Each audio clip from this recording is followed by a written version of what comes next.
Hello, welcome to the Adventure Corner. I'm your host, Robot Spacer. 6-7, good to see you. Green Castle Black, great to see you as well. Hope y'all are doing good. So this is the stream I thought we might do last week. For real this time, we're going to finish the game. I'm putting air quotes around that because it won't really be done, but it'll be complete, more or less. And so we're going to start out, we're going to finish this screen. I'll start out by finishing the art, and then we'll add a little interactivity that is lacking. And then we'll make an icon for the game. And then we'll finally rename it from Untitled Game officially. That will be very exciting, I think. Do a points prediction on whether or not we'll do all these things? I'll do it. Res Mason, hello. Unfortunately, we have already named the game. But if you mean just retitle the app file, then I will greatly appreciate your assistance in that. And it's good to see you. Valis, good to see you as well. I choose to believe this is the final World Builder stream.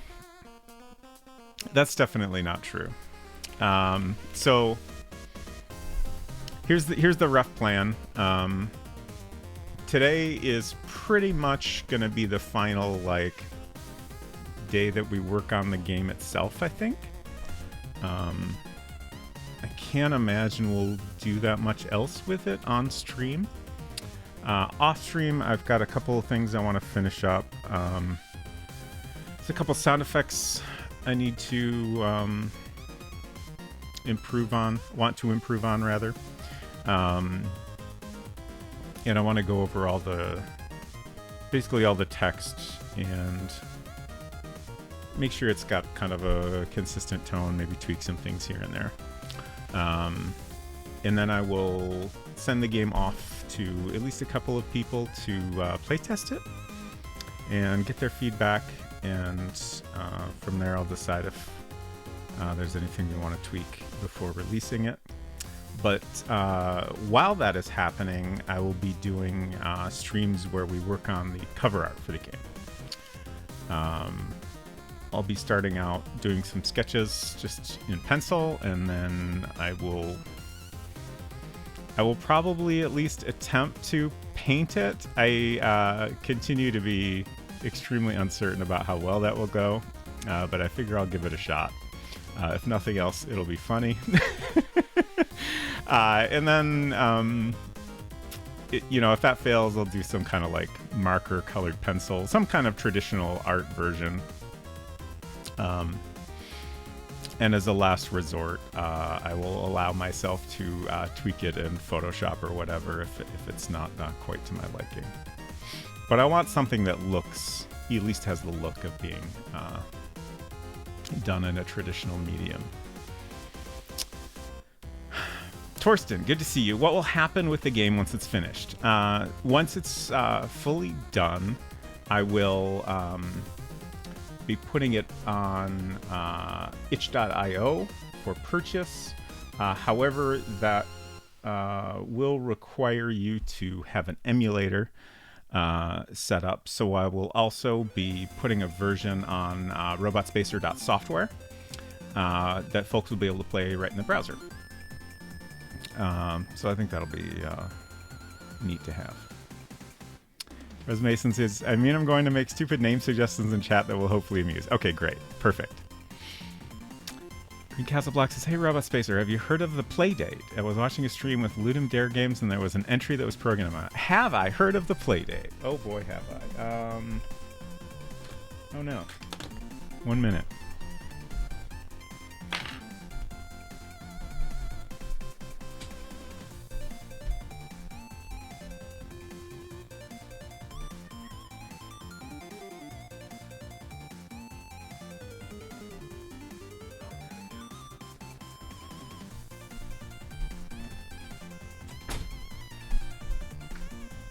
Okay, I had to go get my Playdate because last time somebody brought up the Playdate, I plugged it in to charge it, and I was going to show off the game running on the Playdate, and then I completely forgot. So we'll try doing that again. Hopefully without forgetting this time. But the battery is dead once again, so I do need to plug it in first. But I, a while back, had the idea. The idea came up of making a Playdate version of the game, just because it's a device that is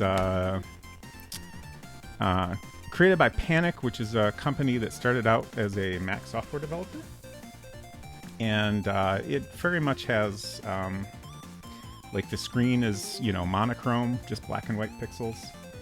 And, like, it very much, the design of the system and the games themselves just kind of naturally have early Mac vibes. Just because of the screen and its resolution and everything. So I thought it would be fun to port the game to it. And I put together kind of a proof of concept just to experiment with programming for it and figure out if I could easily make something usable. And it went pretty well. So that's the plan once this version is done.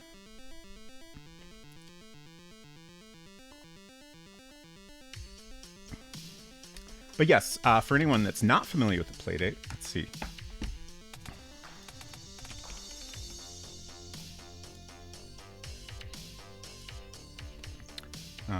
There is a link to it, and I'll share this more later once I have a working battery. But it's this cute little system. This is an optional cover for it. It's designed along with Teenage Engineering. They helped on the hardware for it. So it's a really nice, just extremely well-made device, and it's just very cute and fun. And there's just so many neat games for it. I'm kind of blown away by how many interesting games come out for it regularly. Culinary Disaster, great to see you as well. Xenolon, hello, hello. Silver Streak, hello, hello. What will be funny? My volume was too low? I already forgot. Silver's still trying to figure out dinner. Oh no. I do have one, yes. But yeah, once my battery is working, I'll show y'all the little demo I put together. Yes, I did literally slide into the living room. I have a couple pairs of socks that are especially good for sliding on our hardwood floor. And sometimes it's fun to do that. Will there be a version I can play on my 128K? That's the dream. My plan is to once the main version of the game is finalized, like 100% done, including bug fixes and stuff. Well, maybe before that, but I'll do a version that takes a couple of things out. Like we've determined that animation does not work well, so I'm going to make a separate version for the 128K, and I guess the 512K is still a question mark, but I know the main version of the game will run fine on a Mac Plus or later. But I would love to have a version that will run on those very first Macintoshes. How long does the battery last? That is a good question that I don't know the answer to. When I'm actively using it a lot, I tend to just kind of, plug it in when I put it down. And then when I'm not actively using it, sometimes it'll just like sit in my bag or whatever for a while and I'll kind of forget about it. Have it bookmarked to check out the Playdate SDK sometime. Nice. Yeah, there's a pretty nice variety of ways to make games for it as well. They have, for people that aren't programmers at all, they have a tool called Pulp that's entirely like web browser based. So you can make games with that. If you are comfortable doing some programming, you can write games in Lua or C. And also, like, other folks have figured out, like, someone wrote a Swift, Apple's programming language, a Swift SDK. I think kind of like porting over the C version from what I understand. So you can write a game in Swift entirely and run it on the system. And also they make it really easy to load games onto it in a bunch of different ways. Oh, I was talking about the box art, but I missed what you said would be funny. Oh, it would be funny to attempt to paint the cover. I'm not confident in my painting skills, but I will try. Hello, Salt Ranger. Good to see you. Green Castle Block says it uses Lua, which I like, but you don't see a lot these days. Okay. My understanding was that Lua was fairly common for like game scripting stuff, but you know, I don't do a lot of game stuff aside from my own like weird tinkering. Am I dropping frames, or is the iPad being weird? I'm dropping frames? Oh no. Oh, we are dropping frames. We've dropped a number of frames. My number is not going up, so hopefully we're done with that. But if it happens again, let me know. And I can look into it.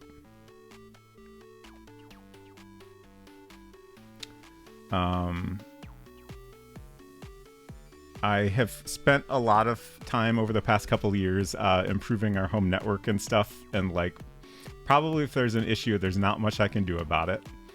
But worst case scenario, we can always take a break while things settle down.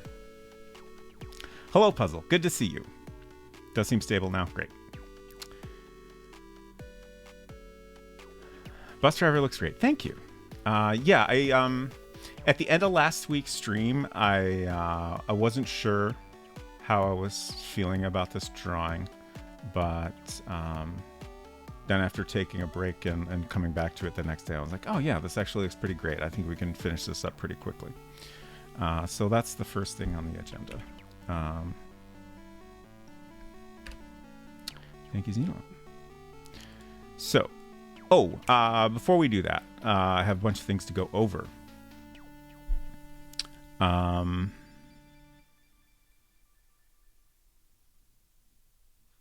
Okay.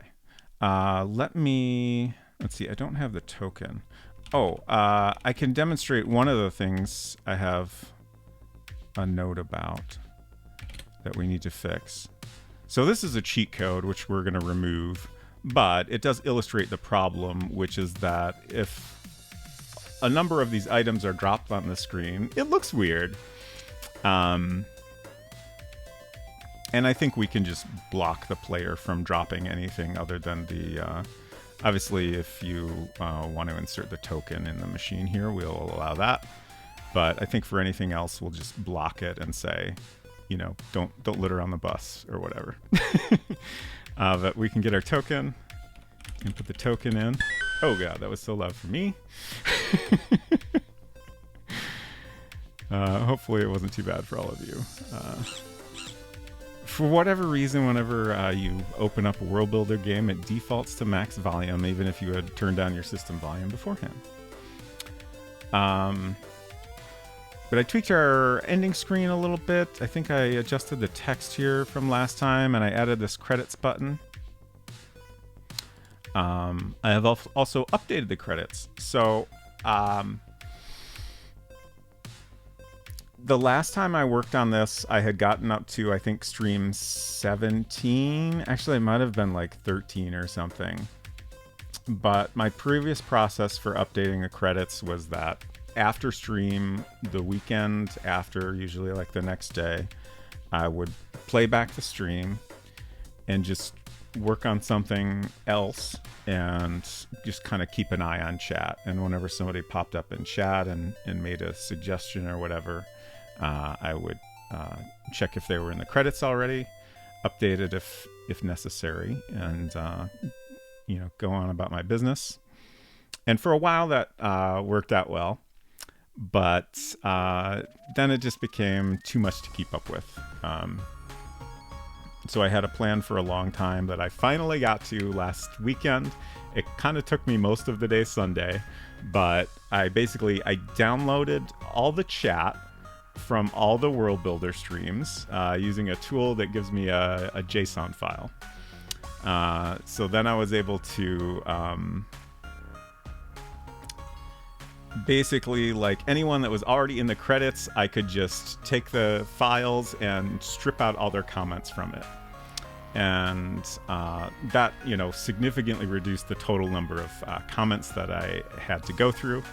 And then for anyone that wasn't already in the credits, I would just kind of go through each file and, read their comments quickly. And if they made something that was a suggestion for the game, or if I wasn't sure, I might have to consult the stream and understand exactly what they were talking about.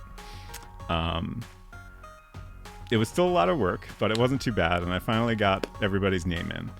One thing I did want to mention, just to be completely transparent about it, I did end up taking out a couple of names. Earlier on, I was much more generous about who I was including. And there were a couple people that made just kind of jokey suggestions, and I put their name in.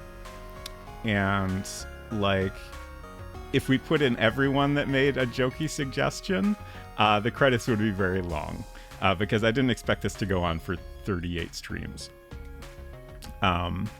So there were just, small number of people I decided to take out of the credits, and there were people that just showed up for a single stream or whatever, and I don't think anyone will be upset by that. I didn't take out anyone that has shown up regularly or anything like that. But I did want to bring this up because if anyone notices that I removed your name, please let me know. I will happily put it back in. It's possible people have been lurking that I wasn't aware of for a lot of streams and stuff like that.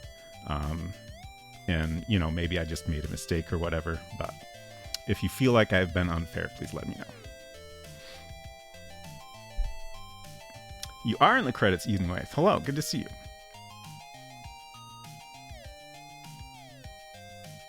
Hopefully the character has picked up at least one token at some point, or the bus trip could go poorly. Yes, you will. You might need to.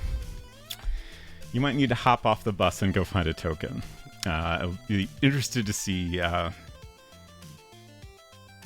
any of the puzzles go for various people.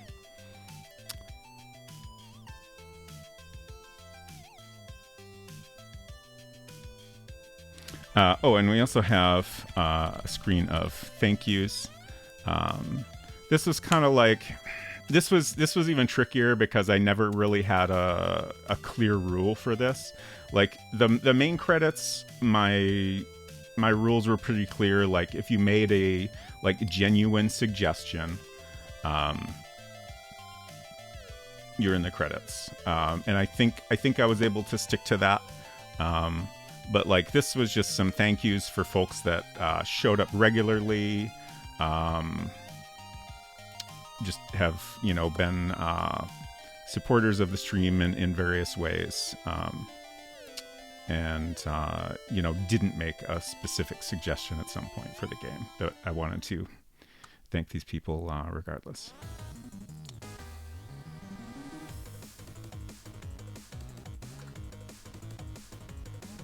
As long as the token isn't as difficult to find as a particular golden coin in Gold Rush. Oh gosh. We still gotta play that sometime. One of these days, Unsecret Crush and I are gonna play that on stream together.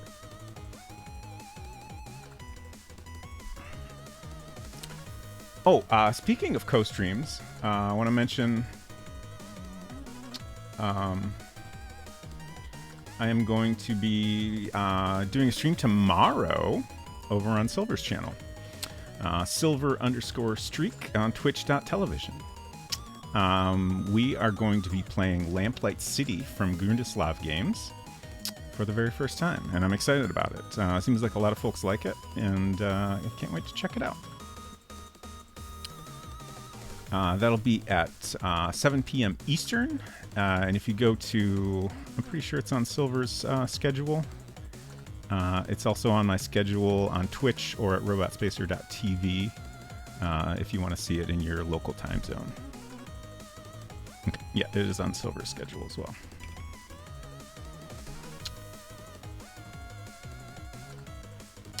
Oh, Eden Waith asks, how did you go about creating the death jingle and point sound? Create it by hand or find a sound somewhere? Very good question. So, both of those I created on this. This is a little keyboard. Cassiel VL tone. I believe this was my brother's originally, but somehow ended up in my possession. My brother lives in Germany now, so kind of his stuff, like obviously anything important to him is now in Germany, but some of his less important things kind of ended up with me if there was something I used occasionally, or some of them are at my parents' house. But yeah, it's a fun little instrument, and it was very useful in creating the sounds. I wasn't able to get the line out working at the time, so I ended up just using a microphone to record them. But it worked out pretty well.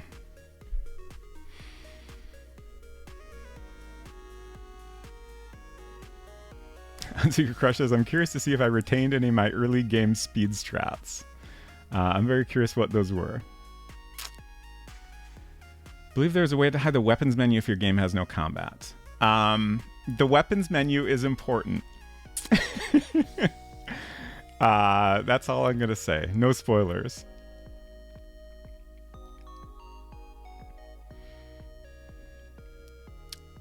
One day it will be Silver-Streak. One day. Please, Twitch. I appreciate your optimism, Silver. And I hope this happens for you. The detective thing. Yes. So the stream with Silver, the stream series is called Consulting Detective Network. And he will be playing games with a bunch of different folks. His plan is to do a pretty long-running series where he can play different detective and mystery games with various people. And it'll be on different... it won't always be on Saturdays.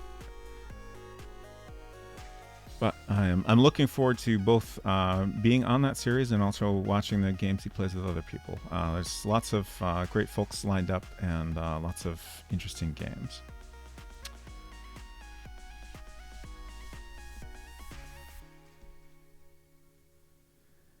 Just catching up on chat here. Snowy P, good to see you. 67 says, I could be wrong, but I've seen the dev hanging out in Twitch chats of adventure game streamers. Yes, Grudislav is actually a streamer as well.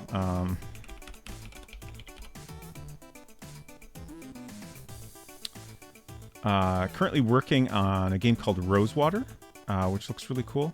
And they occasionally do some development streams, so I'm just going to give a shout out there. Robot's friend, great to see you as well. Silver has ordered a breakfast cheeseburger.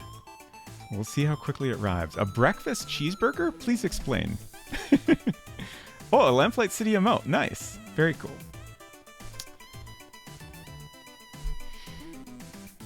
Are you going to leave the cheats in? No, I will be removing the cheats.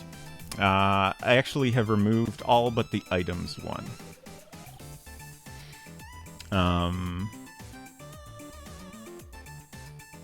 If I did happen to leave them in, I would at least make it named something more complicated and not tell anyone. Though obviously you could just look at the source code.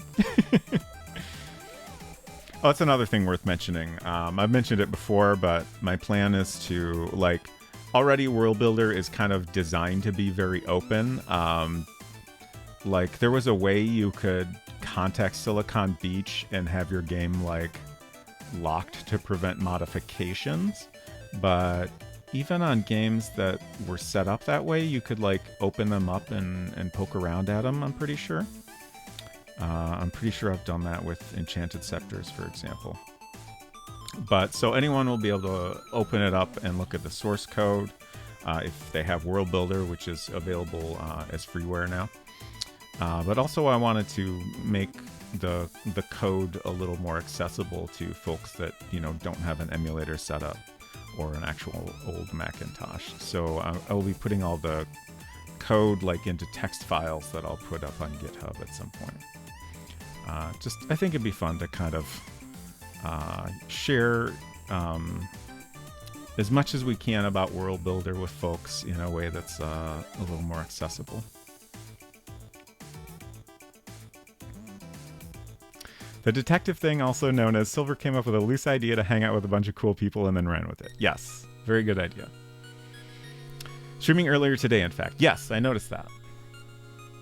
Breakfast cheeseburger, bacon, egg, and cheese plus burger. Okay, that makes sense.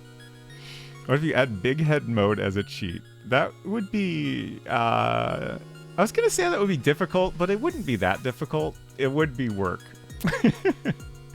And I will not be adding additional work to the game, thank you. But it is a funny suggestion, and I kind of would love to add it. Maybe in the Playdate version. We're going framey again. What the heck? All right, let me look at the internet connection real quick, just to see.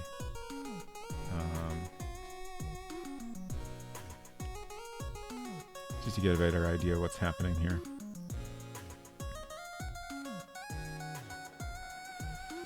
Okay. I don't think it's anything on my end.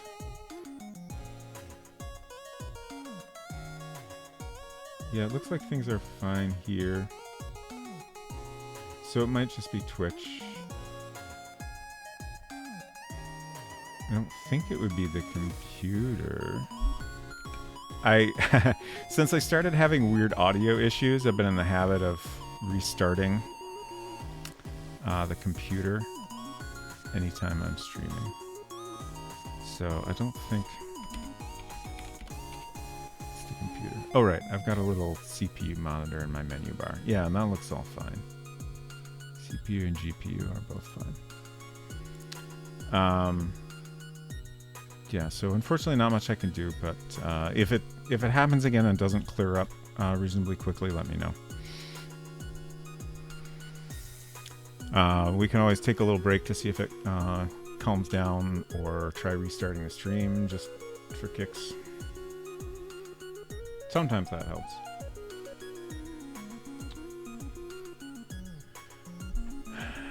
Vote that you don't do work? Okay, good. I agree. Xenolon says it would be a mistake not to make Little Sweetie merch. Just saying. Yeah, I have thought about that a lot, and I think it will probably happen. Because I want some Little Sweetie merch just for myself, if nothing else. Oh gosh, that reminds me. I was watching a video earlier about the Newton, Apple's Newton. Oh, I'm not saying it on YouTube here. I'm just gonna make a note. I meant to share that on Discord or something, but I never did. I think I got distracted by work stuff. But it was really fun video, just kind of on the history of the Newton and people that have enjoyed it. If you're not familiar with Apple's Newton, it was a PDA that was created in a time when Apple was more of an underdog and more likely to make weird choices. It was just a fascinating device that was kind of... the time wasn't right for such a thing, I think. But it had a lot of interesting things about it. And definitely, like, the existence of that device is a big part of, like, why I appreciate weird little gadgets.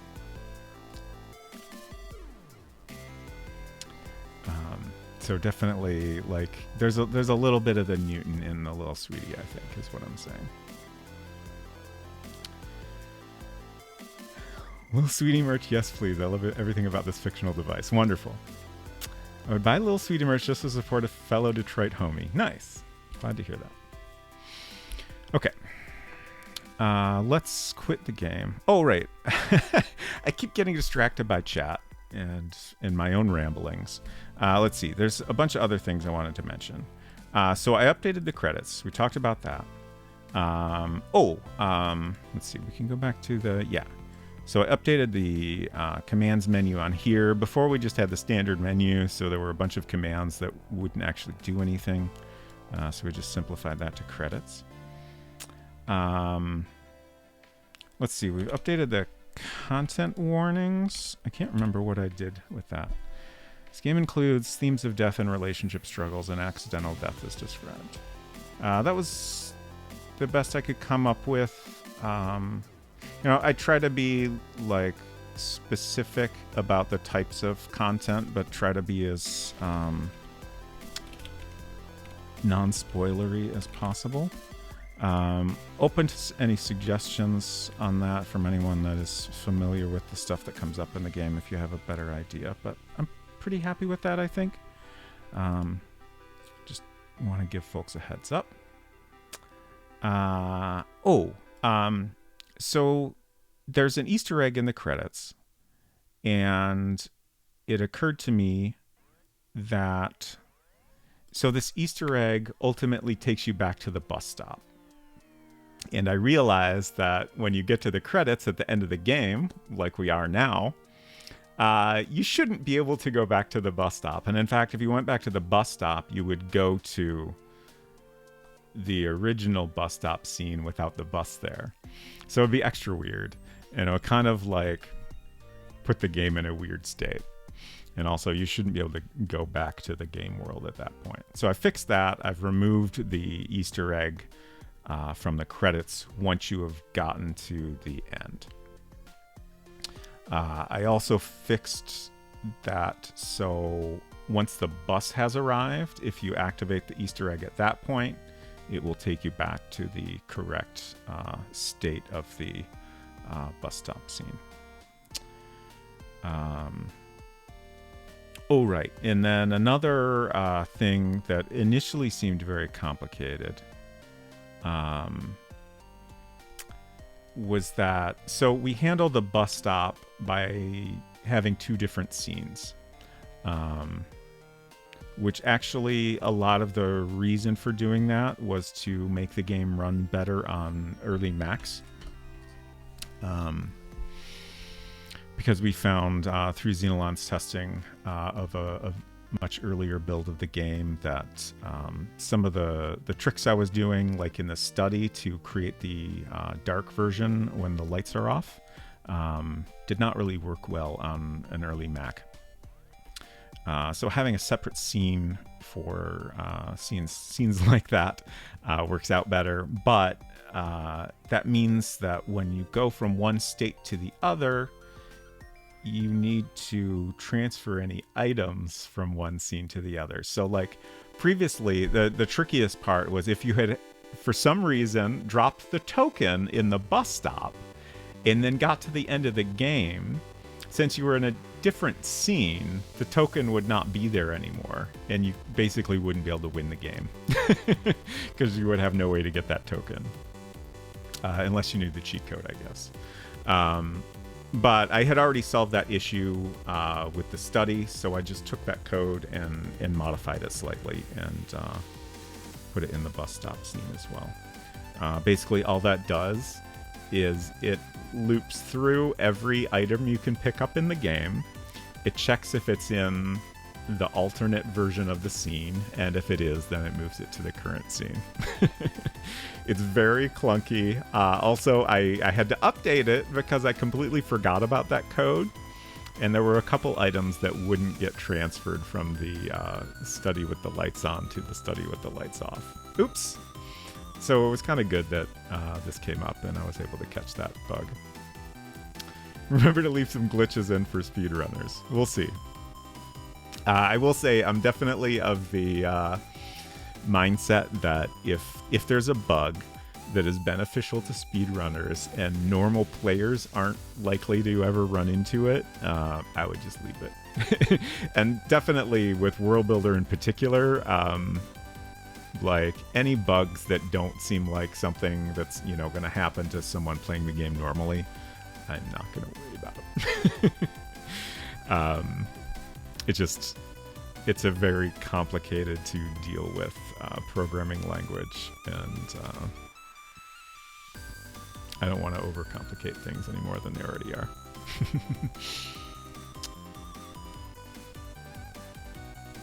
Don't start up a store for a little sweetie merch at Store Envy. Store Envy. I'm familiar with that one, but I don't know much about it. I've been kind of leaning towards Fourth Wall, but I'll certainly look at different options when I'm ready to actually do that. Fourth Wall, honestly, like Julia Minamata started using that at one point and seemed very happy with it. So that was kind of my main incentive, but I've noticed some other folks using it, and it seems like a nicely made website and everything. So, but yeah, I'll be checking out different options before I actually do anything with that. Print on demand is preferred. Yes, definitely.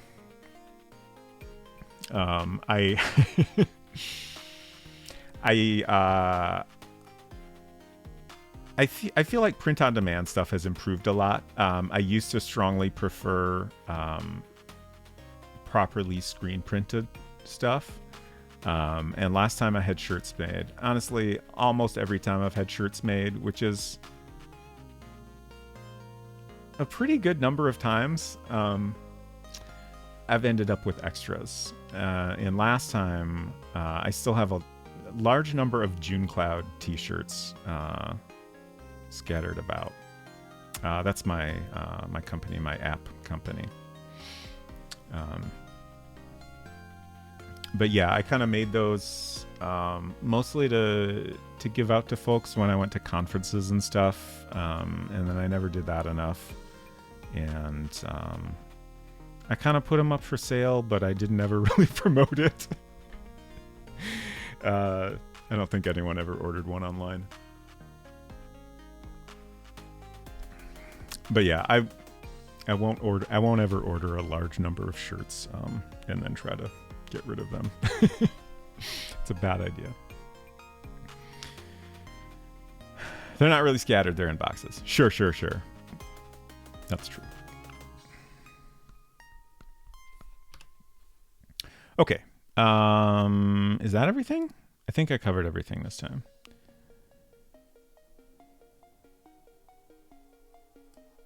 Yeah, that's it. Okay, now we can actually work. For real this time.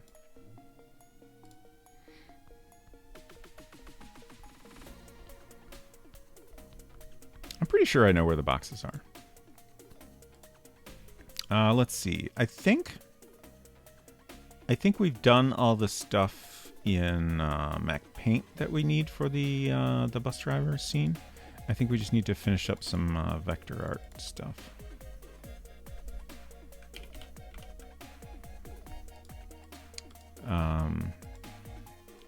We need some shadows on the bus driver's clothing.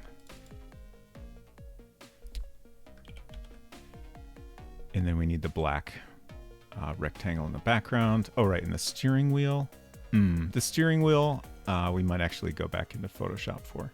But we'll start with the shading on the bus driver. Robot Spacer knows how screen printing works because he's old like me. Yes, I have done screen printing myself. It's fun to make shirts yourself. Screen printing is neat. It's a neat process. There's multiple ways you can make screens. Like, so it's called screen printing because you use a literal screen. It's like screen stretched over a wooden frame or whatever. I'm sure more advanced printing facilities use something other than a wood frame, but you have like gosh, I don't know what anything is properly called, but you have like a film that goes over the screen, When I made shirts myself, I actually just cut the film by hand, which is an option. But you can also have like photosensitive film. So like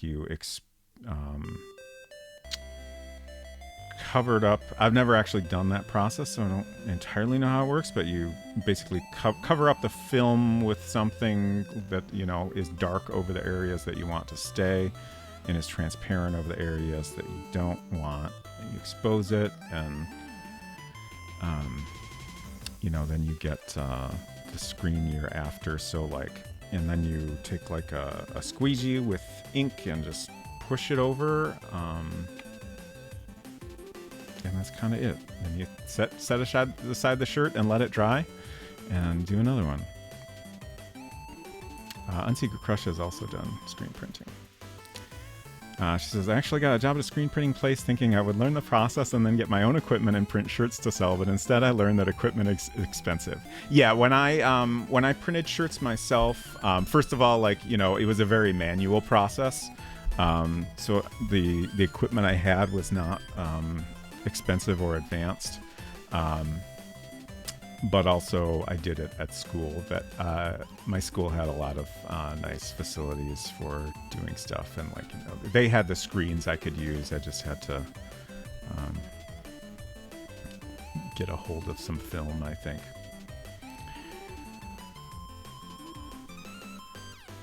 All I know about screen printing is the T-ball team was on that.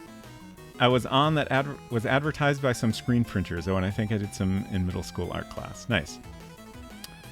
Let's clean out the garage and then get a screen press. I mean, I'm all for it if you really want to. My shop did light exposure on the film and it had a vacuum form light box thingy. Oh gosh, that sounds so fancy.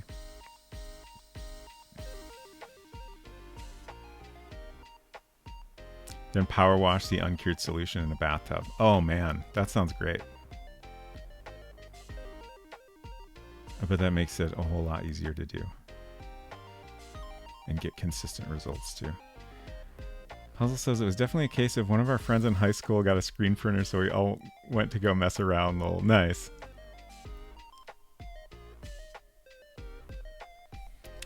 Only did 4 color prints in the workspace was in an unair conditioned workshop. Yeah, that sounded very unpleasant from the way you've described it.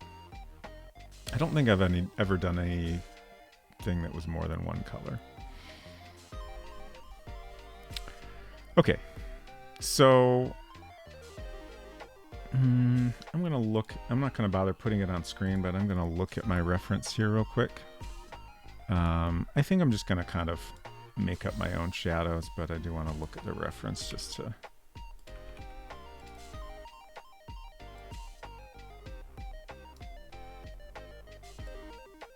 Oh, there is kind of a nice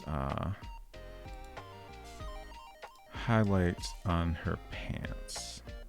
Actually, I will put this on screen just because.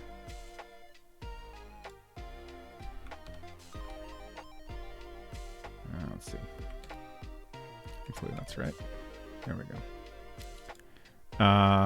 This kind of, I wouldn't be as detailed as this is, but it might be nice to kind of get some of that highlight. I was thinking mainly we would do some shadow on the shirt arm and then on the vest. Obviously our drawing ended up a little bit different, but this shadow on the shirt arm is going to be similar at least.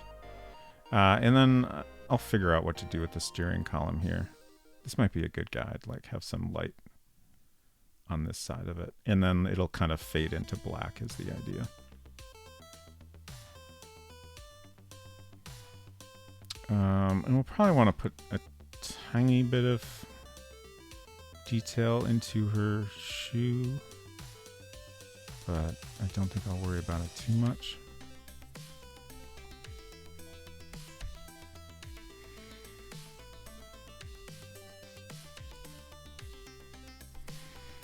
Elon says, I was once told when presenting a design to a printer, you have to be here when I do this because I wanted to do a split fountain. What is a split fountain? Standing next to a large oven to cure the ink in the summer. Oh, God. And Secret Crush says, one time my boss seemed like he wanted to scold me for sitting in the air-conditioned office too much, but it was literally 90 degrees. Yeah, that sounds terrible.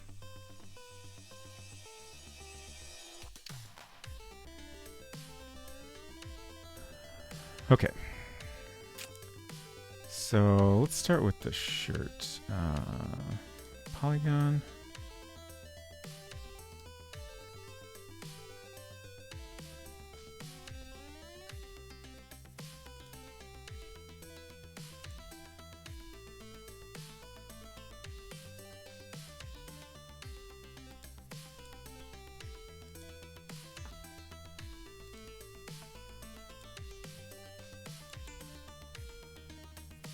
This is always tricky because, like, if I get too close to the outer line, then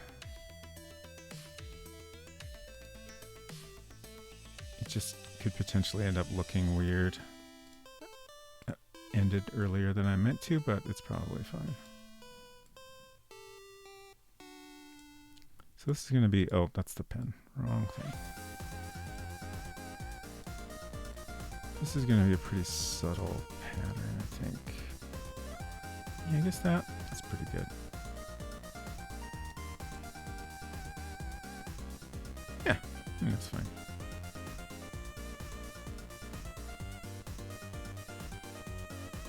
And then I'm trying to think of what to do with the vest exactly. I think just kind of some shadow.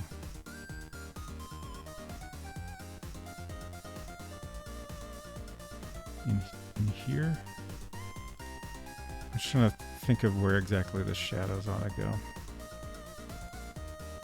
It needs a little something. And it's tricky because we switched up our reference so much.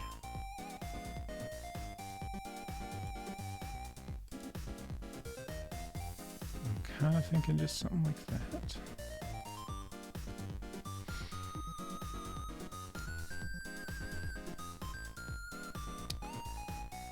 When I lived in Arizona, there were 2 times the AC went out, and both times they were treated as seriously as a water main break.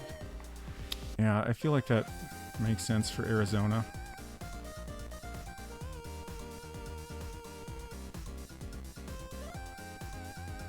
There's a print shop that did more paper printing overall, hence why the screen print shop was in a converted part of the storage space. Ah, right. Okay.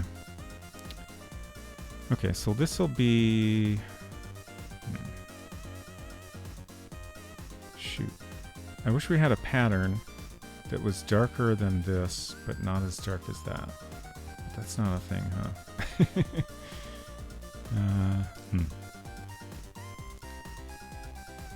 That doesn't look great. The way these 2 patterns go together is, I'm not a fan of it. Just because you get some... The patterns themselves don't line up well. I don't know, maybe we should just leave that off? Maybe it's better off.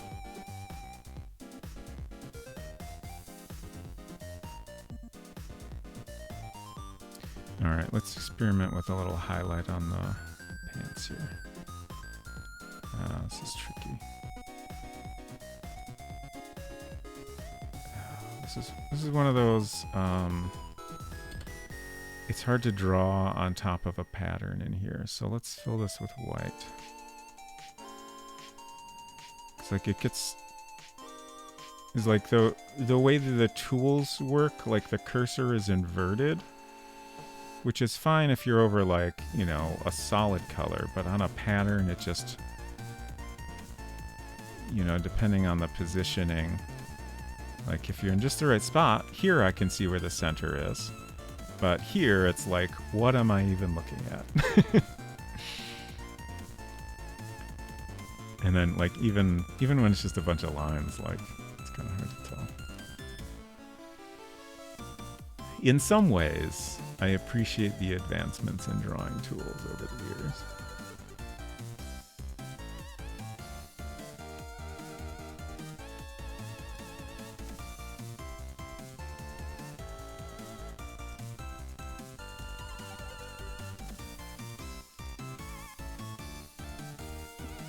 We'll try something like that. It's not perfect, but it'll look alright. Now, this might be another situation where it's kind of tricky to find an ideal pattern. Oops, I did the pen again. Let's actually try that, but then make the rest of the pants darker.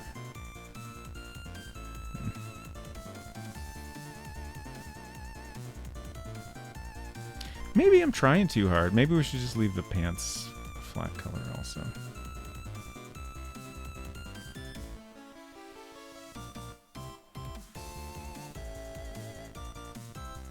I think this shirt could use a tiny shadow to match the other arm.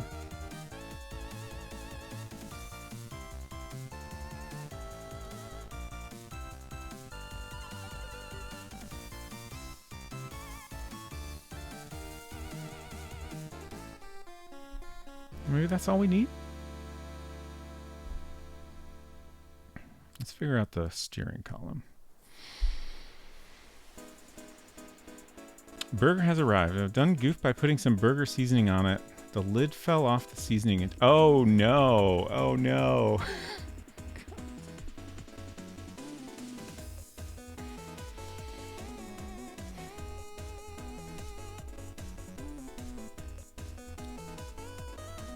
If I were to do anything, I would add a super light shadow, darker pattern that is on the jacket but follows her elbow joint and upper arm, but only by a smidge.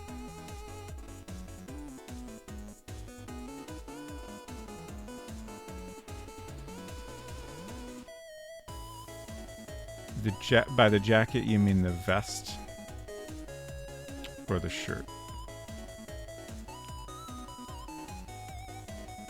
Shadow, darker pattern, vest. Yeah.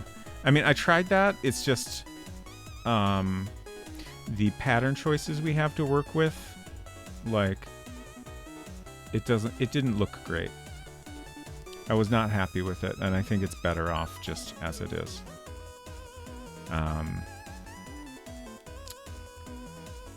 Like, I would really love to make it work.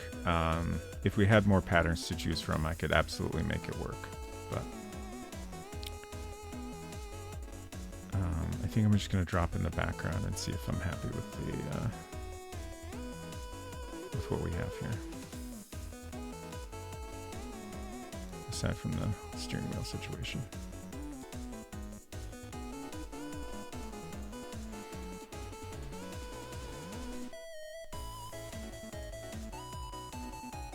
Yeah, I think that's fine.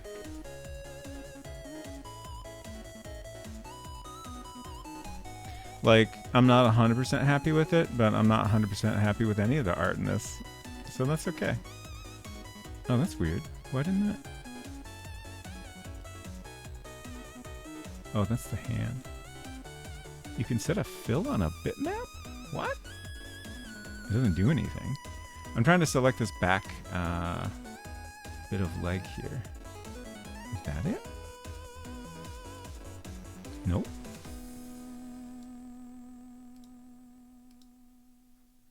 No, it's still the... Please? Okay, that might be it. I got something else at least. There we go. Okay.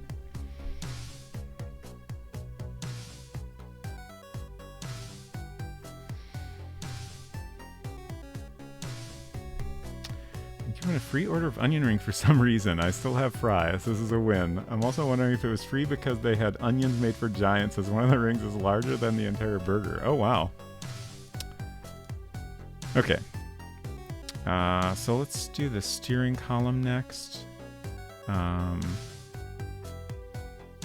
see. It's going to be pretty dark.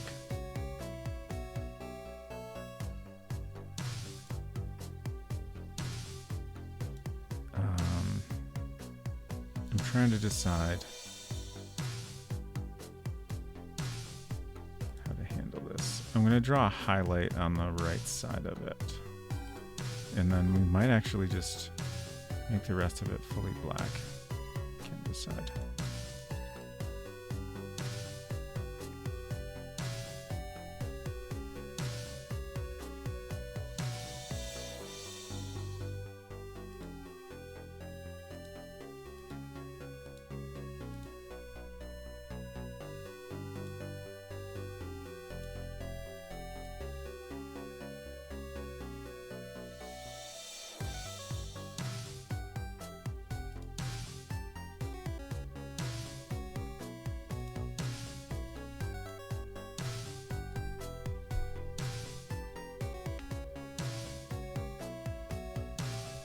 think that's fine, probably.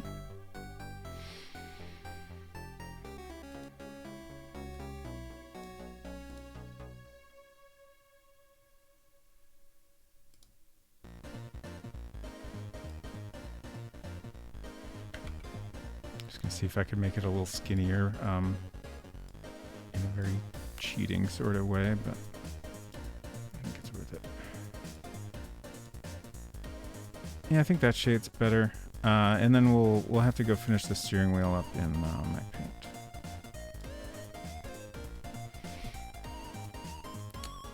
I just decided it was easier to do the steering wheel in Mac Paint because since the hand is on it, it would just be kind of complicated to separate the two. I think I was wondering if maybe I would just leave the tops of these as white, but I think I want some kind of pattern there. That's actually not bad. Just, they stand out a little too much as is.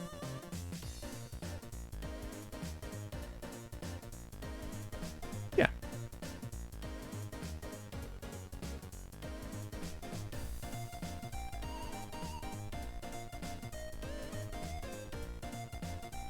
Now I'm wondering if we want just like a little hint of like detail in the seat area. Just like very simple.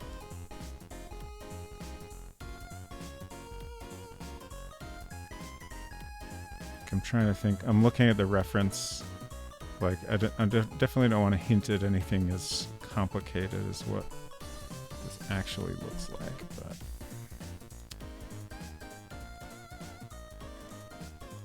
just kind of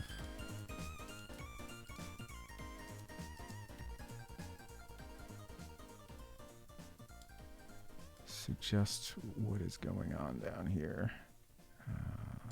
Yeah.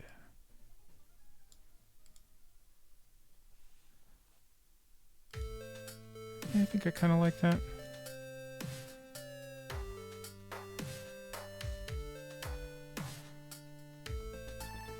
All right, let's go fix up the steering wheel.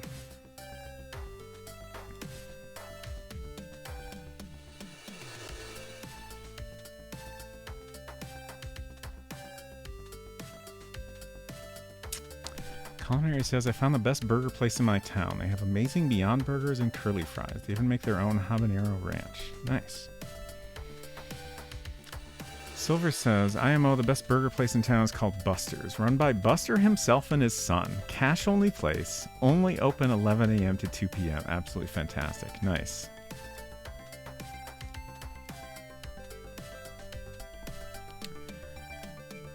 Okay, Mac Paint.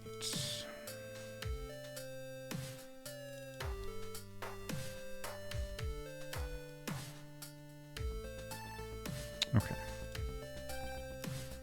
We'll make a backup of this. So we mostly just need to put some texture in here, but I also want to tweak it because like I've basically just drawn like I've drawn a skinny donut. Like it's empty in the middle. It's completely empty in the middle, but there should be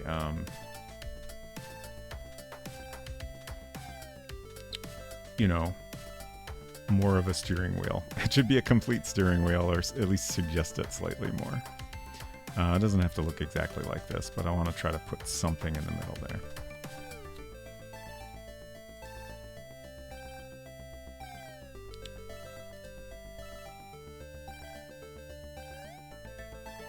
I'm trying to figure out exactly how to go about this.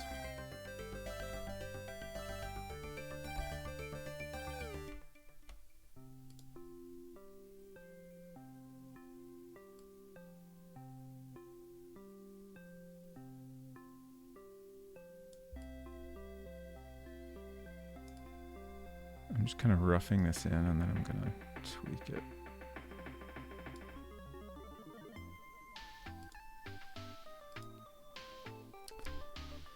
Used to have a place like that in downtown called Charburger. It was run by a little old lady who wanted her own burger place after watching Bob's Burgers. That's amazing.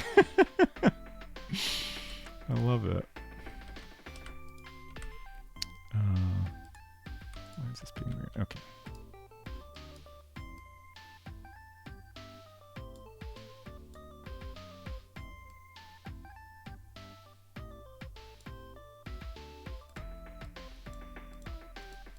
Try to make this a little rounded.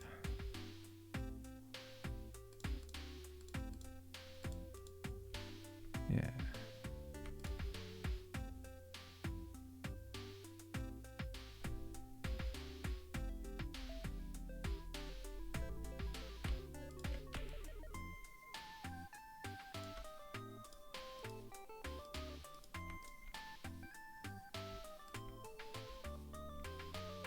Always when working on this game, I find it's a very difficult process to find the right balance between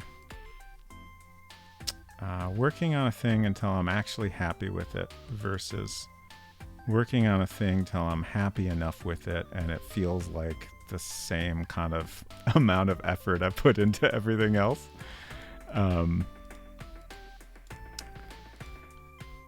Like, a lot of the reason I wanted to do this whole project in the first place is because I have a bad habit of, like, I'm very much a perfectionist in general. So when it comes to, like, a hobby project, it's very easy to get super caught up in the details because if I don't ever finish it, it doesn't matter. But then I end up spending a lot of time on things that aren't that important, and like ultimately I think that it would be better if I got used to, you know, saying this is good enough and just move on to, you know, the next part of the project and, you know, worry more about actually finishing something.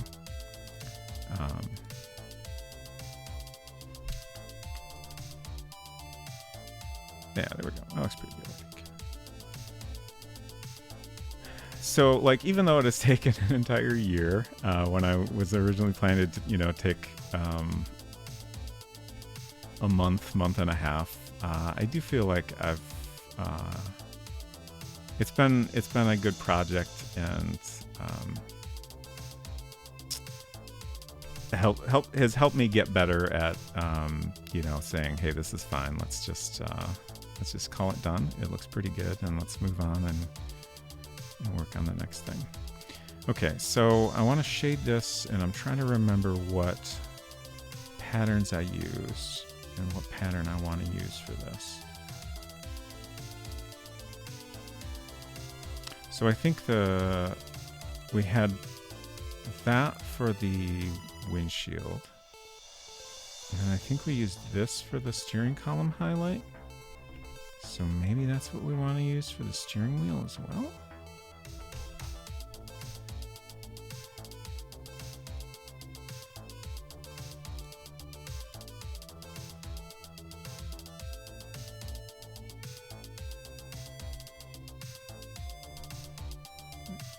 I made a copy so I can just test some things. It's all getting very muddy is the problem.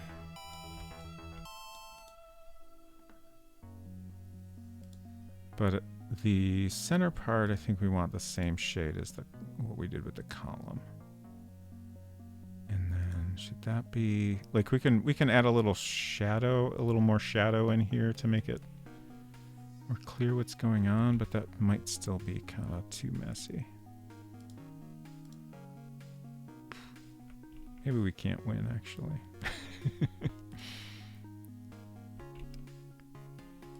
Well, let's try fussing with this and see how it comes out. Ooh, Torsten Bronger says, currently my perfectionism is between me and finishing my home automation, but next month. Interesting. I've never put a lot of work into home automation. I have a pretty simple setup. Like, we have some Philips Hue bulbs in a few places where it's especially nice to have that kind of control. And I've got, after our basement flooding, I bought some a water sensor for the basement. And we have a Google Nest thermostat that obnoxiously is not one that's ever going to get updated to work with Apple's HomeKit stuff. But it's still been nice to just have something that's easier to control than the old style of programmable thermostat. We don't really use the smart stuff, but it's nice to have a little more control over it, like have it cool down at night and stuff like that. But yeah, the lights are pretty nice. Like we have them on a schedule, and it's easy to turn multiple lights on and off at the end of the day. It's pretty handy. And like dim the lights when you want to watch TV is a nice one.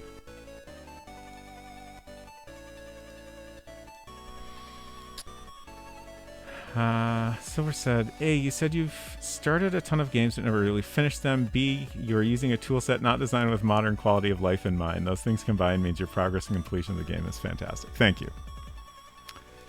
Yeah, like obviously I kind of made choices that made things difficult. But I'm glad I did. I think it's been fun to do it this way.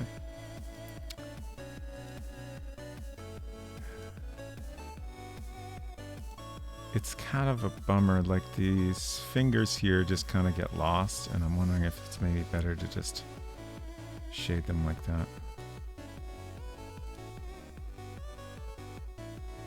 Like it's all a little bit of a mess, but it's maybe okay.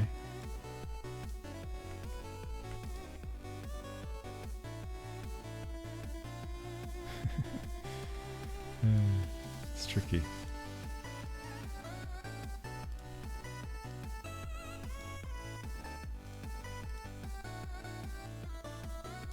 Oh, right. Another home automation thing we did. I really wanted more control. Our house had a sprinkler system. Like, if it wasn't already there, I don't think I would ever bother to install a sprinkler system, but we had one, so I was like, all right, we might as well use it.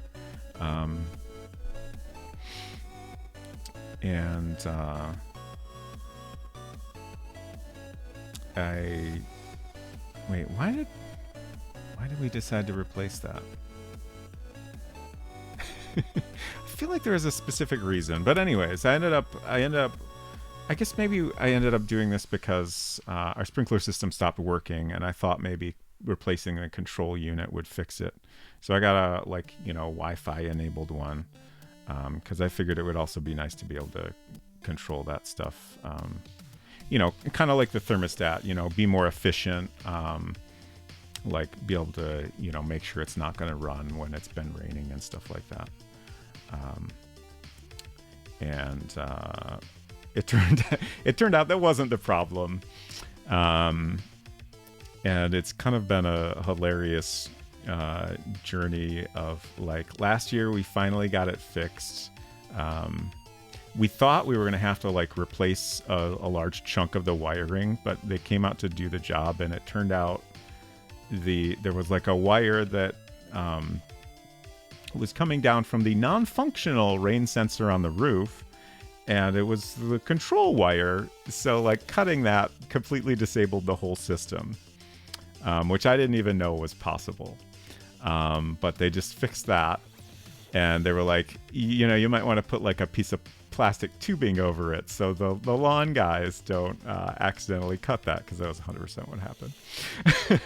I was like, oh yeah, I got a piece of tubing in the truck, I'll go grab that for you. And like it wasn't like it needed to be cut and installed and stuff, so like I didn't even have anything good to cut it with, so I didn't do it right away. And sure enough, the lawn guys cut the fucking line again, like within a couple weeks, I feel like. And at least I was able to find the issue and fix it myself now that we knew what the actual problem was. But we haven't used our sprinklers in a long time, and I don't think ever really used them once with that expensive control unit I bought. Snowy P says, I was just reading Grundislav's About section yesterday where he says, teach yourself the most important skill, finishing a game. Yes, very important.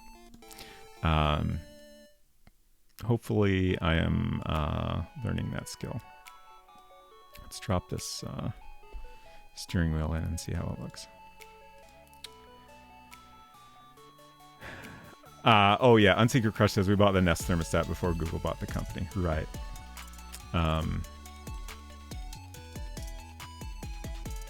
And I think that was also before HomeKit even existed. But it was definitely kind of a bummer when Google bought them.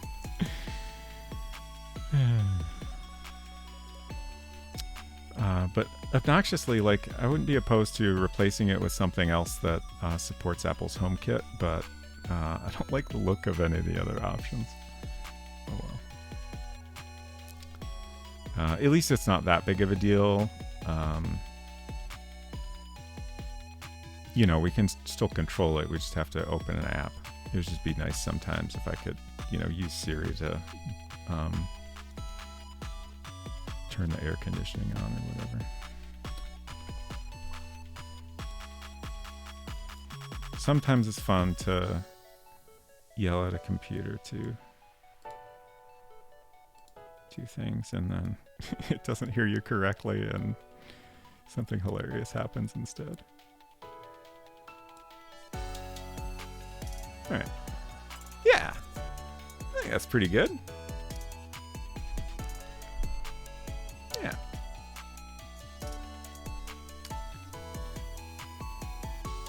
Snowy P says, but he still spends ages doing careful rotoscoping. Yeah.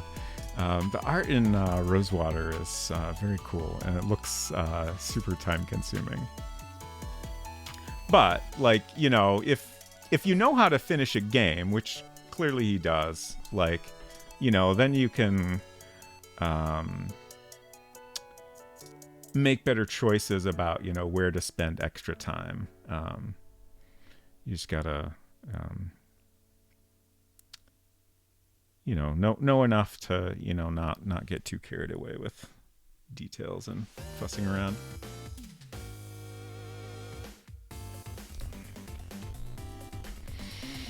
Culinary says, I'm hesitant to get anything that's connected to the internet as there have been more and more malicious actors using people's IoT devices to compromise their home network. Yeah, that is definitely a extremely valid concern that I worry a lot about also. Honestly, like,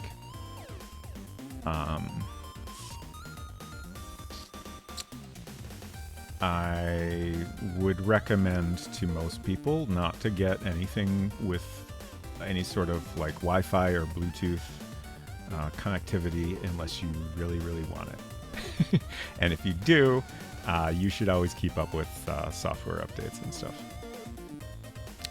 Also good,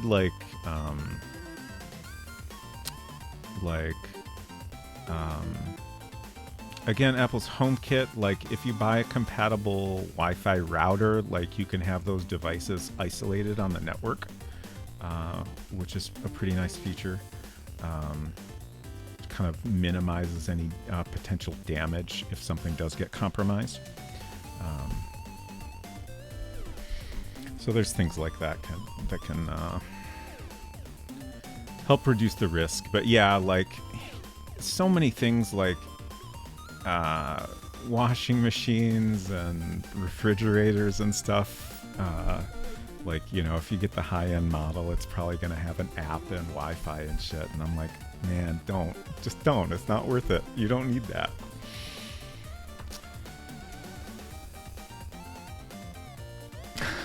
Secret Crush says the control system, because the old one was so old we had to look up a year before 2010 where the dates lined up. Yes, that was a thing that was necessary, which was pretty funny. We just had to figure out, you know, a different earlier year that had, you know, the same, you know, the days landed on the same schedule.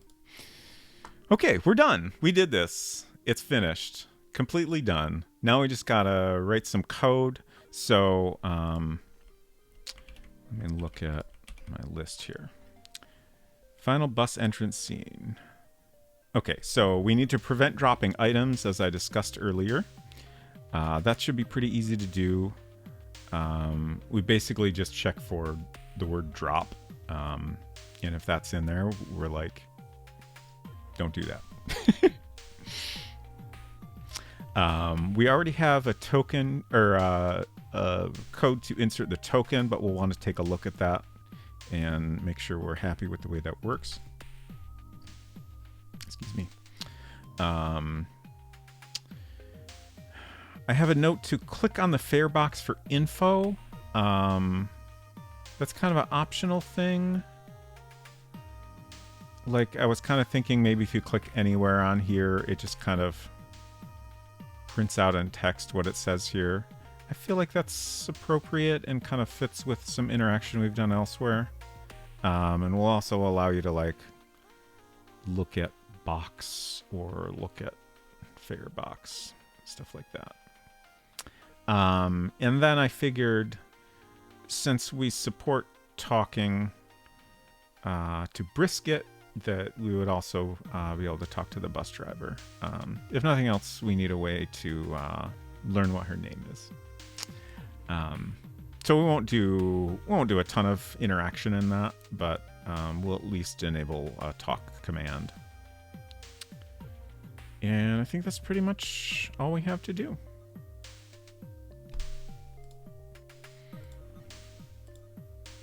Yes.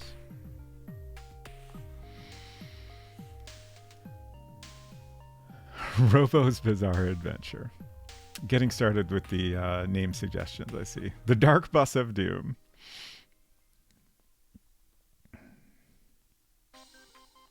Keep forgetting to go to that side of the house to see if it's still intact. I'm pretty sure... First of all, we decided to not hire a lawn service this year. Honestly, like, I just decided to do that at one point because I'm bad at doing like any kind of like chores and keeping up with the lawn in the like middle of the summer, like the parts of the year when it's like just the right conditions for the lawn to grow really fast. Like, it was kind of stressful to have to keep up with that and also like deal with all my work stuff. So at some point I decided it was worth it just to hire someone to deal with that, but they became wildly expensive over the years, so we've decided to go back to doing it ourselves with electric mower. We'll see how that goes. You need to learn the 3 ships of finishing: ship it, ship with, and ship happens. It's pretty good.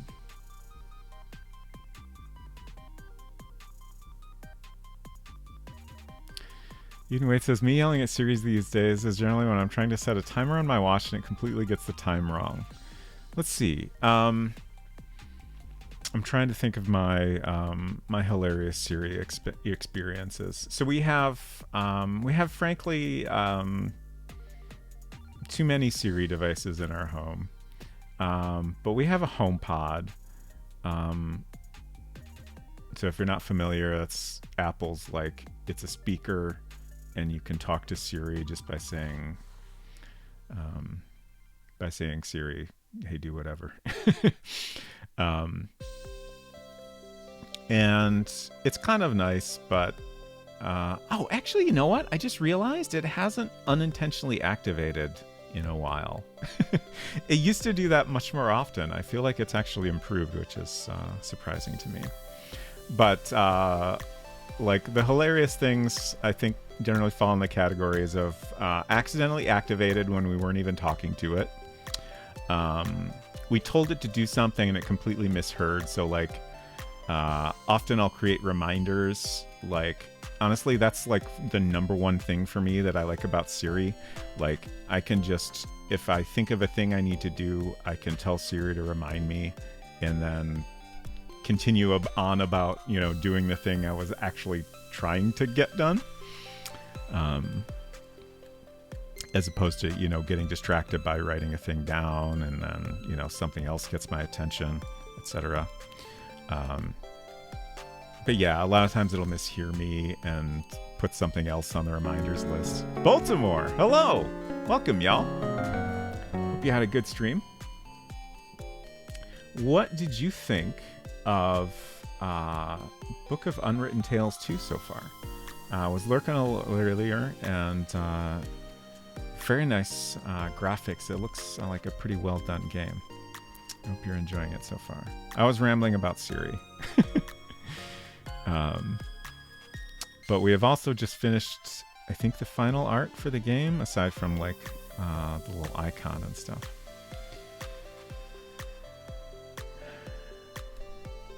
If y'all aren't following Baltimore, I highly recommend it. I really enjoy his midweek point and click series, along with Cannon Fodder.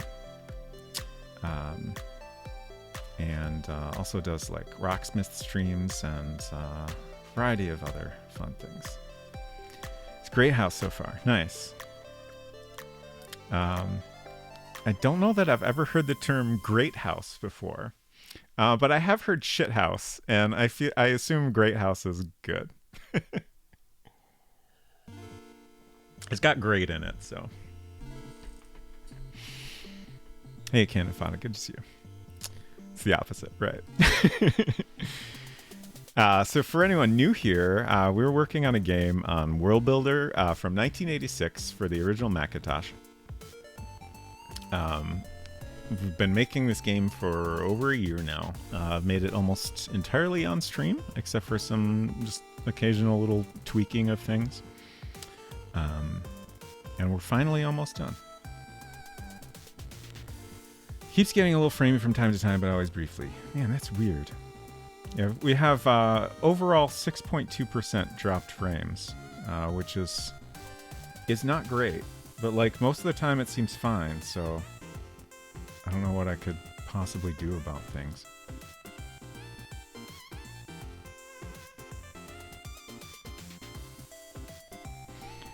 Has Siri gotten dumber like Google Assistant has? I don't know in which ways Google Assistant has gotten dumber. Also, I feel like people's experiences with Siri vary kind of wildly. I feel like overall for me it has improved for the most part over the years. But also, like, I have a relatively limited number of ways in which I use it, and I kind of stick to those. Other people I've heard from have had different experiences, and definitely I've heard some people say that it is just like it's constantly getting worse, or like things are just kind of randomly breaking and stuff like that.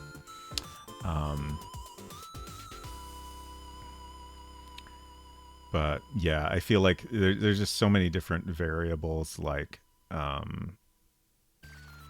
know, I think it's pretty good at understanding my particular voice. Like, you know, depending on what language you speak or your accent or stuff like that could make a big difference, I imagine. And then just, you know, the specific types of things you use it for could make a difference. Google Assistant has gotten slower, lost a ton of features, and just generally cannot decipher what you're saying anymore. So much so that I stopped using my Google Nest. That's frustrating. I feel like in terms of losing or adding features, like generally Siri doesn't lose features very much. Like, I feel like that's maybe happened occasionally with some minor things, but okay, so we are finishing up the code for this last scene here. So we've already got Okay, so this is adding a bunch of ways to get back off the bus if you need to do that. So we support done, close, return, leave, exit, back, step back. And then we have for inserting a token, it first checks for a verb that we feel makes sense, and then it checks for a noun that we feel makes sense. So you can do insert, put, place, deposit, drop, offer, or give. And then for noun, you can use token, coin, money, or fare. I think that's pretty good. So we support drop whatever noun. So we want to have code that prevents you from dropping other items. So we'll have to make sure to add that after. So we're just going to say if text includes, the single equal sign means includes, then we're going to print please don't litter on the bus. And our usual blank line, and then exit. So that should prevent you from dropping any other item. Gotta head out, but have a great stream. Thank you so much, Bolt. I appreciate you stopping by, and I hope you have a great weekend.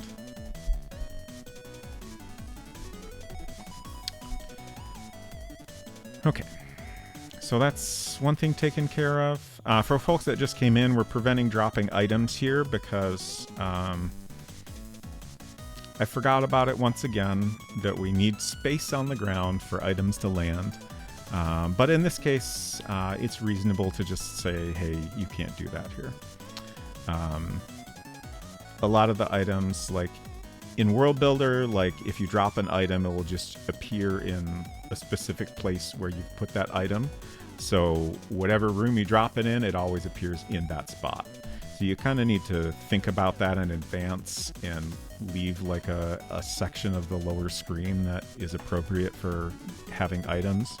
Or you can do what a lot of games do and just don't worry about it. And if people drop an item and it's floating in the sky, that's just how it is. Honestly, like, I don't have a problem with it when other games do that, but I'm fussy, so I decided to worry about it. Okay, the next thing we want to do is let you click on the fare box to just kind of get some text explaining what it is. I feel like we've done a good job of explaining that visually, but since we kind of support this type of interaction elsewhere, we might as well do it. So I think what we'll do is just draw a polygon that is the outline of this. And then we'll make this a transparent polygon, and that will allow us to know if someone has clicked on it. We could just take this whole thing and make it a separate object, but I think we won't do that. This is just as easy and it'll work fine.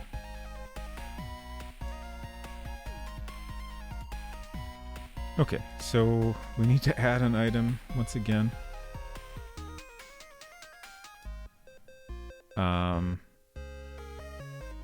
These death items need to be last on the list to make sure they appear on top of anything else, but I don't think there's any way to die on the bus, so that shouldn't be an issue. Fare box.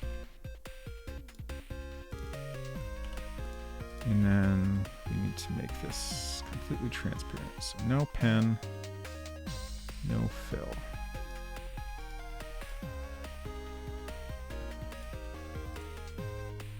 And then we need to change the object data. So this will appear in bus entrance, I think is the name of our scene. It's worthless. It's mobile. Value doesn't actually matter unless it's something you can pick up. Okay, that's all fine. You can put a message there that comes up if you click on it, but that's... I haven't really been using that. It just seems easier to keep track of things if that's in code. Okay. Back into the code. Okay, so I think this preventing the drop is going to kind of, like, we'll keep that towards the end. I think that makes sense. Let's put this up here. So,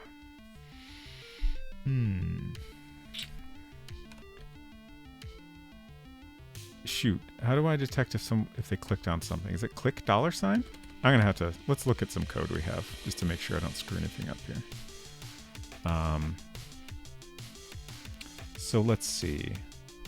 We have the library entrance. We have a similar interaction.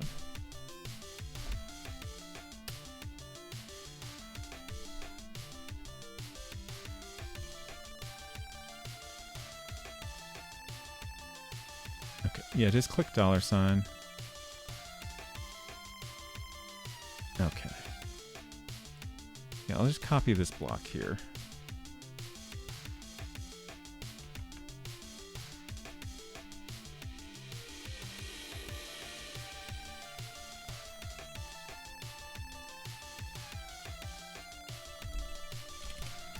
So this, for the cool S, I did this kind of weird trick. A thing I've been doing often is trying to make the text parser, which is very limited, be a little more flexible. So I've accomplished that by, like, I have one line that makes sure you've typed a noun that is appropriate for a particular action, and I have another line that makes sure you've used a verb that is appropriate. So because of World Builder's limitations, that has to be two separate lines. Like you could do if blank or blank or blank, and you can do if blank and blank and blank, but you can't combine those into a single if statement. So you have to do that separately. But then, if you want to also support clicking on something, you need to check for that. And at first it was like, well, I guess I have to have this a completely separate if statement because, you know, in that case, there's only one thing to check for. But then I was like, oh, I could just check for it twice on both lines. So in the case of clicking on the item, you know, it matches this condition here and it matches that condition again. So then, like, the outcome of that action, I only have to have once in the code. So it's a little bit goofy, but it honestly works pretty well. So I've used it in a few different places. And I think we're going to do that again here. With something like this, it's not that big of a deal because it's just printing a couple lines. But in other cases, like, you know, I might have a more complex result of an action like we have down here. Okay, so in this case,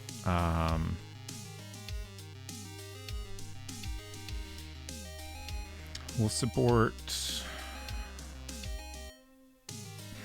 What are we gonna support calling this thing? If we check for box, that will include just calling it a box or a fair box. I don't know if anyone else has any other ideas for what someone might call this thing. We do refer to it as a fair box in the scene description. So that's probably what most people are going to go for. But I'm open to other ideas. So we'll allow look, examine, or read. Those all make sense in this context as well. So I think we'll just stick with that. And then we'll just say there's a sign on the fair box that says fair 1 token.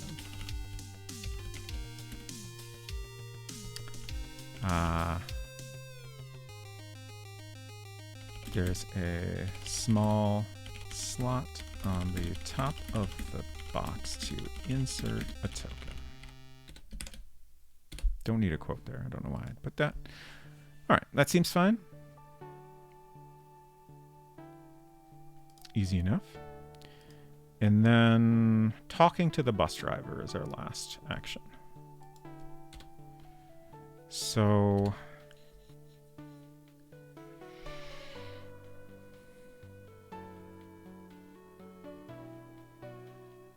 Should we support clicking on the bus driver to talk to her?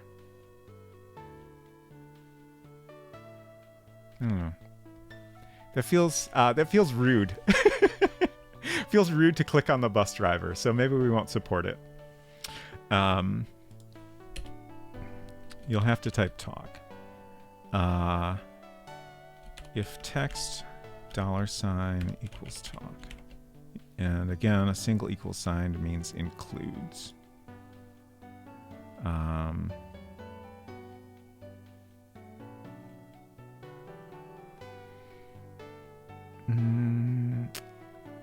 trying to decide if we should allow you to just say talk.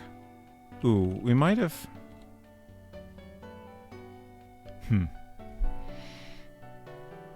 I think I maybe said in the help that you can do that. You can just type talk.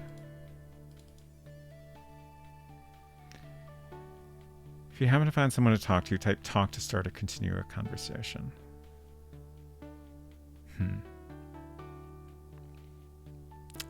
So I think when you're talking to Brisket, that doesn't actually work. I'll have to think about that. We might want to tweak.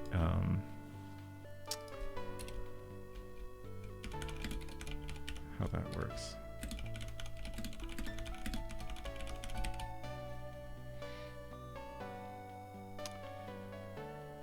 Do you click to talk in any other context? That was the thing I was trying to remember is if you can click to talk to Brisket. I don't think so. I think Brisket will just get mad if you click on them. I'm pretty sure that's what we did. Let's check.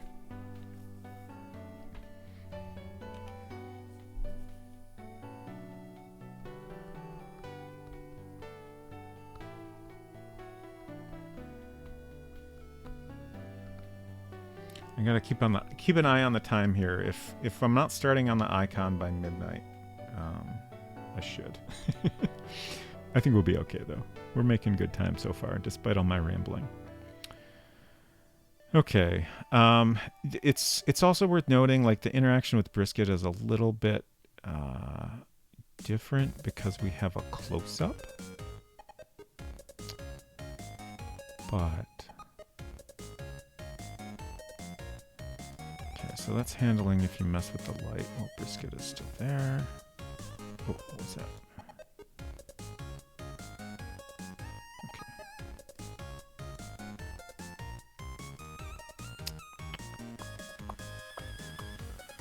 Oh gosh, there's so much interaction in this scene. Okay. Oh, you can click on Brisket to start talking.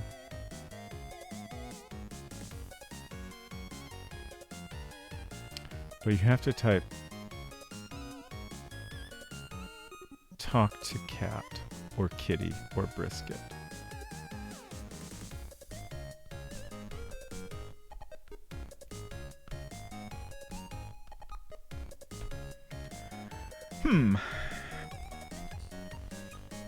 So we could change that, or I could adjust the help. And make it clear that you have to be specific about who you're talking to. I guess my thought here is should it be a little bit of a puzzle that you can talk to Brisket? I'm happy the parser knows kitty. Yeah.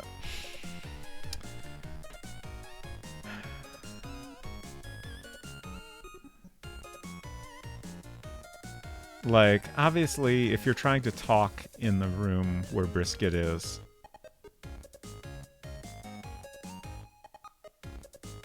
like, what else? You know, there's nothing else, you know, unless you're maybe trying to talk to the lamp. You're obviously trying to talk to the cat. I don't know. I'll think about that later. For now, let's just do talk, and we'll sort this out later.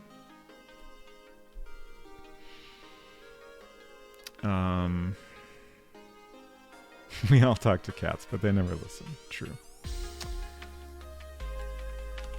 So I'm just gonna copy some print statements here. Save myself a little typing. So I'm trying to think of how we want this conversation to work. So the main thing we want to be able to get out of this conversation is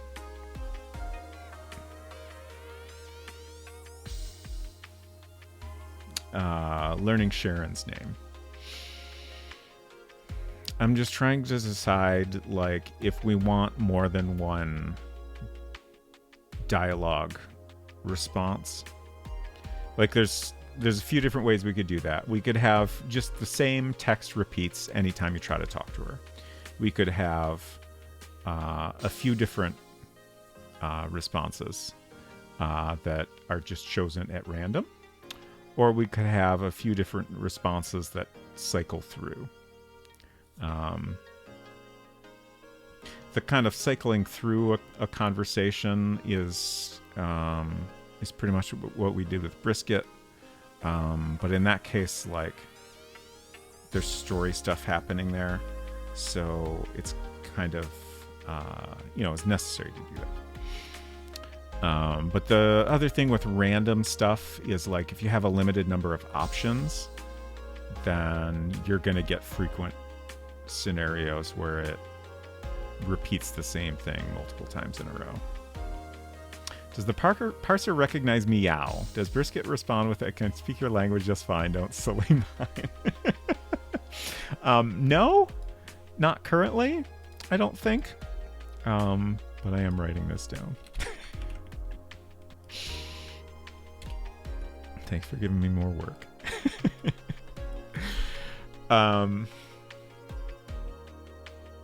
So yeah, I guess I'm kind of leaning towards having, like, a conversation. Like, we could maybe have 2 or 3 different things she says, and then if you continue to talk to her, she just kind of repeats the last thing, like,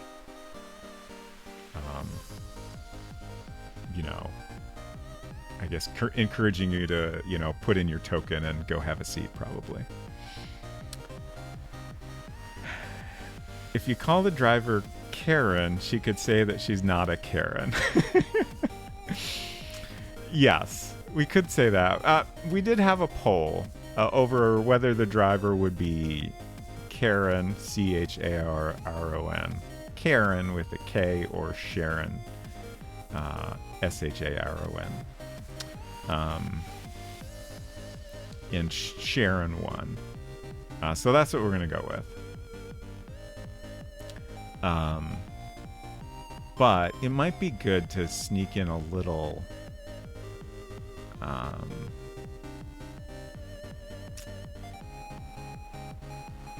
dialogue that makes that more obvious. Like, I feel like a lot of people are going to miss the reference.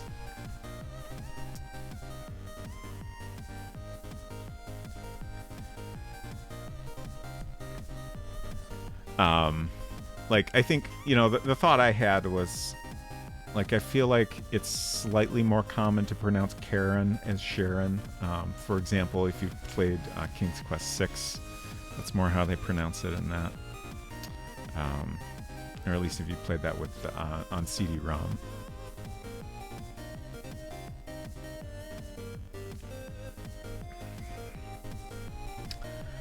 So we figured that Sharon would make the reference slightly more obvious to people. But I also imagine a lot of folks will miss it. I'm drawing a blank, as usual, about what to write here.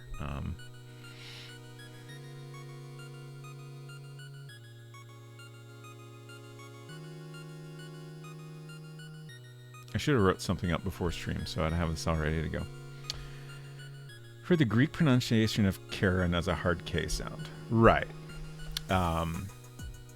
When I added my coins for Karen redemption, I was like, I couldn't remember how to pronounce it. I think if I had played King's Quest VI more recently, I might have just gone with that pronunciation. I was pretty sure that was how they said it in there, but, like, I wanted to try to get it correct.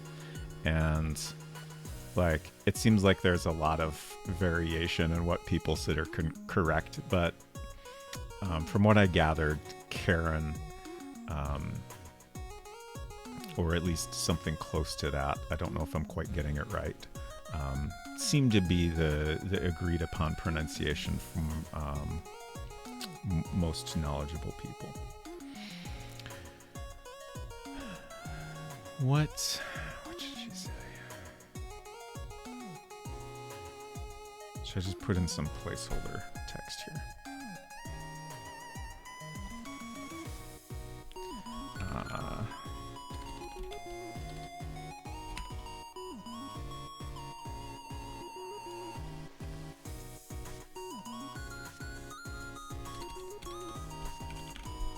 Hey kid, my name's Sharon. Drop in your token and take a seat so we can get going. Good enough placeholder. We'll make this more of a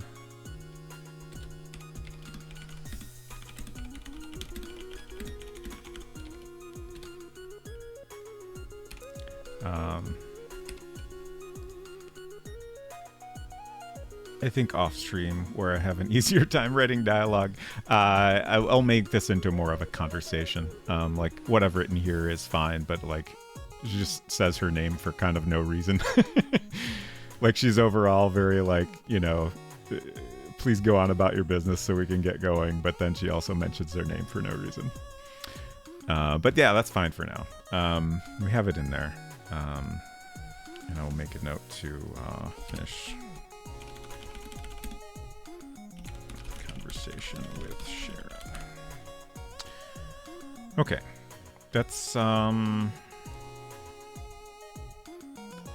the interaction on the screen that I have on my to-do list. So let's go test things out real quick.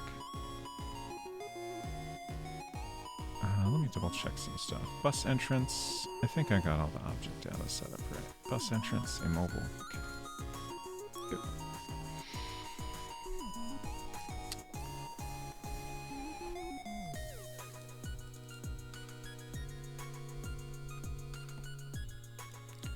Okay, we have... Oh, no, my save file's not going to work because we've added objects.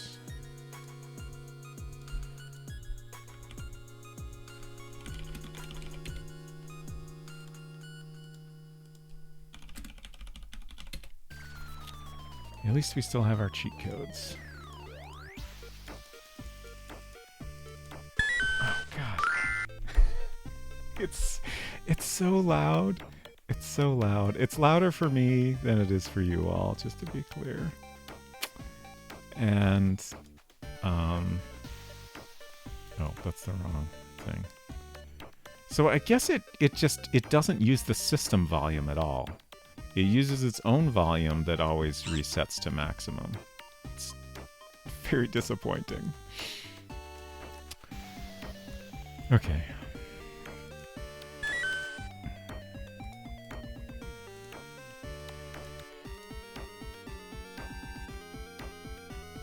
What did I do wrong?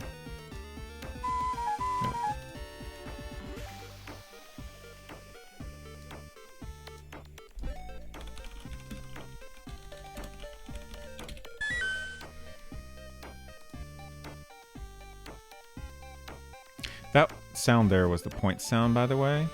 So that plays anytime you get a point. And I'm gonna take a shot at redoing it. Actually, I got a new toy a while back that I still haven't opened. I'll maybe do that on stream if we have time. If we get started on the icon before midnight, I think I have time to open up my new toy finally. And I might try using that to create a different point sound.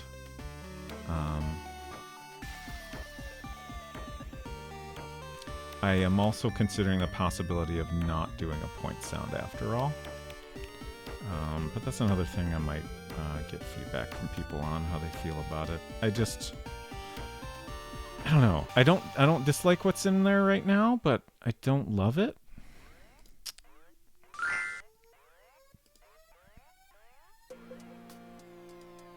And I kind of feel like maybe what I don't love is the fact that it is there at all. Let's do another save here. Like having a save around here that we can skip ahead quickly with.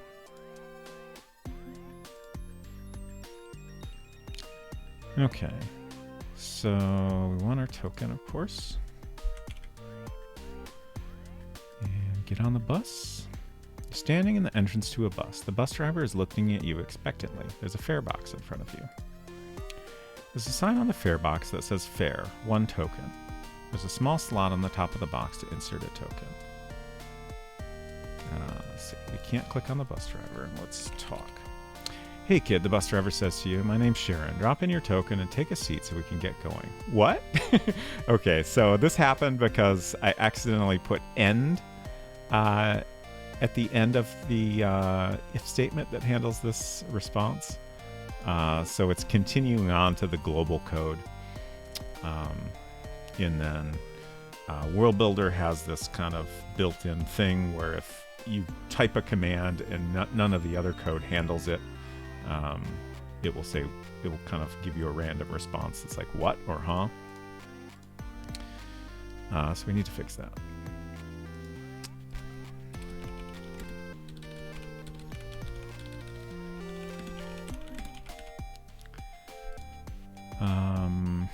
Let's look at the fare box. Examine box. That all seems good. Drop token into fare box. Your token drops into the slot, and you smile weakly at the bus driver, then make your way back towards your seat. As you sit down, you close your eyes, and you feel the weight of everything fade away. Your final score is 4 out of 23 possible points. Better luck next time. We're cheaters, so we didn't get too many points. And we should come back here, and we can still go to the help here. I figured there was no reason to like disable that. Just want to make sure that that takes us back to the end. Yep. There's lots of things we can do on here that don't really make sense. Oh, right, I forgot to test dropping an item.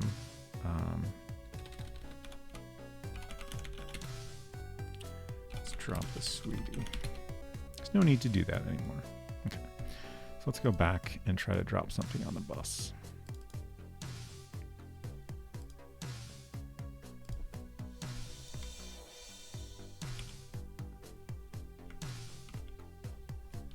Drop sweetie.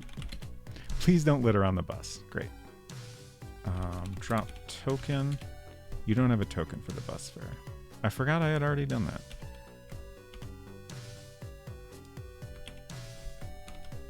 Drop token. Okay, great. The one allowable thing we can drop works.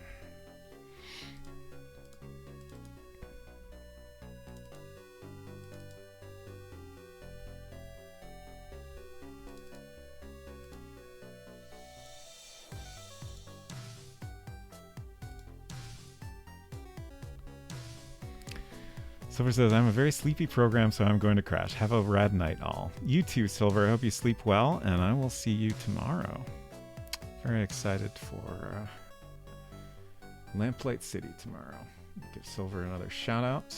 Again, that stream with Silver tomorrow will be over on his channel. Okay, so I just put a end here instead of an exit.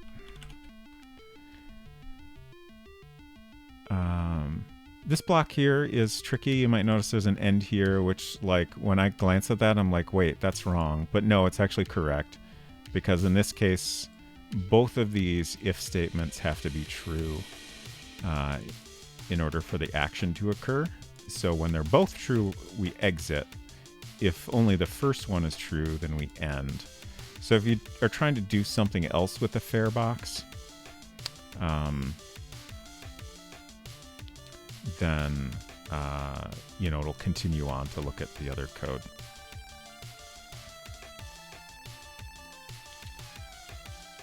Okay, just test that out real quick, and then I think we're ready to make an icon. So one little fun thing about making an icon is we've been working in System 6 this whole time. 608. But System 6 doesn't have support for custom icons. So the only way we could give our game an icon is to modify the icon for a world builder game in general. And then, like, if we updated it, then, like, both of these would have our custom icon as well. But in System 7, we can paste in an icon for, like, this application specifically. So that is what I will be doing to get our custom icon. And then for the online version of the game, we'll have that run in System 7 so you can see the proper icon. That's what I did with my other games. It seemed worth doing. Just to get that little extra bit of polish. And the game will still run in earlier system versions. It just won't have the custom icon. Okay. Open this, and then we open our test file.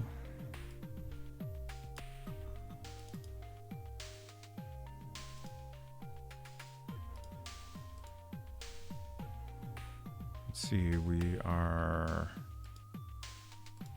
talking to the bus driver is the thing that we fixed. So talk. Okay, so we didn't get the what or huh after it this time, which is great.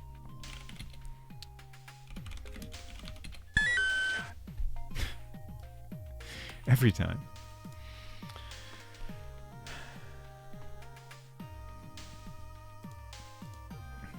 Okay, we did it. That's it.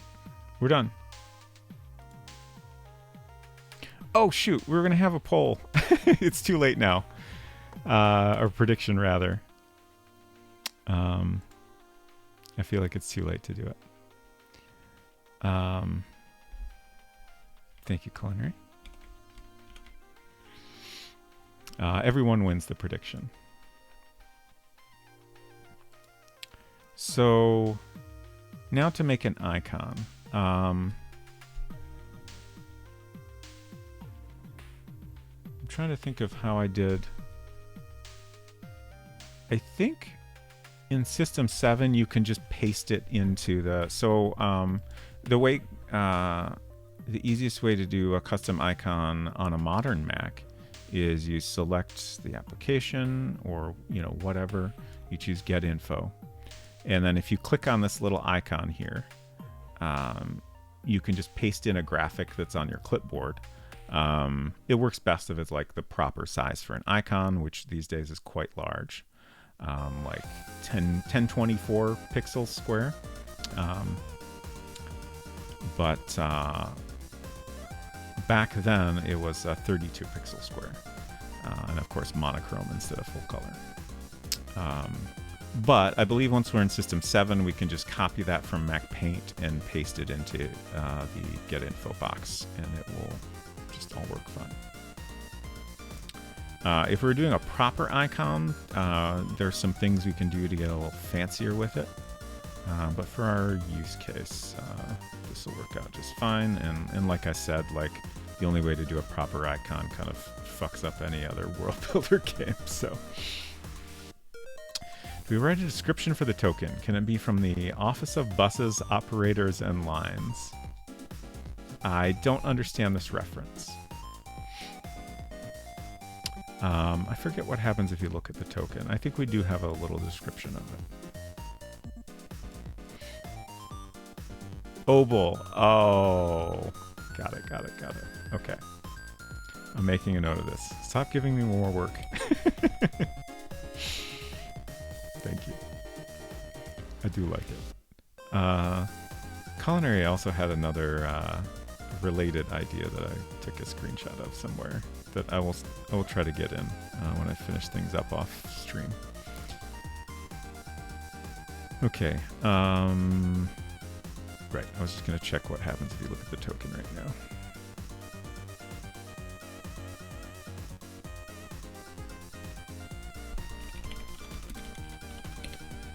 Oh, it doesn't. Oh, we don't support examine. Okay, interesting. It's a small metal coin. It says valid for one transfer on it. But we can mention some fine print. And I'm also making note that examine doesn't work for.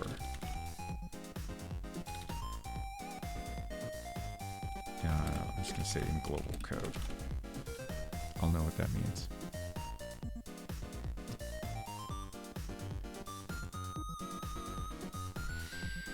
Ripgram, yep. At least he got a nice library named after him. All right. So I think just to save me some measuring, I'm going to take a screenshot of here. So I have to count out what 32 pixels is. Lives on in our hearts. Shouldn't have gone near that snake, exactly. Okay.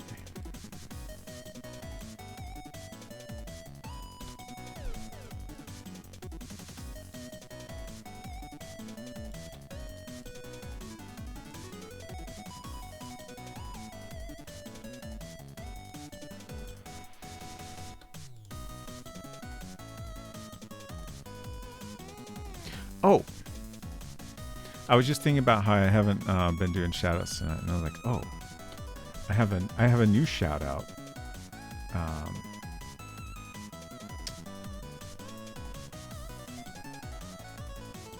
Valis is starting a new series with OK Retro Zone next week, so y'all should give them a follow. I guess the plan is it'll sometimes be on Valis's channel, sometimes on OK Retro Zone's channel. I'll also give Retro a shout out. But the first game is going to be on Val's channel.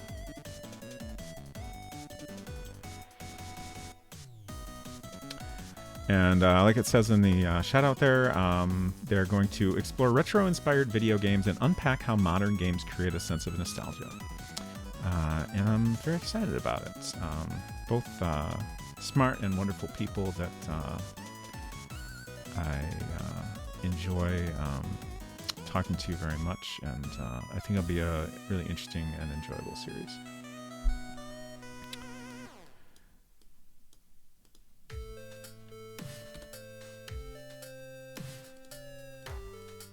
Okay, so there's our icon as it is now.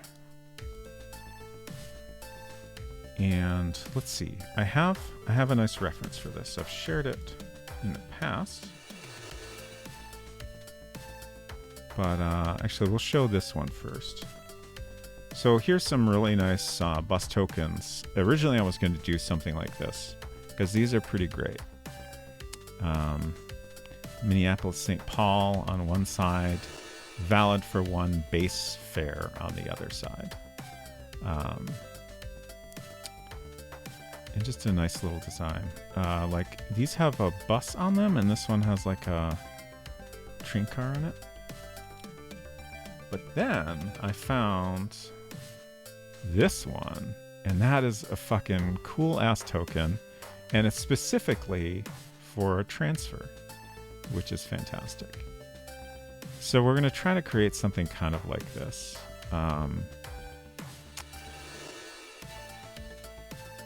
Let's see, what did the text? Well, we can always change the text. I think we'll want to try to have it say visibly transfer token. That might be tricky with a tiny 32 pixel icon.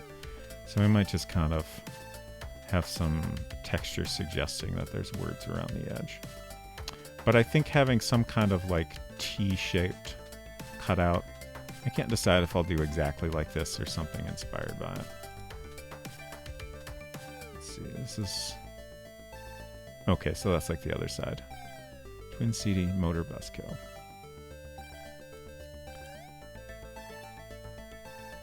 $0.21.5 is also great. But again, we might not be able to make anything like that legible.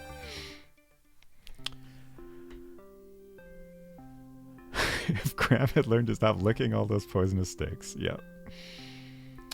What if they're magnetic? That's a good question. There's a lot of these on eBay, and this occurred to me. I might be tempted to see how much one of these would cost. I never really paid attention to the prices, but it'd be kind of fun to have one. Okay. I think before I actually start drawing this, this is a good time for a short break. I feel like I could use a little break. So let's do that, and then we'll come back and start on this icon, and then we'll also finally title our Untitled Game, which has had a title for a while now. I just kind of figured, since it had been labeled Untitled Game for so long, we would kind of make that one of the last things we do.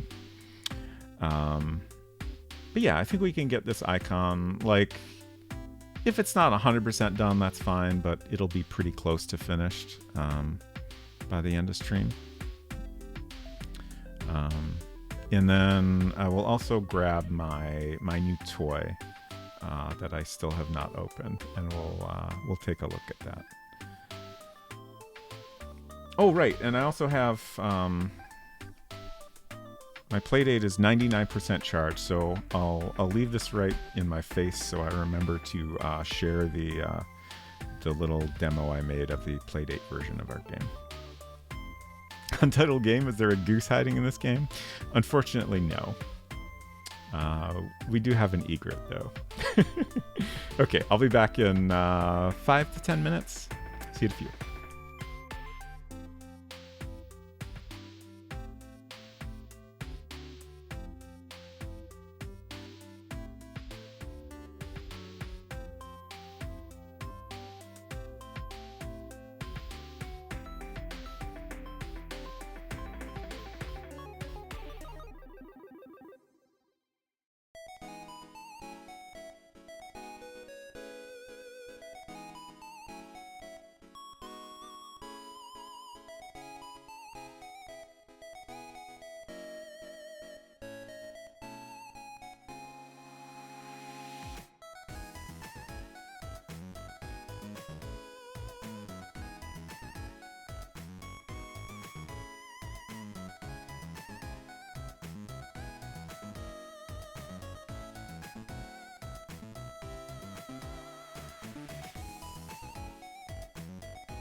Okay, hello.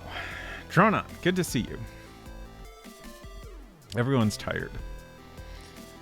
Oh yeah, I hope your teeth stuff went well. Dentist visit was good. Great. Tender next day, but now it's fine. Fantastic. Happening again next Wednesday, though. Well, hopefully you'll have another good experience. Just bought a new office chair. Remove the arms, good. But the back attaches to the sides of the chair with these plastic supports, so I have to sit dead center where I feel them. I am a wide person. Ooh, that sounds frustrating. Okay, so we're going to do a little show and tell before we start drawing this icon. First thing is the playdate and the little demo I put together of transfer point for playdate. Rearrange things here.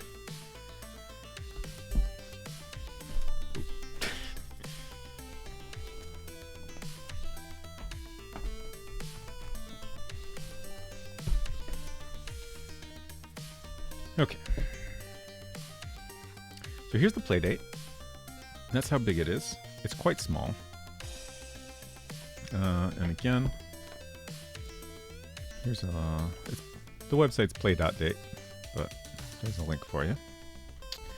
And it's got a high resolution black and white screen.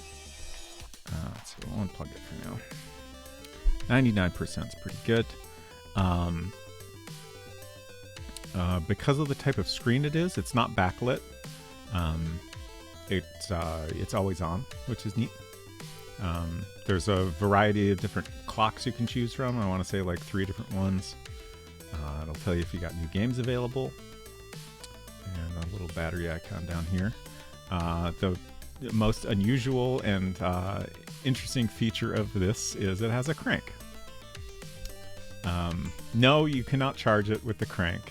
It's just for fun. You can use it to control different games. Not all games use it. Sometimes it's optional, but it's fun. I'm glad they put a weird little control option in. Let's see. Unlock it. There's lots of adorable and entertaining UI. I have a lot of games I have not opened. So when you buy this, you get a full season of games. And you get 2 games each week. Like when you get your play date, that's when your season starts. So you'll get 2 games on your first week, and then the next week you'll get 2 more until you get through that whole season. I want to say it's 24 games, but recommendation dog.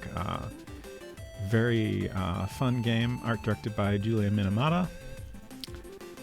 Stars of the Screen was very fun and unusual. I got all kinds of stuff on here. Some of these I haven't played yet. Root Beer has gone weirdly viral, apparently. Extremely popular on TikTok. And there's some interesting software, like the Botanist is basically just interactive comic book kind of a format, which honestly it reminds me a lot of like experimental hypercard stuff, which is just another way in which like this feels like it is kind of capturing the vibe of like peak classic Mac software. But is that it? It's got a blank icon, so I assume that's it. So here's transfer point. So because, we have a D-pad, BA, and then the crank for inputs, we can also potentially put some stuff in here. Like I was thinking maybe we'd have inventory and weapons options here or something like that. But we can't do keyboard input. So I'll have to kind of rework the game to be a fully point-and-click interface. We could potentially bring up a keyboard, but since, you're using, typical, like, game controller inputs, it would be unpleasant to use frequently, and I will do my best to avoid having to do that at all. But you can move around. When you're over something interactive, you get this kind of highlight around the pointer. So we can click on the bus sign here, and then it pops up a menu of different actions you can take. So we can look, search, or take. We'll just look at the sign here. It's a bus schedule showing a table of route numbers, place names, and times. And if you go to the edge of a screen where you can go in that direction, it switches to a little arrow. And that's pretty much it. I didn't really do any interaction outside of this start scene. Let's see if we can look at this also. A small metal sign on a tall pole. It shows an icon of a bus with a bold orange stripe below it indicating there's a bus stop here. We can also do search, I think. You don't find anything unusual. And then we can go over here. This was made when this was the direction you went to get to the totally normal house. So we'll have to change that, obviously. And we can look. You're in front of a totally normal house. It's probably the most ordinary house you've ever seen. The front door is closed. There's a small path leading off to the west and a larger path to the east. A larger path to the east. Typo there, apparently. So yeah, that's pretty much all I put together. I just wanted to get an idea of what it was like to develop for this, and if it was something I wanted to pursue with this game. And I determined the answer was yes. I think I would like to make a version for this adorable little system. So that'll be a future project. I won't do as much of that on stream as I have for this game. But I will do some occasional streams of it. Panic has added so much fun little touches and animations. Yes, definitely. How does it feel in the hand? Comfortable, good button placement? Yeah. So it was developed along with Teenage Engineering, which, if you're not familiar with them, they're just great at making fun and like extremely well-made hardware. So like this feels just like super well made. It's pretty comfortable to hold despite its tiny size.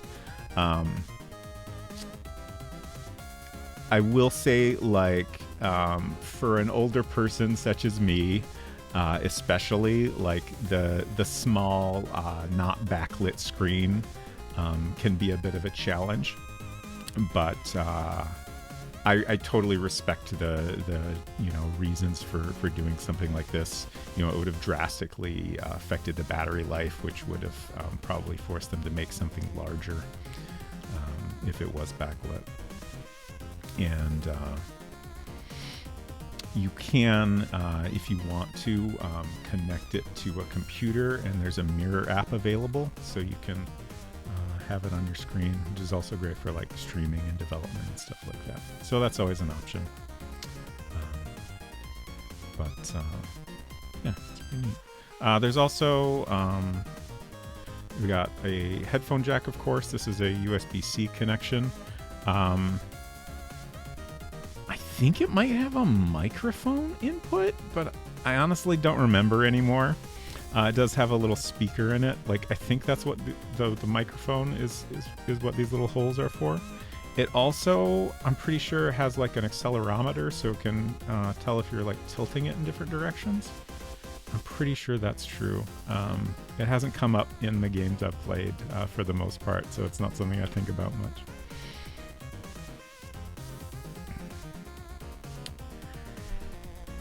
Are you using any particular engine or scene manager? I'm using Noble Engine for the scene manager and some other functionality.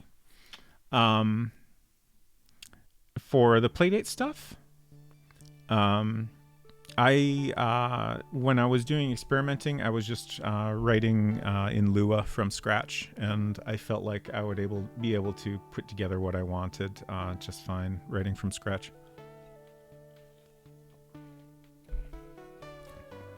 I usually tend to prefer to write as much of my own code as I can, unless I have like a particular need to do something more complex. And I think this is straightforward enough that I can write it how I want without too much trouble.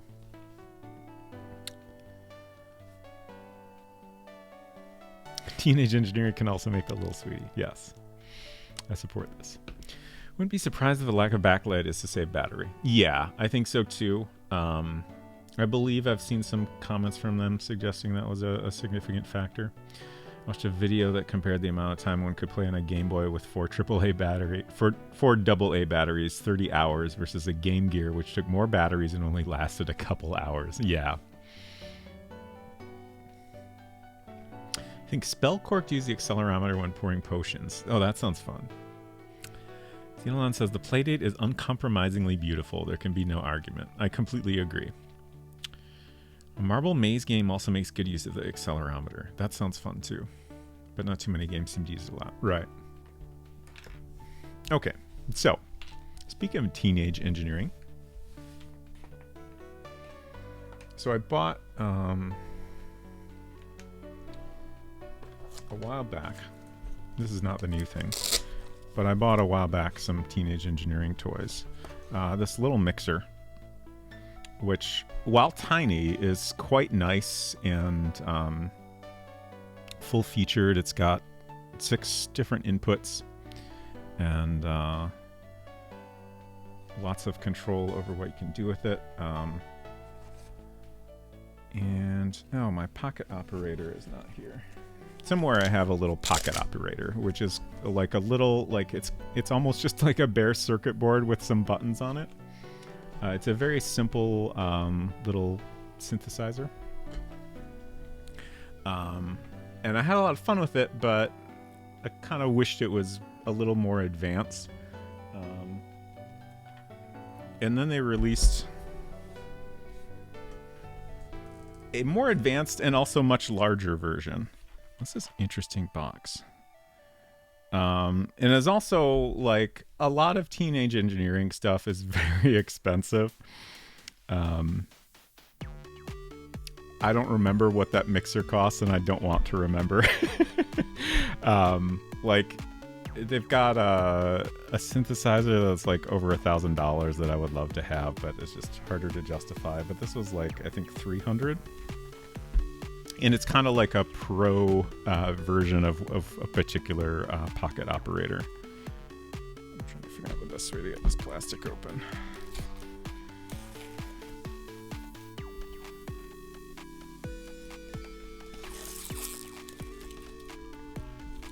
So this is the EP133 64 megabyte sampler composer.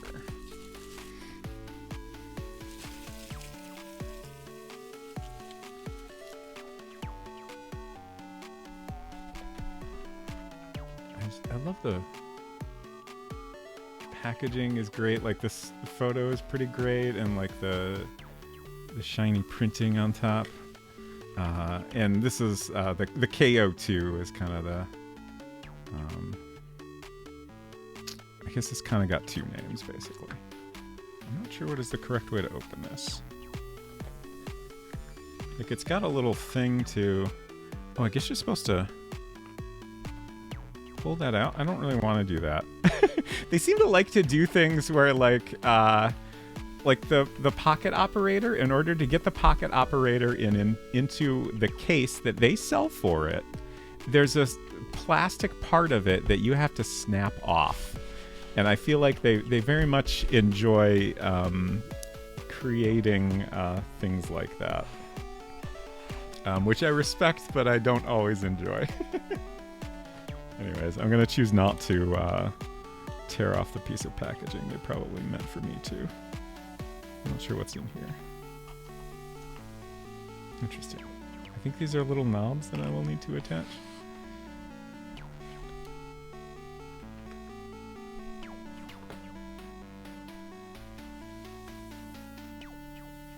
Looks more like some boxing game from the 60s. Oh, yeah. Look at that. That's so cool. And even like this instruction sheet is just so great. Like these little drawings. So good. Okay. Warning, do not eat the little parts. Yeah. here.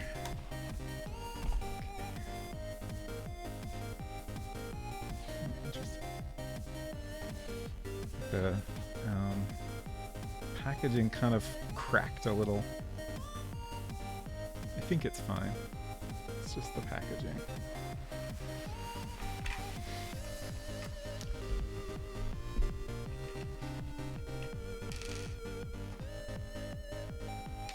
These almost feel like Lego pieces. Let's see. Black knob probably goes on the black ring, and then orange on the orange one. That seems right. And then what's the other one? Oh. Okay. I don't know where the other one goes.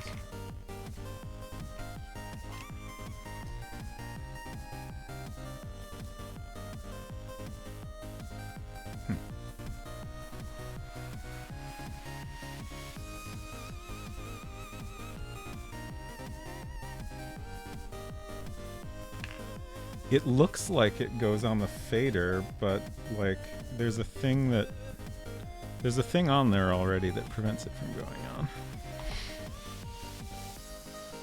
For some reason I feel the need to go watch Andor again. It was a good show.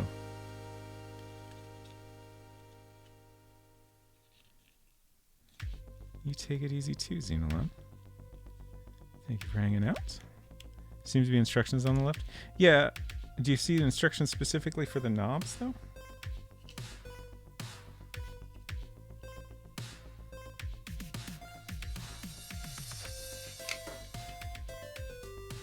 Oh, that's how this opens. I did it the hard way. Okay. Yeah, these are additional. Oh, there's stickers. Oh, they're great little stickers. And more stickers.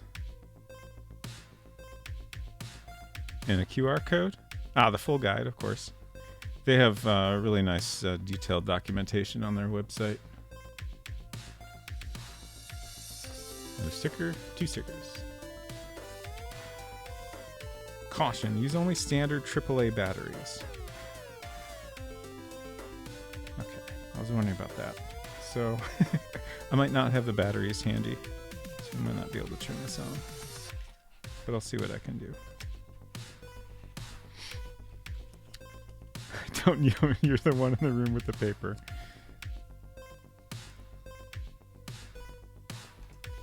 It's just, I'm surprised that they don't make it clear how to put the knobs on.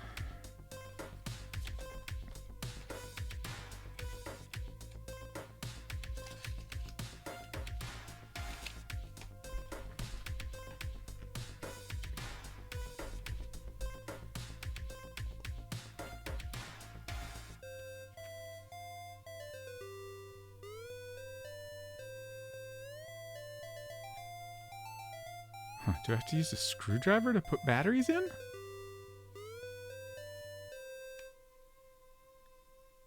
Okay, so it definitely doesn't have power on its own. Oh, I might be able to plug it into USB and use power that way.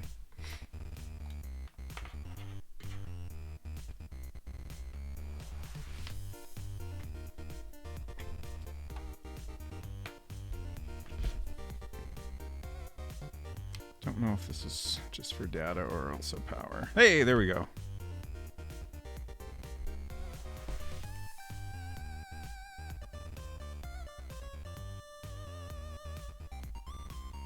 I have no idea how to use this.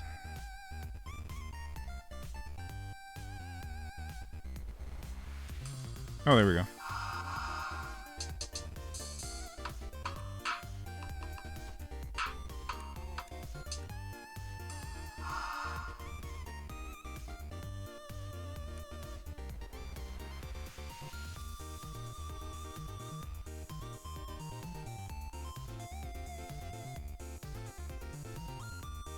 I'll definitely need to play around with this a lot to make sense of it. So this does sampling, so like that little drawing of the kid shouting "hey" is, you know, showing how you can actually record stuff and then make music out of it. I'm just kind of pressing things, see what happens.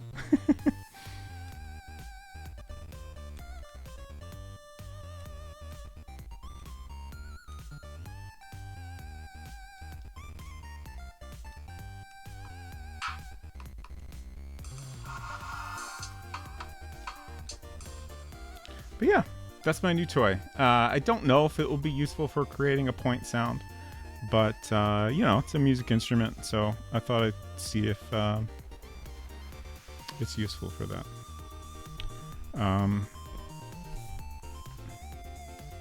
Yeah.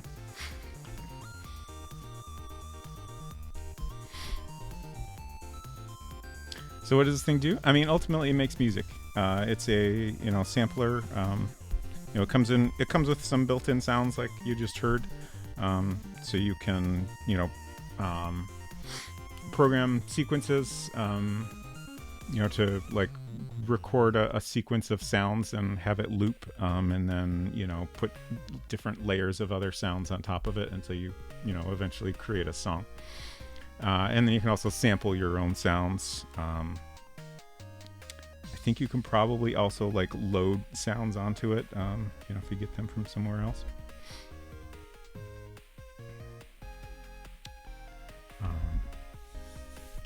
But yeah, like the nice thing about this is like, it's got a USB port, and it's got, built-in memory and stuff. Like a thing I found frustrating very quickly with the tiny little pocket operator is it was very easy to, if the battery drains, potentially lose anything you had saved on it, which is kind of a bummer.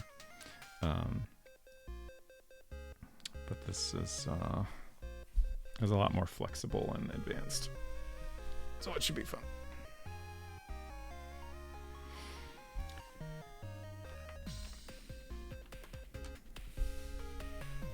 It has a speaker, so if you try and get it to divide by 0, the thing will scream. Probably yes. I need to go blow my nose real quick. I'll be back in just a minute.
Okay. Ace, hello. Good to see you. Doing well? Okay, so for anyone that just came in, this is a bus transfer token, and this is going to be our reference for the icon for the game. So we're going to do a 32 by 32 pixel monochrome version of something like this.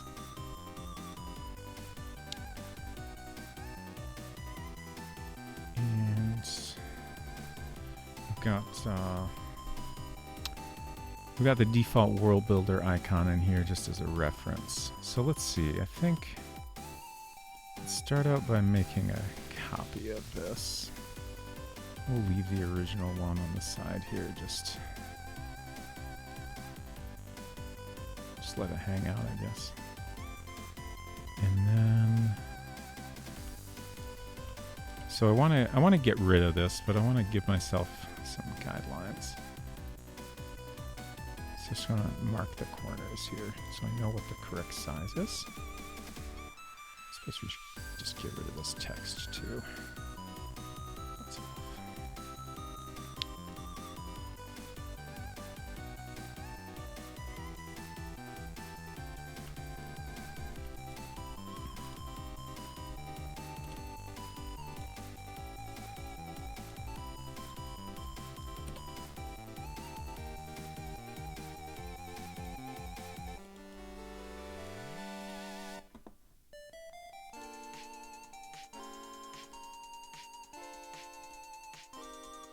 Oops.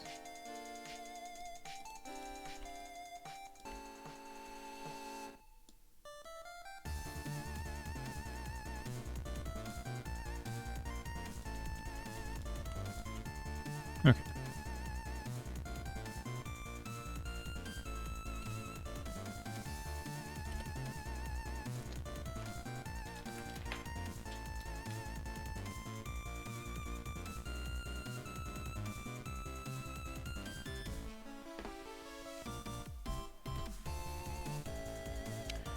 Okay, so I want to show an edge of this. I think I want to do kind of similar perspective to what's here. Like, we could show a little bit of the bottom edge, we could show a little bit of the top edge, we could do like a little bit of one of the sides. I guess we could also do a combination, like a little bit of the side, a little bit of the bottom. But I think I like, you know, slightly from the bottom like this. It's just kind of a nice angle. So let's see. We'll start with a circle. I'm wondering how this is going to look. What's the best way to get the two circles we want? Actually, let's make a copy of this just so we can obliterate it and start over very easily.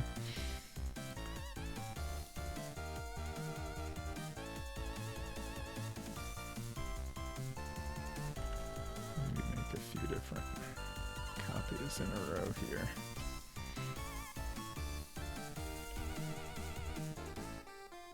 Just make a whole grid of icon spots. Okay. So I'm going to try it this way first, but I feel like this is probably not the way to do it. Yeah. So that kind of gives us the two shapes we want, but like there's some doubling up here. Let's try if I do a fill. That helps. I'm not sure how much of an edge we want. Maybe just that. Like, it's super subtle, but you know, this is a very tiny icon, so we can't do too much more than that. And actually, that looks pretty nice up here. Like, there's not anything weird going on. So yeah, I think that's a pretty good start. I'm gonna make sure the size is correct. Yeah.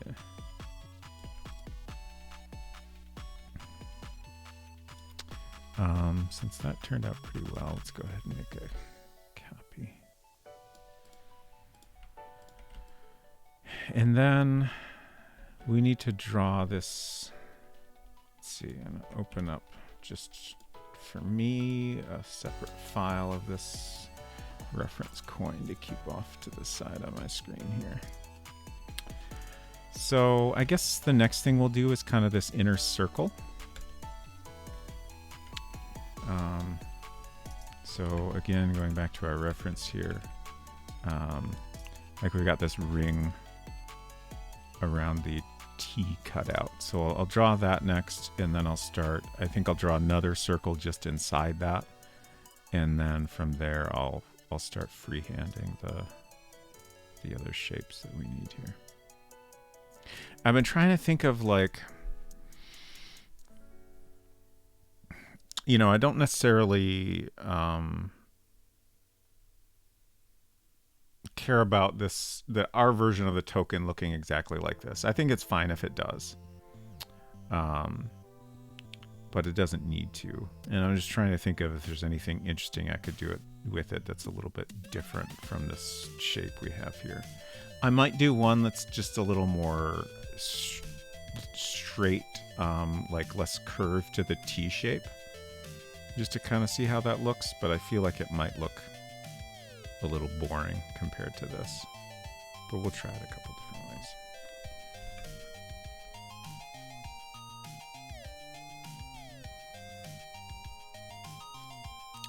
So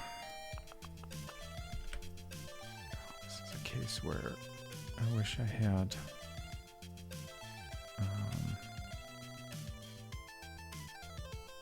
like this just fits, but I wish we could have a different zoom level. You're sleepy? You did do lots of yard work today, and I think, weren't you already sleepy to begin with?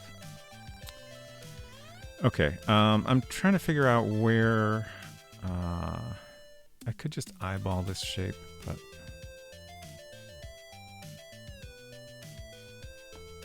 let's see how that goes. Not great. Okay, maybe eyeballing it is fine. I think that's still too big though.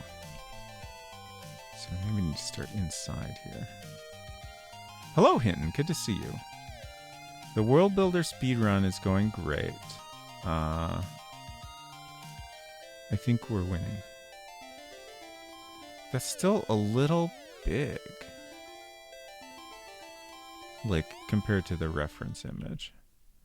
So let's come in here.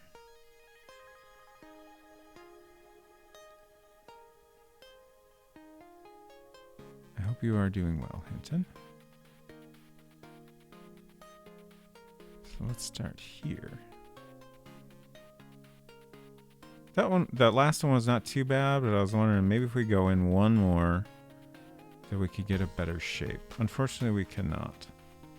I think this is the correct proportions, but it, like, the corners are very chunky. Obviously, we can clean that up. So we could clean up this, or we could start with this and kind of shrink it. I think maybe we'll shrink it, because I think if I do this and clean it up, I'm gonna get basically this, but shrunken. So we'll just do it the way that's easier.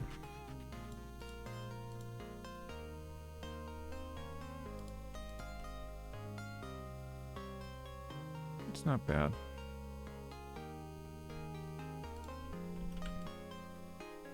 That might be too small, but we'll go with that and see how it looks. We went to a dog market and me and Rooster got runner-up in the worst behaved pageant. Fantastic. Congratulations.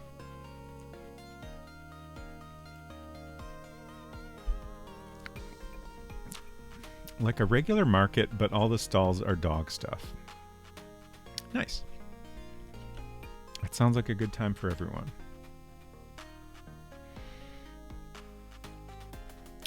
Okay, so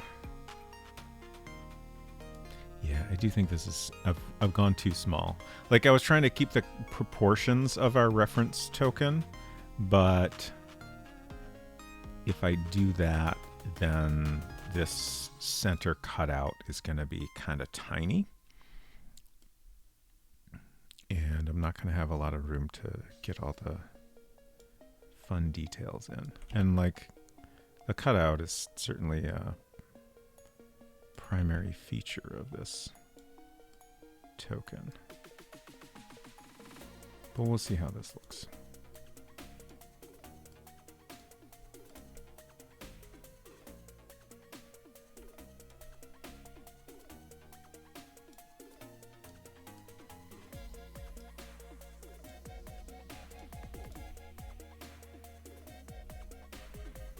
Yeah, already I'm not quite happy with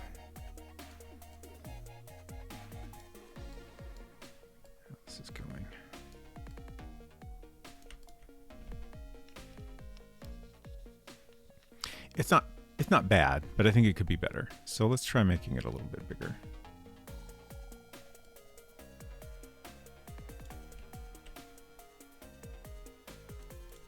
Let's also save this. Icon 1.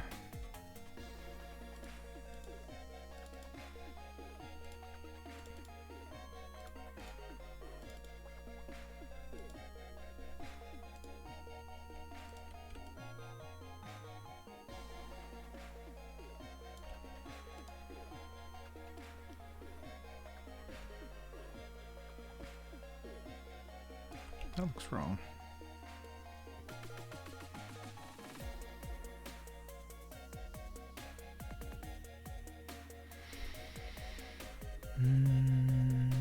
It's not bad. I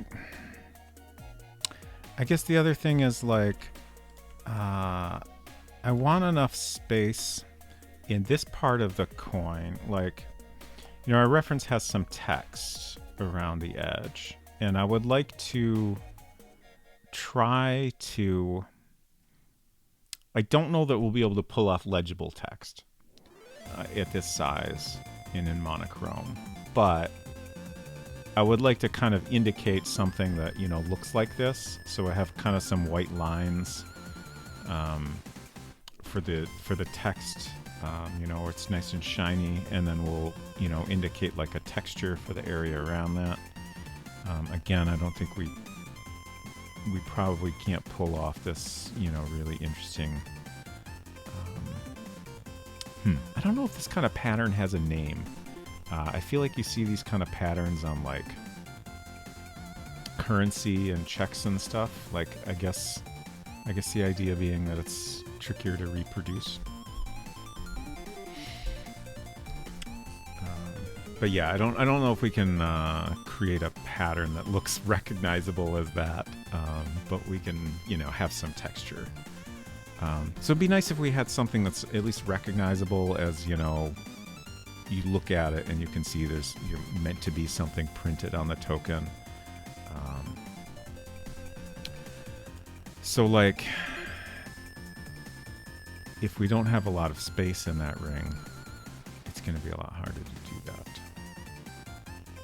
But I guess ultimately it's more important to have this center cutout shape looking interesting. So maybe I shouldn't worry about that too much. It's like IRL dithering. It is kind of...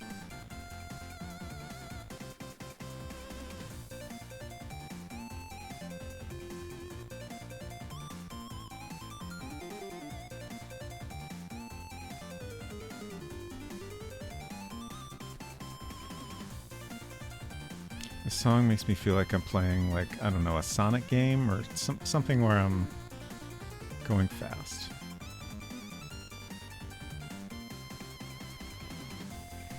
What about just the cutout bits, no surrounding circle, or did you already say that?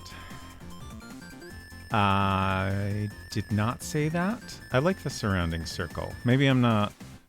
It's possible I'm not understanding what you're suggesting. But I like the surrounding circle area.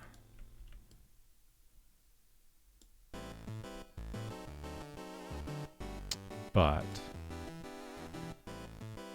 I am going to experiment with making the surrounding area smaller. Let's try this.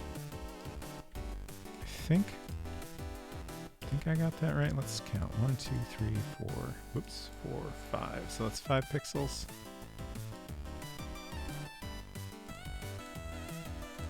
5 pixels there. That's the same. Okay, I got it right.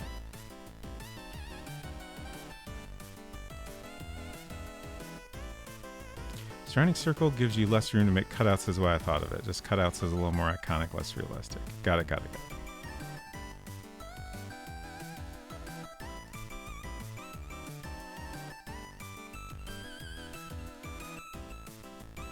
Like, I guess I would also like to have it recognizable as being some sort of coin or token.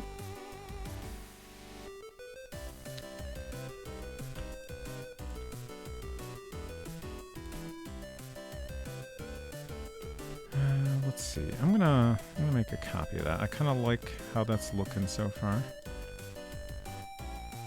And I want to be able to come back here if I'm not happy with the T shape.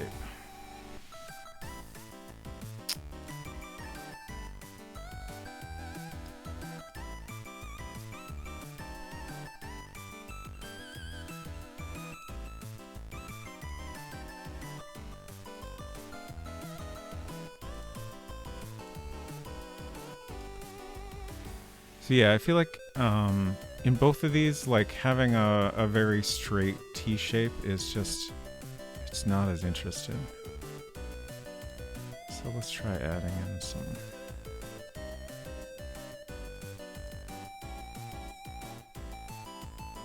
curves here.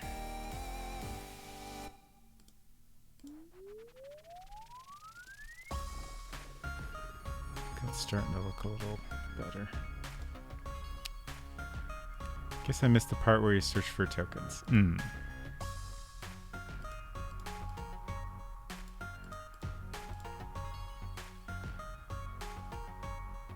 Okay, I think that's looking pretty good. So then let's try adding in the depth.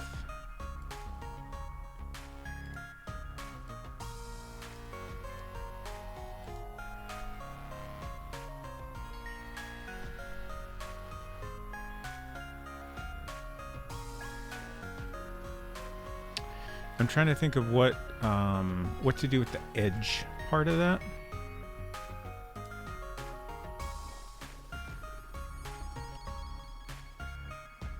Like, I could just fill it in black. I feel like that's gonna be boring. I guess we'll try it real quick. Just as a comparison. I feel like it might be more interesting to have kind of like, you know, ridged edges, which is basically just going to be, you know, every other pixel is filled. It's not terrible. I don't think it's quite what I want, though.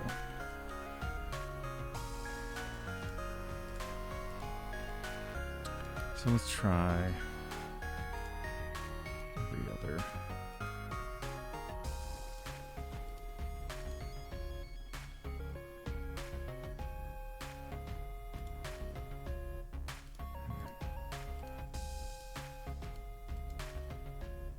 Okay.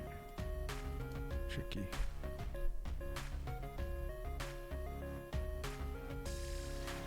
Sometimes patterns can be tricky because it's like, do you want to be symmetrical or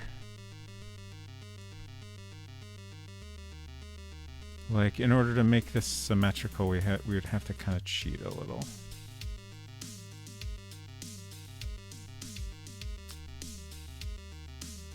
Let's see what happens if we just fill in gray.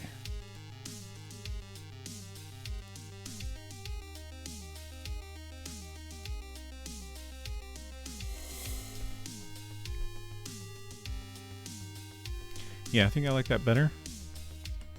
That gives it some texture. Let's try the gray for all of this.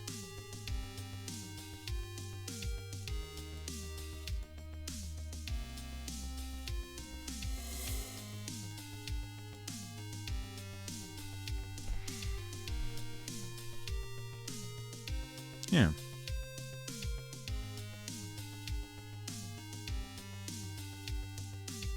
Okay. Like the more I think about this, I'm a little worried that it's gonna get kind of muddy if we try to put in too much detail. And I'm not sure what's gonna be the good middle ground, but I guess I'll just experiment and see how it goes. So I realized that we want kind of another ring around the outside.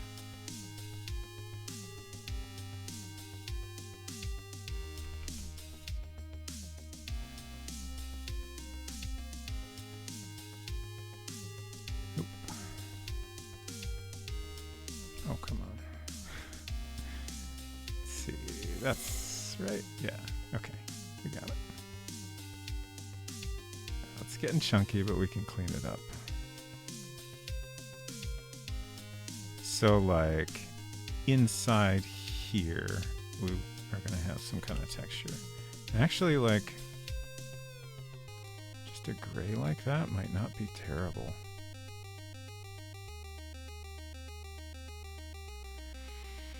That might be the best texture that we could do. Let's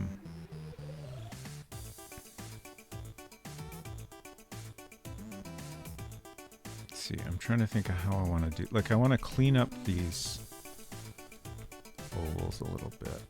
So I guess I'll start with that.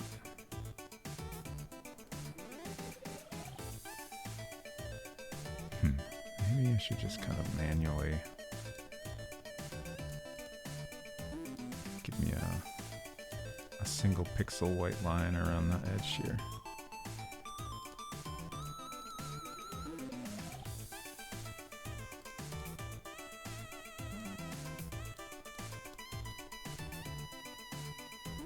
Okay, looks a little nicer.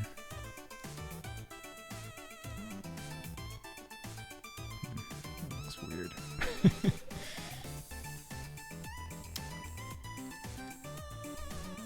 Yeah, I think that's a little better.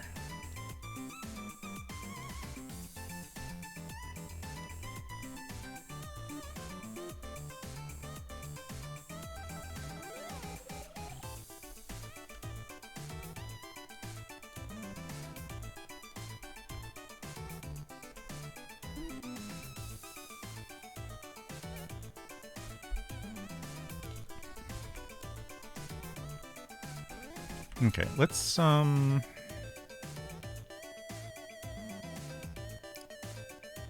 try different patterns. So I feel like that's pretty good. Actually, let's get a whole row of these so we can just pick a bunch of patterns that look good and then see them all side by side.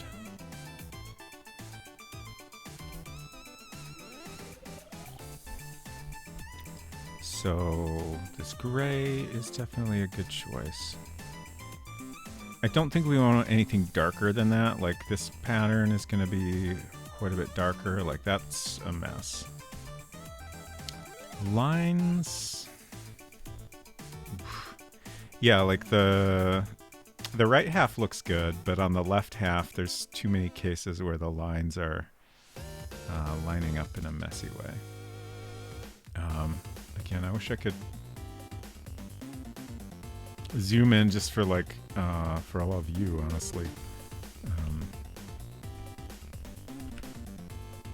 I feel like that's too zoomed in to really show you what's going on here.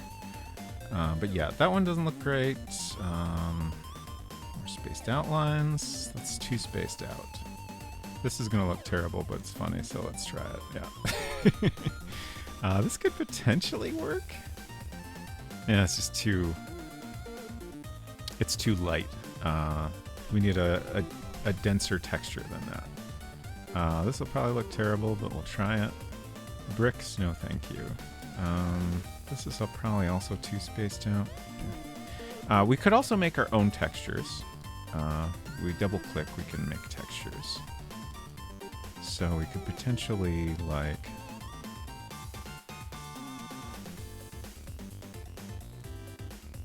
I don't know, figure out a way to do something like this that's a little more dense.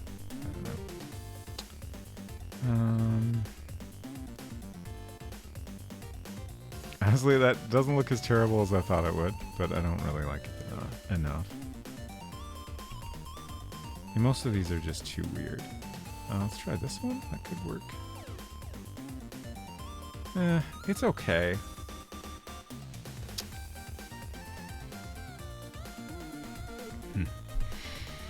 This might look alright.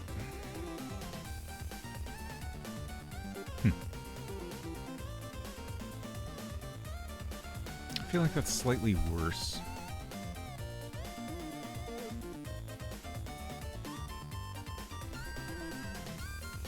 Horizontal lines, Same problem as the vertical lines.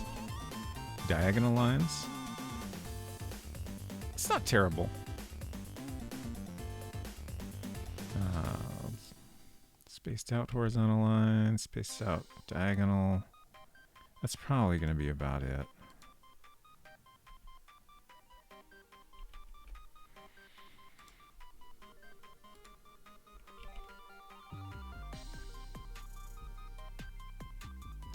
Yeah, I think that's everything that's going to look decent at all. It's not too bad, but I don't think it's enough of a texture. So I kind of like this the best. I think what I'm going to do is make a copy of this, and I want to kind of like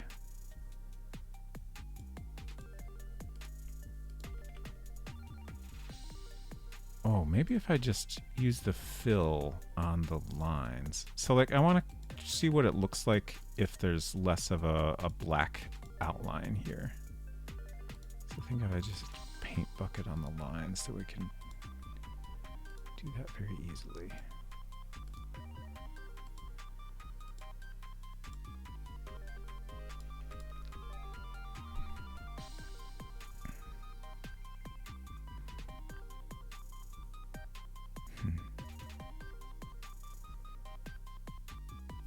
I honestly don't know which I prefer, but I think if we do this one, I would want to do it with the inner line also, so let's continue.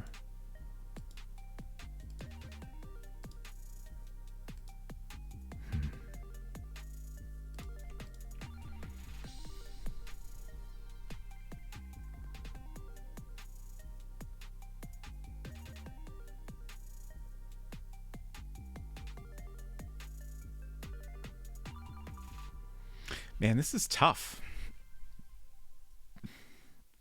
I think I like this one the best overall, but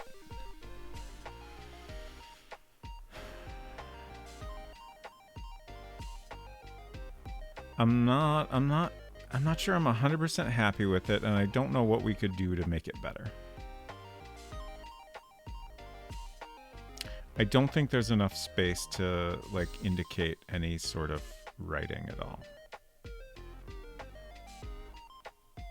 I suppose if we're not going to do writing, I could try making the cutout part a little bit bigger. I don't think I would want to make it a lot bigger, but maybe just like a pixel larger all around.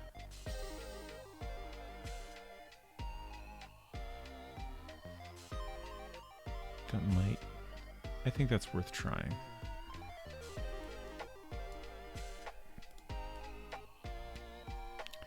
So let's see. We'll go back to, I guess, this version and then erase parts of it.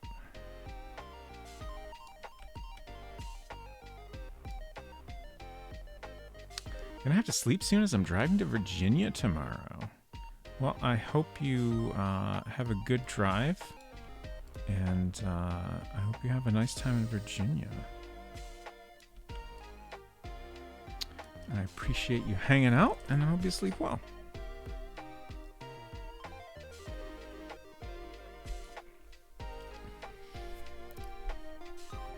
Okay, so let's see. I'm going to erase most of this. I'm going to leave kind of some edges here to make sure I'm actually getting the size that I want.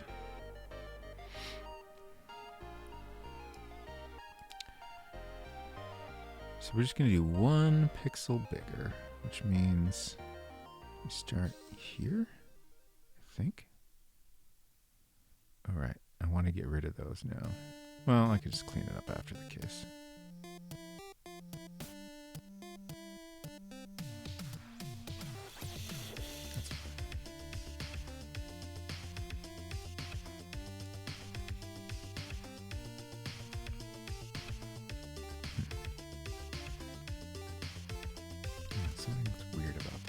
It's fine.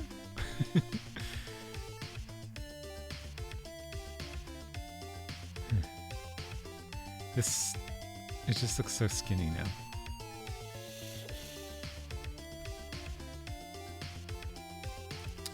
Oh, right. That's why it looks a little weird, because we altered the shape of this ring.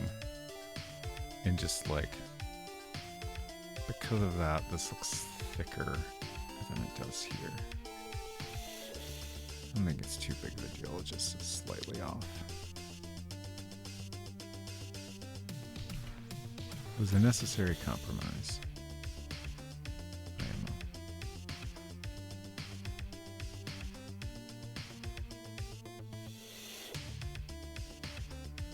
Okay, that looks very chunky, but we can clean it up.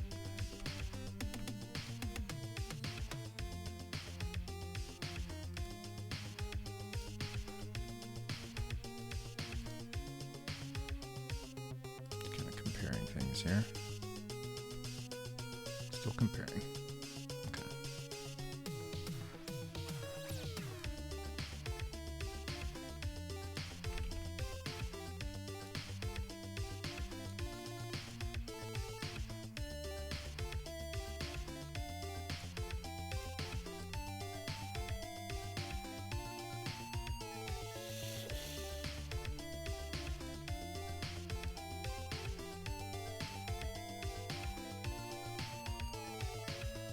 Oh yeah, I just remembered the Summer Games Done Quick schedule was announced. And I was scrolling through it, as I generally do. If you're not familiar with Games Done Quick, this is a speedrunning event that is usually held in person. For a while it was all online, but it's back to being mostly in person again. But streamed online, or Twitch, of course, and always supports a particular charity. There's Awesome Games Done Quick. That's like in January, and then Summer Games Done Quick is usually in the middle of the year.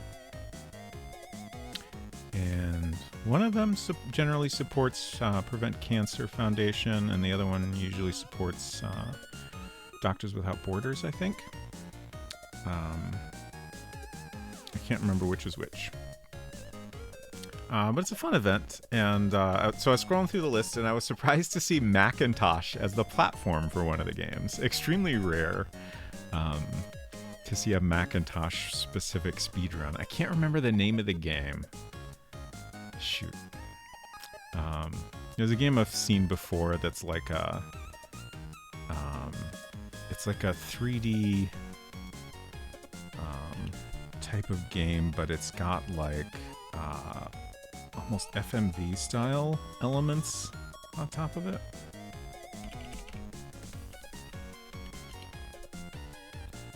Not sure if the schedule is easily accessible. No, okay. They posted it on Twitter, but it's not on their website yet. Summer is at MSF. Thank you.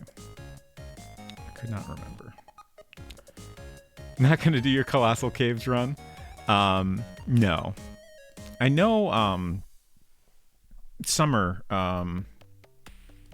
one of the other runners of Colossal Cave 3D, submitted that as a run at least once, but I don't think it was accepted, unfortunately.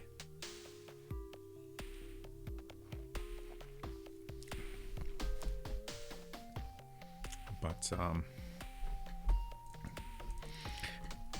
am I still the third place runner for that? Definitely I would not be the top choice to be running that game.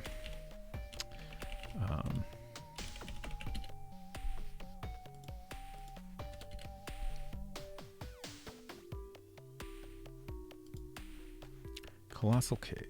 Summer B is... Oh, actually at number 3 for any percent, and currently at number 2 for 100%. The Woofs has, wow, both number 1s now. I only ever did the 100% run, and I'm in 4th place these days. It's 17 minutes and 44 seconds, which is not bad. I mean, the number one run is 15 minutes, 53 seconds. So not a huge difference there. Like all of the speedruns I've done, like, I feel like other runners are definitely more experienced speedrunners. So like, they're more able to do things really well. And then I also simply lack the patience to put the time in to, really optimize my runs.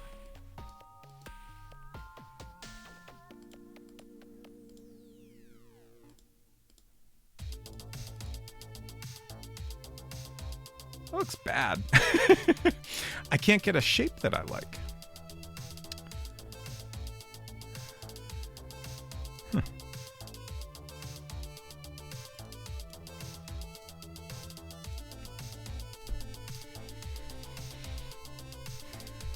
Maybe this is the winner. Maybe that's the one.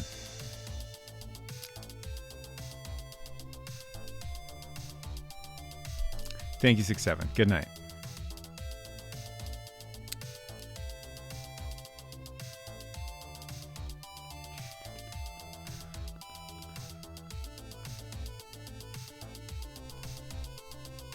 Should we drop it on there and see how it looks?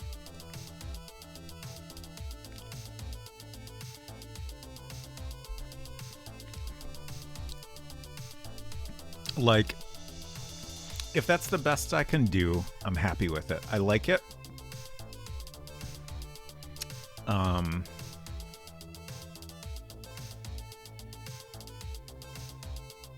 just...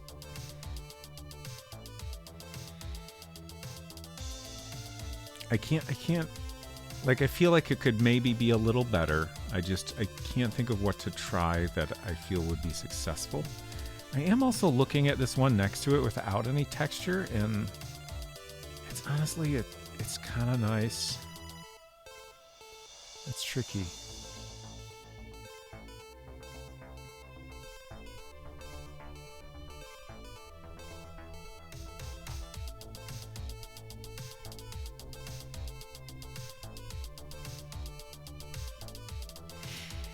Let's take these two. Those are my two favorites. Let's get rid of these little size markers so we can focus on the icons.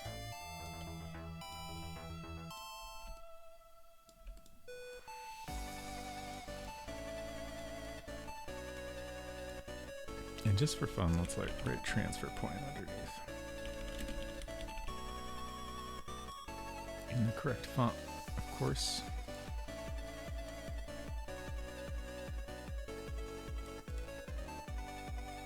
It's a little off center, I think.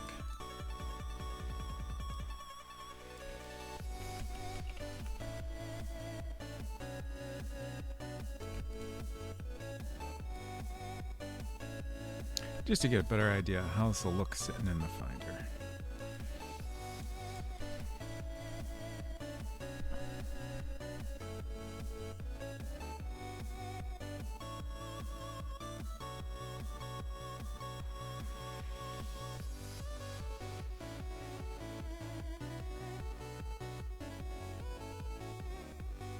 I think out of those two, the one on the right is better. I am wondering if it might help if that outer ring, like the white part of it, was just a little bit thicker. Like, you know, this ring here, the two edges, the two lines are never touching at any point, whereas the outer ring, you know, it's always touching here, where the shapes kind of come together. So I wonder if that might help it just kind of look a little clearer.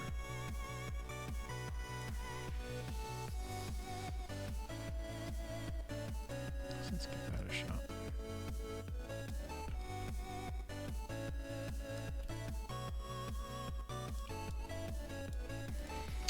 Question is, how do we do that with the least effort? I think, can we do...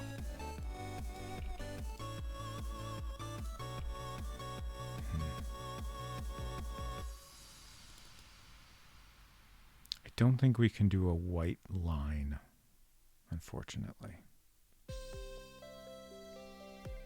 So I think what we do is just manually erase this, and then we'll draw a new line in.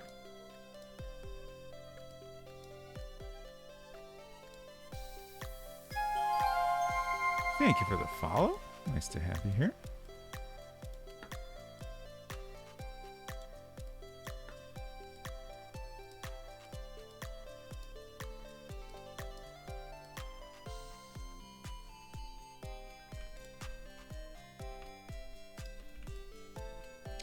Okay. So, where do I want to start here? Probably not here. That's not quite it. So, this is actually tricky. This might be...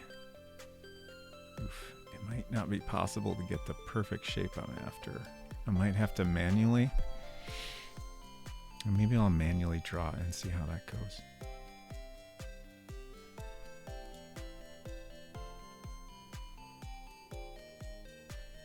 Let's try a couple more times here.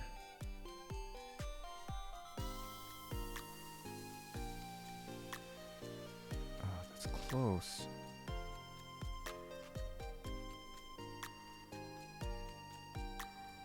It's close, but also quite far from like the shape is too wide and short. Wrong proportions.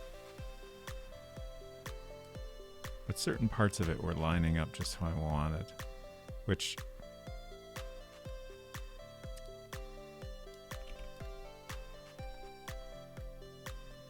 I don't know if I can get exactly what I want.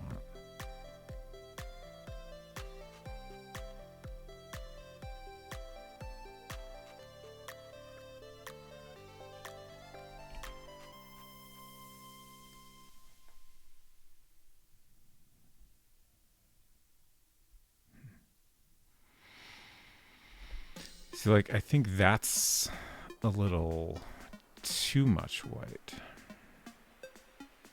It's also sloppy.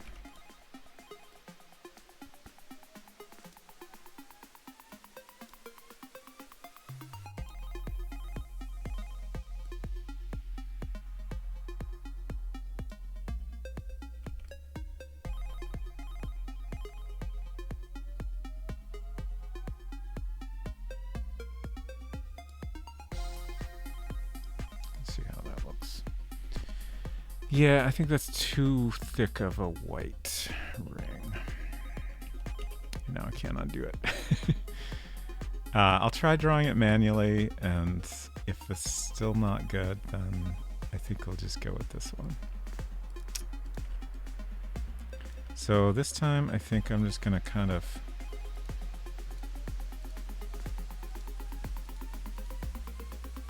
go around and give it a little more space anywhere it's too close. This might give us a little bit of a weird shape in places, but we'll see.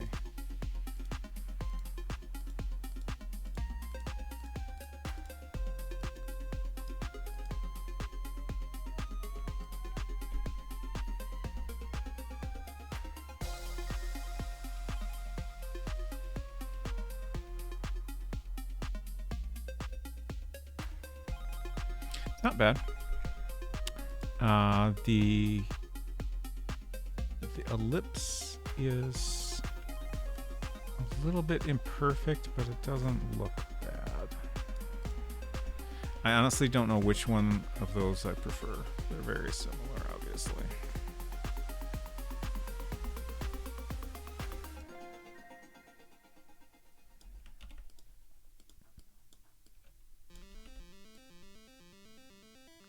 I'm also very curious how much time I'm gonna spend fussing with this off stream, seeing if I can find a way to make it more perfect.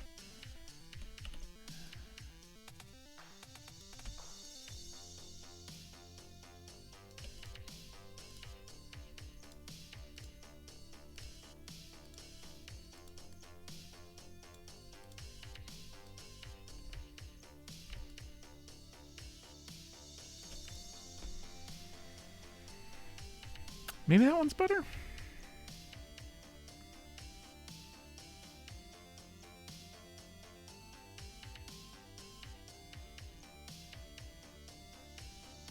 I am curious how this will read to anyone that doesn't already know what it is. One thing I want to try, I don't know if this will work well, but we'll give it a shot with this version.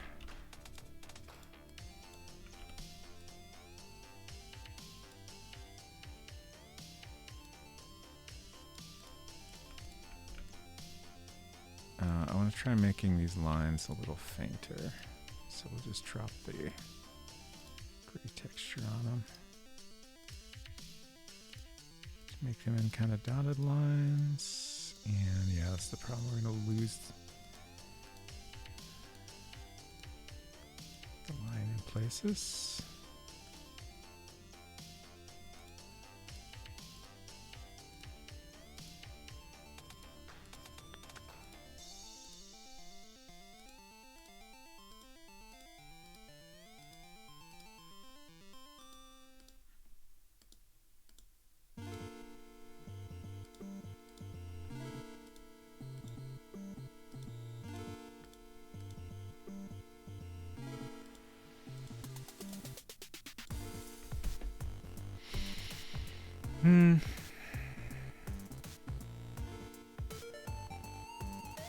Yeah, I don't hate it, but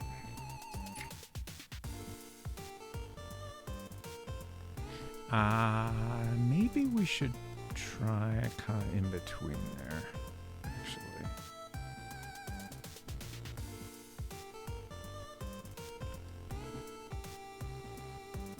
So, like, we don't necessarily do that with every part of these lines.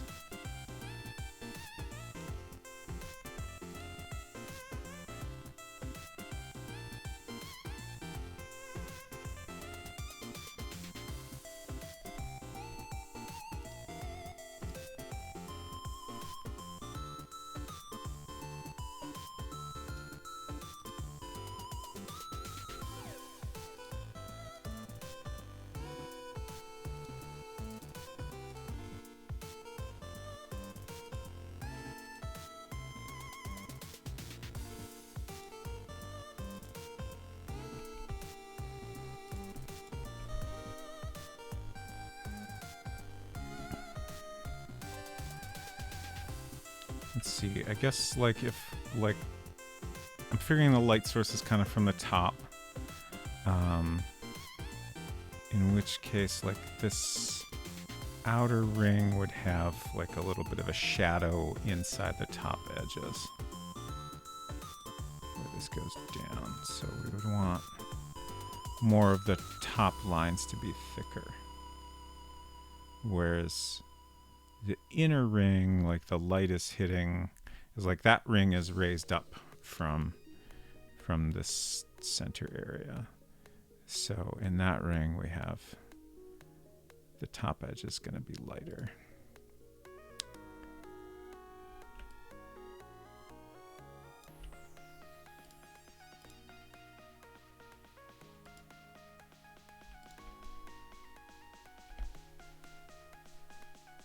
I kind of like that. I think that's pretty good.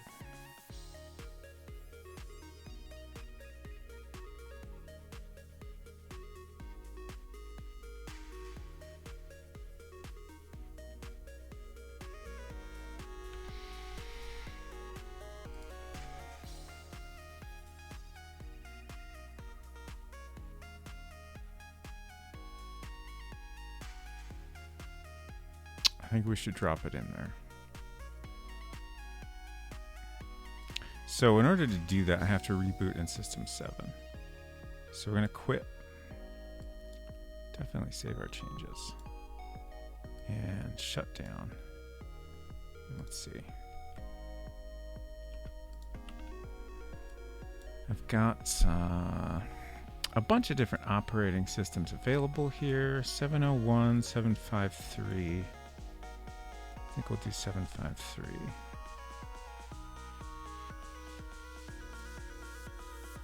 Oops, let's restart. There we go. Mac OS now. System 7.5 is when they started calling it Mac OS instead of Apple System software.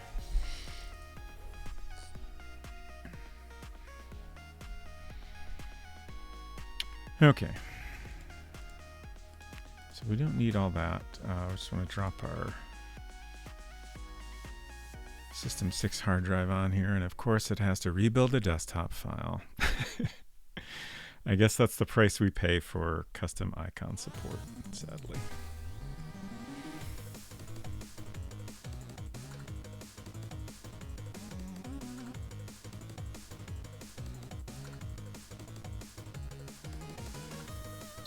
Okay. Oh, wow. It's done some weird things with some of these icons. That's interesting. Huh. Oh, and we have a plain icon. Why did that happen? That's very odd.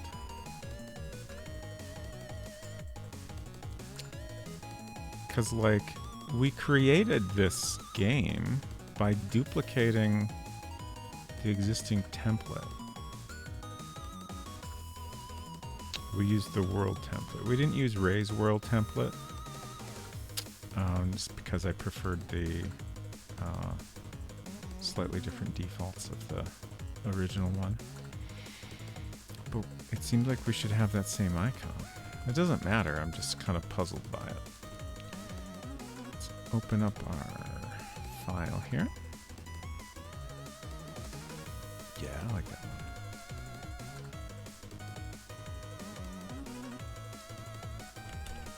Copy our token. Oops, I didn't mean to double click. So in System 7.5 here, we have multi-finder. We can have multiple things open at once, which is frankly unnecessary IMO. Now we just have this cluttered background behind our world builder. Who wants that? I think we could maybe, yeah, we could hide the finder if we wanted to. Okay, but we can click on this and paste our icon in there, and it looks like shit. Oh no, what happened? Did I make it the wrong size?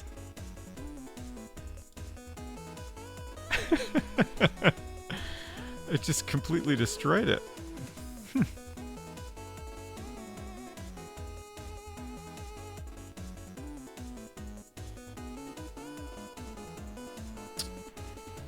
I swear it's the right size. Maybe the way I selected it was, maybe it didn't like that for some reason.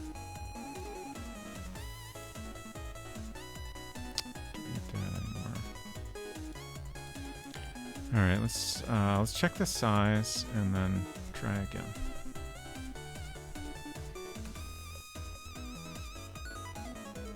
So actually, this is honestly quicker than checking the size. Let's see what happens if we do this. And at least with multi-finder, we can swap around real quick.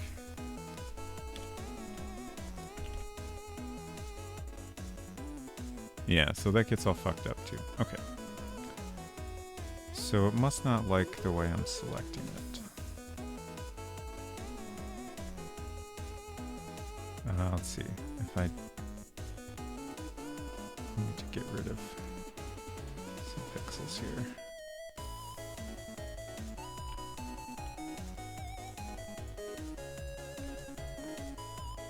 will have some little corners.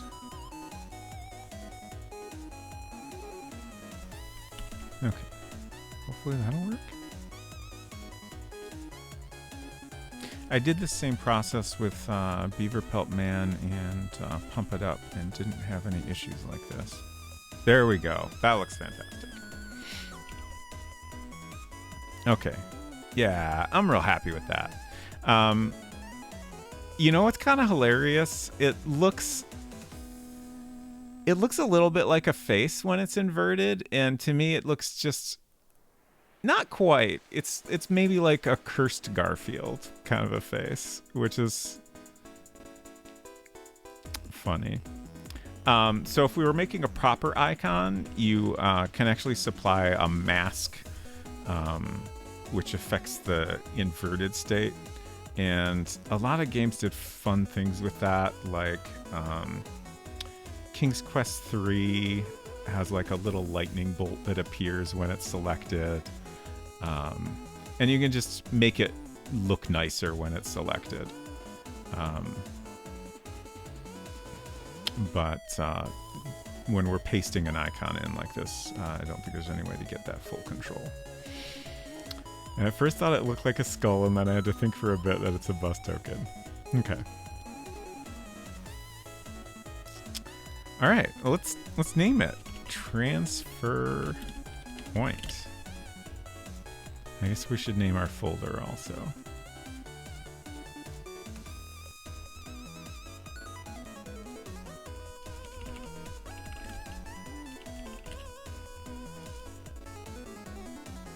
There it is.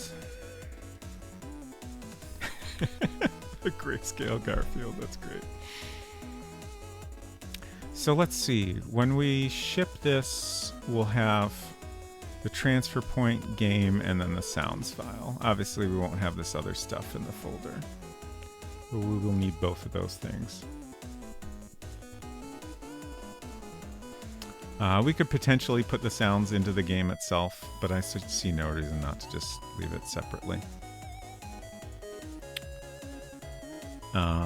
With my other games, I put a README file, but this is designed to be pretty self-explanatory because we have, you know, our credits and help right in the game, so I don't think we need anything additional. Hello, Dice4. Thank you for the cool potato.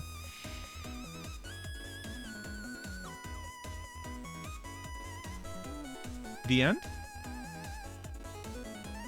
Is there anything else we want to do tonight?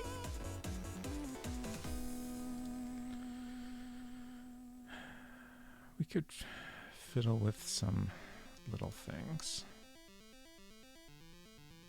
I definitely don't want to start on the box art today.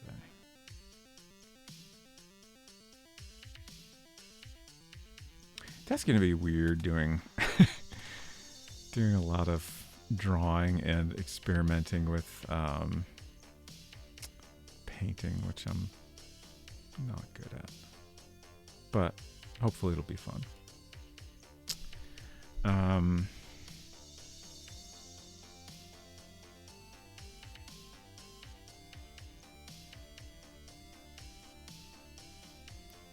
trying to think. One of the things on my to-do list is we have a little weirdness with. Actually, yeah, let's do some more code for the bus driver conversation, because we figured out that we want to have like multiple steps there. So I think just to make sure we're not doing anything weird, we'll go back to System 6 to work in. Oh, no, that's fine. Sorry for the beeps.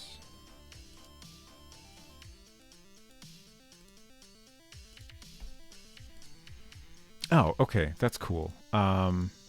I wasn't entirely sure what icon we would see coming back here, but we have the correct default world builder icon, which is great. That's exactly how I would like it to appear in System 6 and earlier, because we don't have custom icon support here.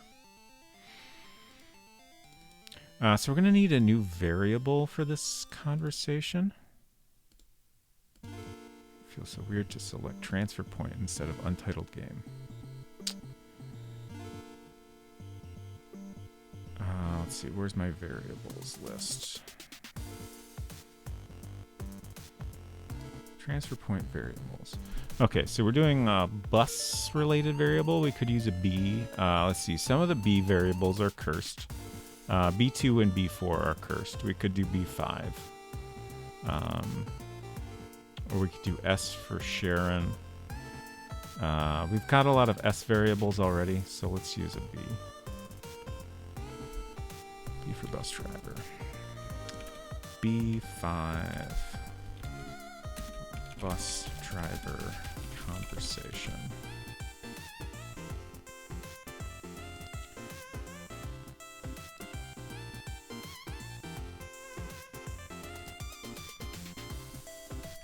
And this is just going to keeps track of the progression through the conversation with Sharon, the bus driver.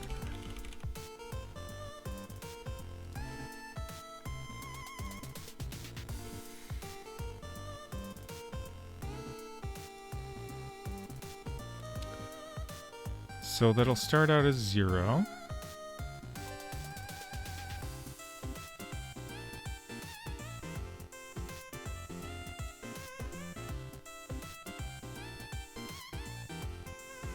I'm going to try not to get distracted by figuring out how this conversation will go and just focus on writing the code for it.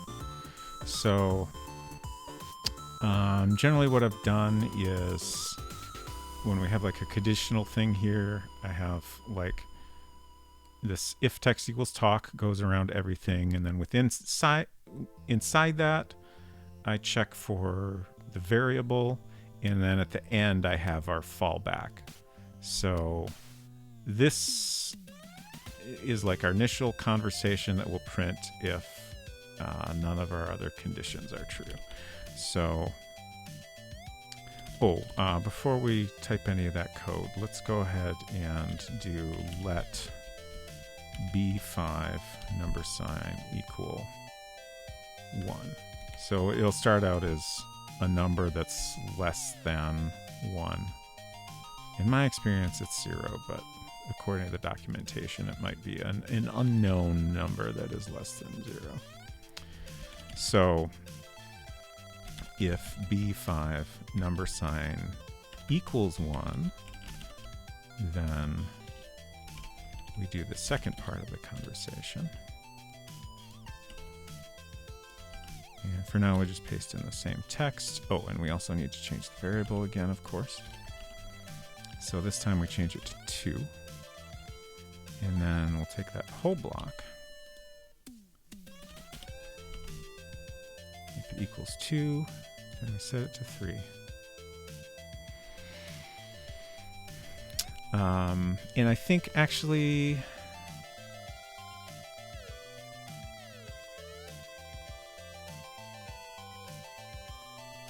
we will delete this. My thought is I will come up with 3 different lines, and then the last one will repeat.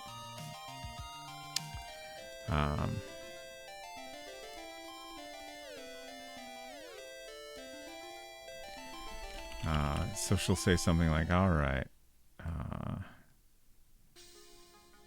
Sharon says, I don't have all day. Drop in your token and take a seat so we can get going. So if you keep talking to her, then she'll just continue to repeat that line at that point. So then we'll have 2 other bits of conversation.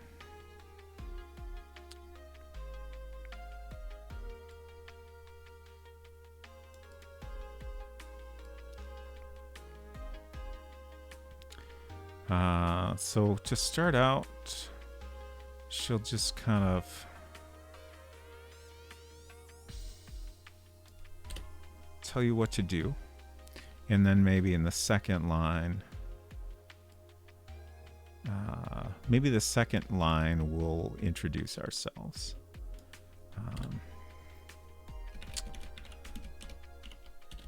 Cameron, you tell the bus driver. What's your name? Again, I will write better dialogue off stream.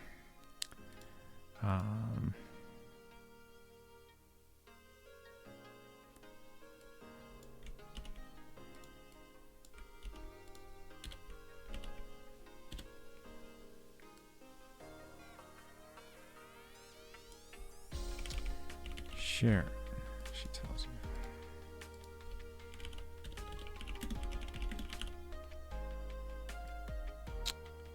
Good to meet you.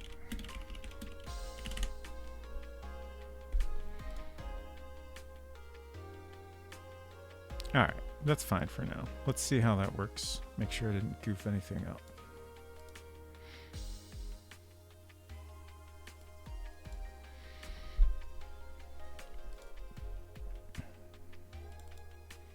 And I think our save file should still work here.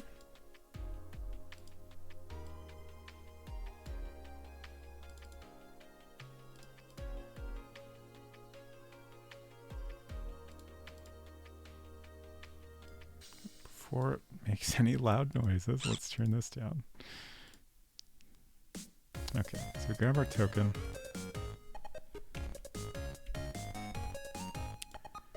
Get on the bus. Talk. Hey kid, the bus driver says to you, drop in your token and take a seat so we can get going. Let's talk some more. I'm Cameron, you tell the bus driver. What's your name? Sharon, she tells you. Good to meet you. Talk. All right, Sharon says, I don't have all day. Drop in your token and take a seat so we can get going. Talk some more, and then we just repeat. And then we drop our token. And then we won. The end.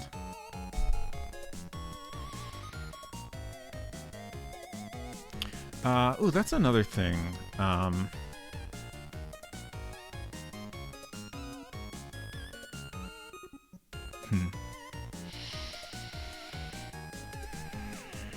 I was a little bit thinking about having some more little musical flourishes like we have for the death scene.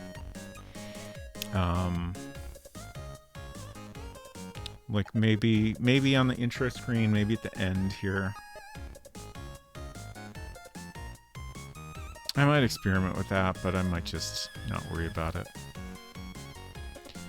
I do think for the Playdate version, I might be more inclined to have more fun with sound. We can definitely do a lot more on the Playdate than we can here. Again, for anyone that isn't familiar or doesn't remember, we're very limited in how long a sound can be, and like the sound quality, like it has to be in a specific format, and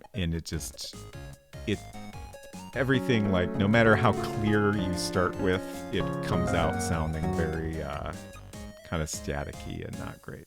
Shambling Undead, hello. Good to see you. I hope you had a great stream. I saw you were playing Mystery House. I hope it went well. I played that on stream a while back and thought it was pretty fun. Undead Raid, welcome.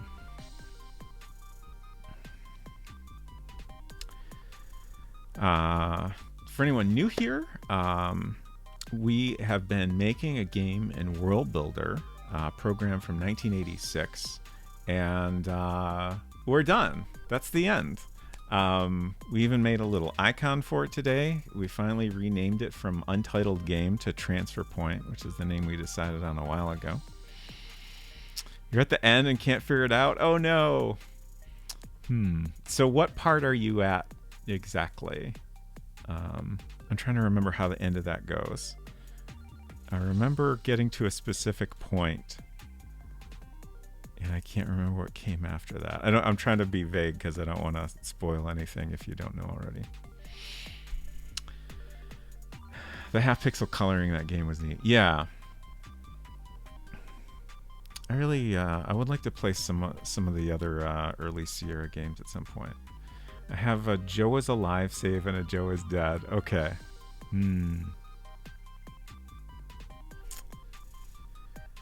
Interesting. Okay.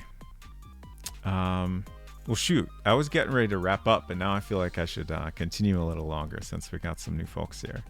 I'm not sure what else I have to work on, though. Unfortunately, you can't see our custom icon we made right now. We can show it in the art file here. This is the finished one. We had a lot of little variations. But it's, oh, let me see. I still have that open, right? Oops, wrong button. It's modeled after this transfer token that I found online and thought was very cool. We weren't quite able to capture all the detail, but we did the best we could. And I'm pretty happy with it. So, Mr. Robot Spacer, what are we working on? Did I not finish explaining for everyone? We're working on a point-and-click game in World Builder. It's called Transfer Point, and you start at a bus stop in Purgatory, and reminds me of the Yggdrasil tree. Not sure how to spell it. You got pretty close. I think you maybe missed a letter, but I don't think I could do any better.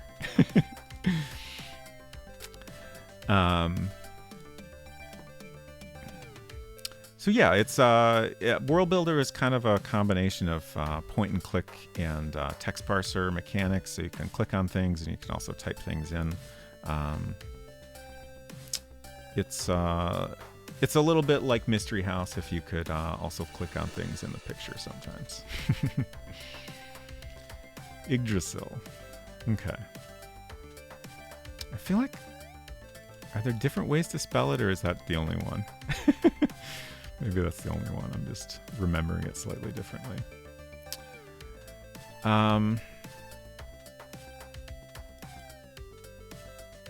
just kind of clicking around. Maybe we should just wrap up. So we're pretty much done with the game now. It is fully playable from start to finish, and I think we managed to tell a reasonably cohesive story, despite the very weird method we used to create this game. I started the first stream of this over a year ago, I think on April 11th of last year. And I came to that first stream with zero ideas of what this game was going to be. I just asked folks for ideas for, like, what's a scene that we could draw. And we got a bunch of suggestions, and one of them was a bus stop in Purgatory. And we voted, and that's the one that won. So that was our starting scene. And then we just kind of went from there, took ideas from chat, and slowly turned it into a game. And then once we, started to get some elements that stood out more and, like, kind of helped create a world, then I started to, try to figure out what kind of story we're trying to tell here. And I'm pretty happy with how it turned out,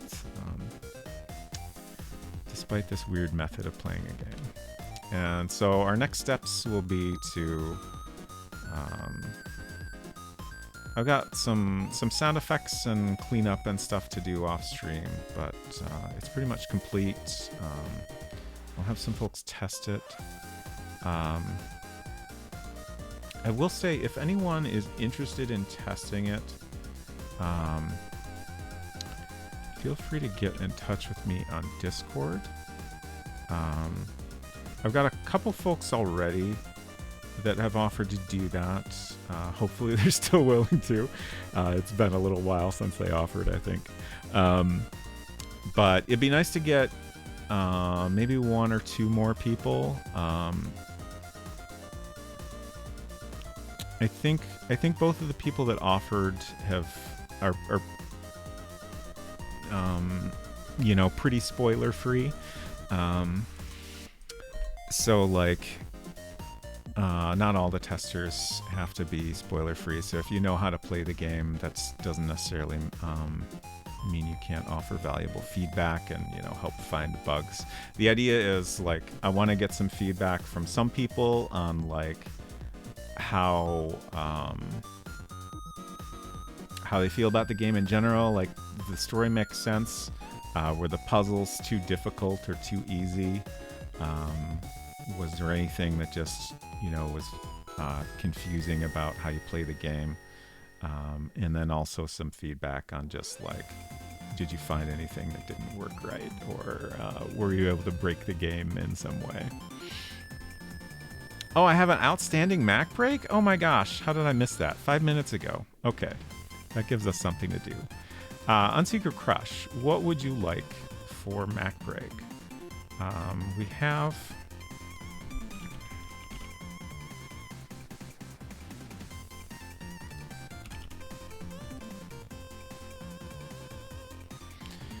Pipe Dream, Load Runner, Toxic Ravine, and I didn't add it to the list yet, but we also have Glider on here, which is, if you're not familiar, it's a game where you control a little paper airplane going through different rooms and stuff. It's kind of fun. Dealer's Choice again? Oh no. That's a lot of pressure.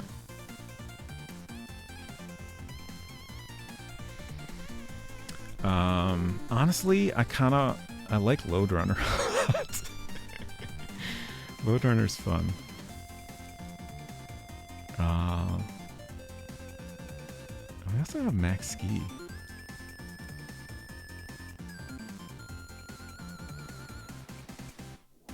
Oh yeah, Transylvania. Some of these are not good Mac break games, but they are good games that I would like to play more of. All right, let's just play some more Load Runner. I like Load Runner a lot. So we were last in level 18 with 9 men.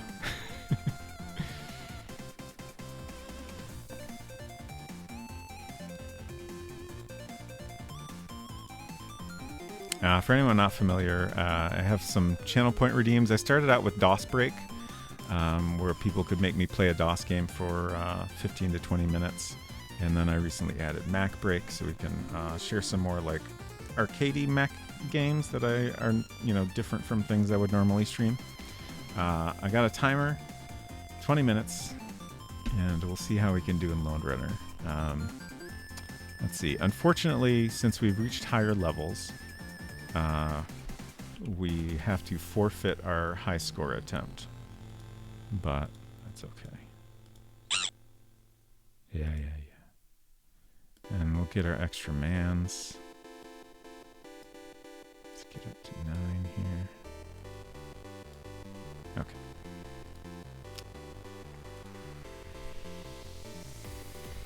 That's the best we can do for like picking up where I left off. Okay, the controls from this are weird because early Macs didn't have arrow keys. So I think it's S, F, and JL. Oh god, that's... My ears are dead now. Hopefully that wasn't too bad for you all, but... Wait, why was that so loud? What? Huh. Okay, that's weird. Alright. Well, now I'm gonna die again, probably. Yeah. Alright, here we go.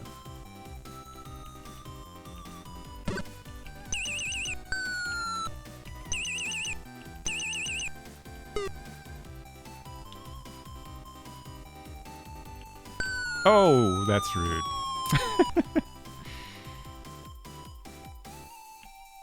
There we go.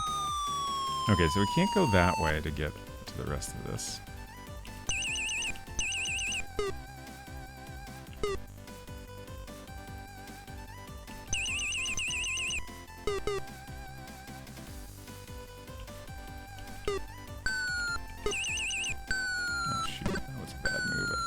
Oh, they both died. Oh, what? Oh, that's... Okay. I was confused by the missing block there. Okay, so let's get this top one first. Is anyone holding one?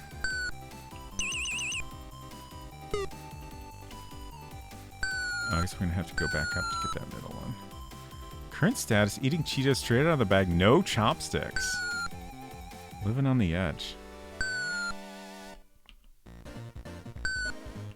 Oh, what's this guy doing? Sir?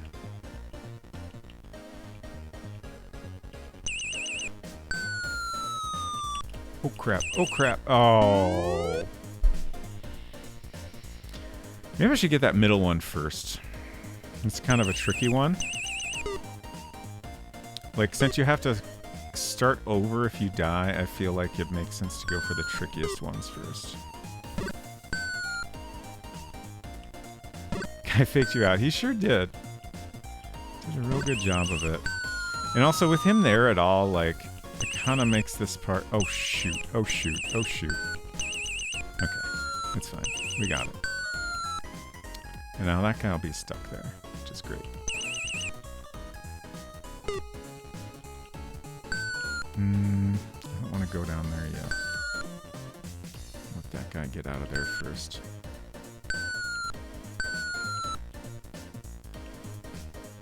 Come on, come up here. Thank you. Oh, now this other guy's coming. Oh shoot, oh shoot, oh shoot. Okay, we got this. Are these the last two? Nice. Oh, I gotta go all the way around. That sucks. This is bad. Crap. We're gonna be here all day. Oh, no. Okay, we got this. There we go. Usually regret not using chopsticks at a certain point. Yeah.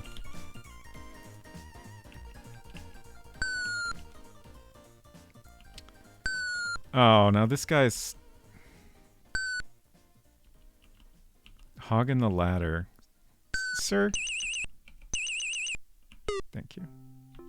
Alright, 19. Ooh, interesting. So this looks simple, but I bet it's going to be a huge pain to get up to the top there. And then also get back down without running into any guys.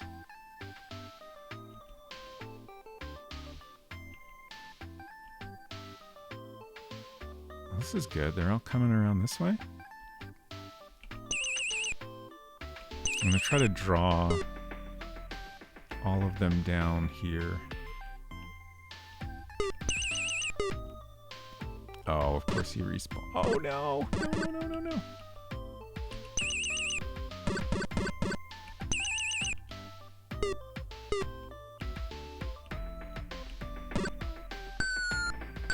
Okay, that wasn't too bad.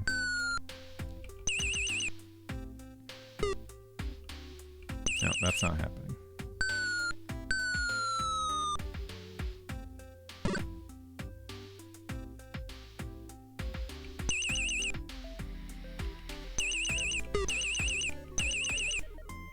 That was probably a bad move, because some of them are gonna die and respawn.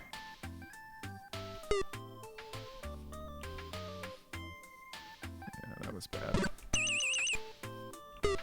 Oh. Thank you.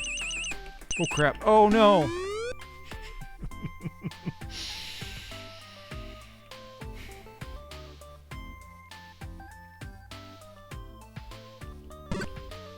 Yeah, I got impatient.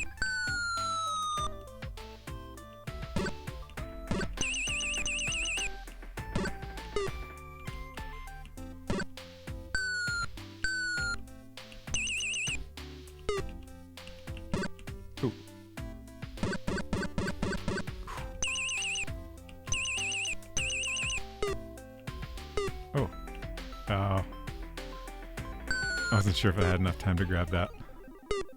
It seemed risky. Alright, we gotta draw guys down into one corner again.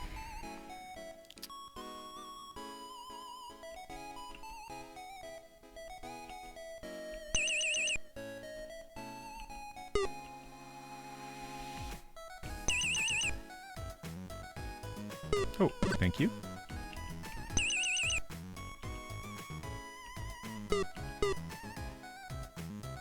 Shoot.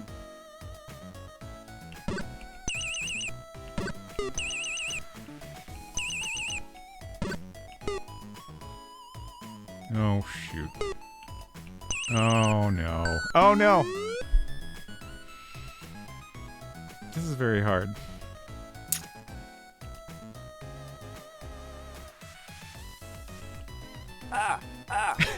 Oofta. Thank you for the oofta. Very oofta moment.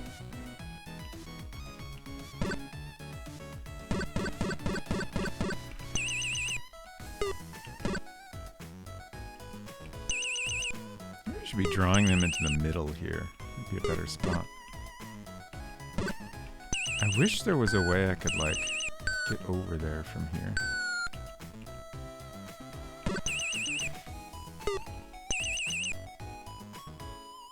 Oh, he's got one. Oh! Nice. Yes. Okay, if I grab this, I can probably just go straight up. Yes! Okay.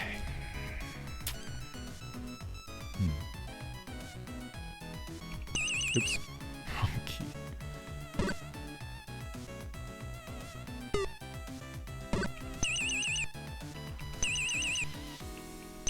Ugh, too many guys.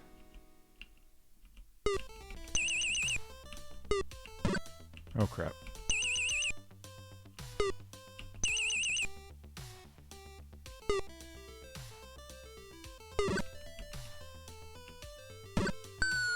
Oh! Those are the worst.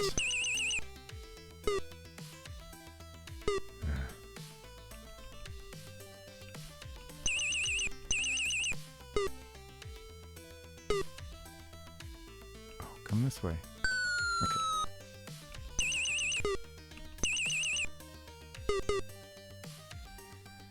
Did you increase the cooldown time on Mac Break? Yes, I did. Sorry to just disappoint you, Hinton.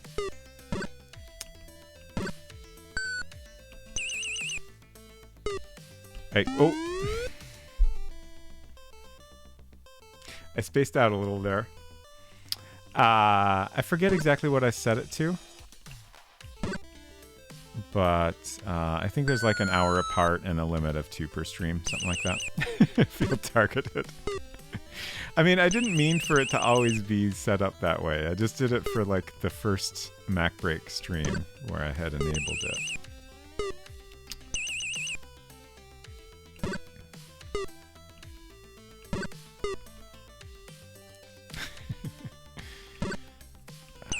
Worried there's a other traps here, blocks. Yeah, like that one. Okay. Oops. Let's see. I think I need to go up to get this one here.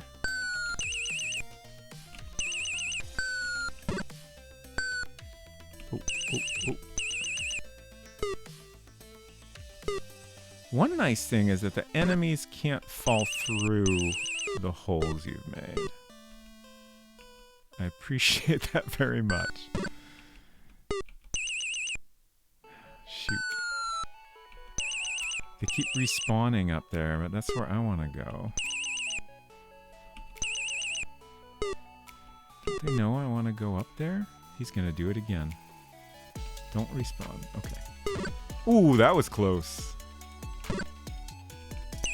Okay, somebody's got one, I think. Yeah, somebody has to have one. Is it you? No.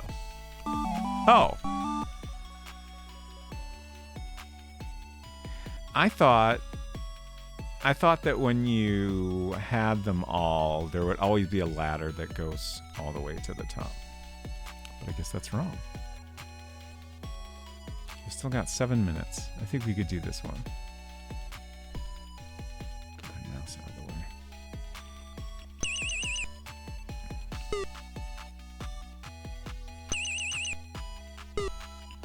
This is a bad idea. I'm gonna regret this. I regret this. Oh god, what? Sir. Okay, that's fine. Oh, what? This goes nowhere. Huh.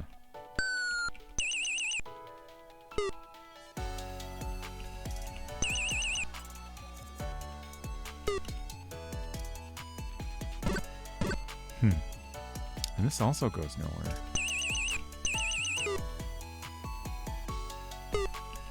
Oh, oh, oh, oh.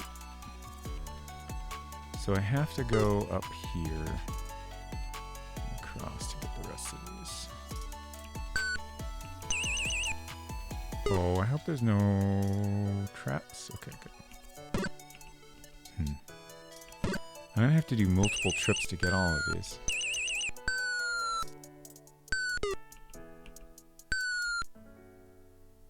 It's tough.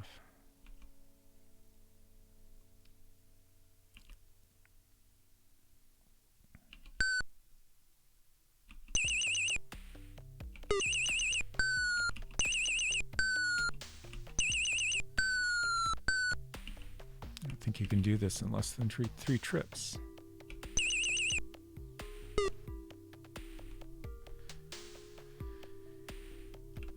Invisible exit ladder? It'll appear when we're done.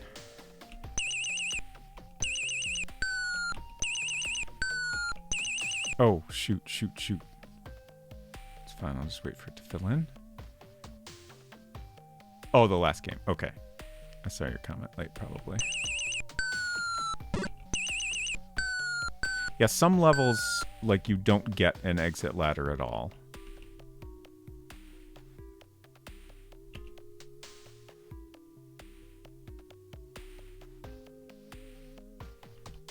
Alright, we still have 5 minutes. We're doing great.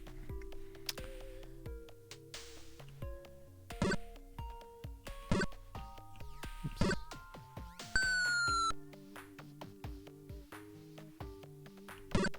Oh no. Okay. I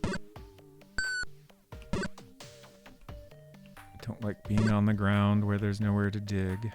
Drill? I don't know what the appropriate term for what we're doing in this game is. Oh, I can't go up there. Shoot. I regret this. Oh, God. Oh, God.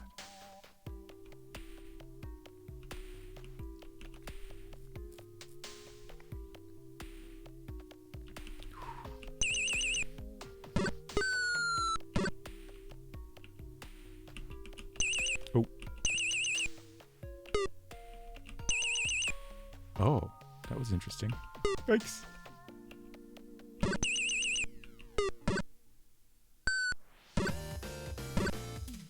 Oh boy, that's a lot of guys.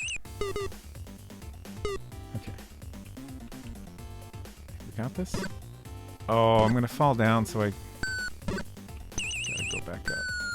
Oh, and there's another one down there. Okay, I didn't see that. There we go. Now we got them all. I think. It seems like you should always get something to tell you that you've got all the money. But I guess the game designers didn't agree with that. Alright, we still have almost 4 minutes, so we'll keep going. Oh, that's interesting. I guess I gotta drill down from above to get that? And then drop off the rope? Starting to get a little more weird and complicated here. And then these also. Oh God. What? Oh God.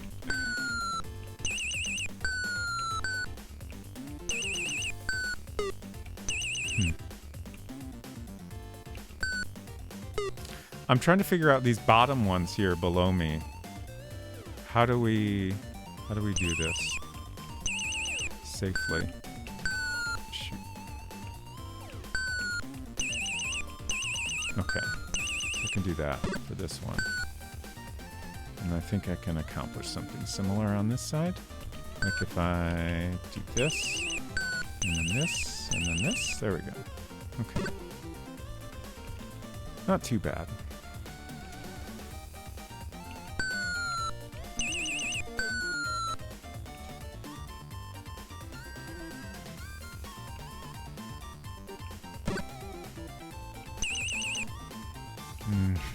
I can't drill on the ones that are just horizontal lines without the brick pattern.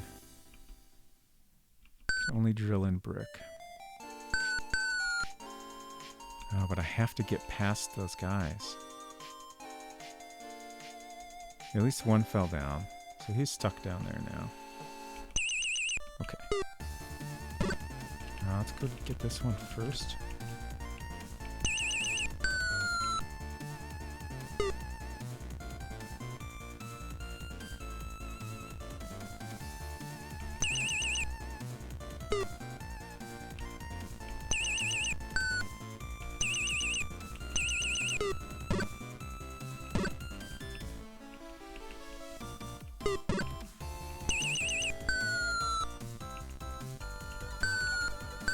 Almost there. Oh, now I've got two guys there. That stinks.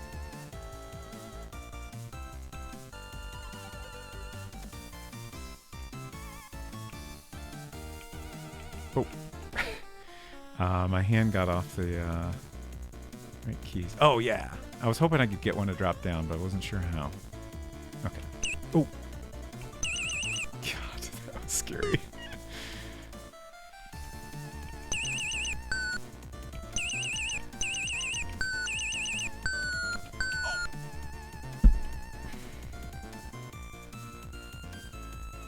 Missed it.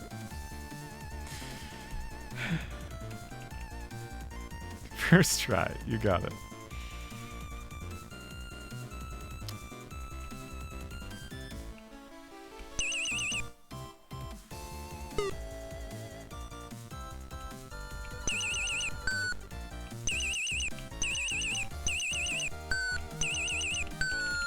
There we go. Whew. They're getting... Well, I was going to say these are getting more intense, but I feel like there's been some intense ones all the way through. Oh, time's up. Oh, this is a fun little boat. Level 24, 9 men. I think you get a man every time you complete a level. Visible exit ladder, indeed. Okay, and that's going to be the end of the stream. It's quitting time. That was a very successful day of world building, and I think that'll probably be the last time we really work on the game in World Builder, which is honestly a little bit sad. But as mentioned, there will be more work for the art for the game. So next week, next Friday, I will start sketching out cover for the game. The idea is to create a box for the game. Let me see if I can... Retro 365 blog.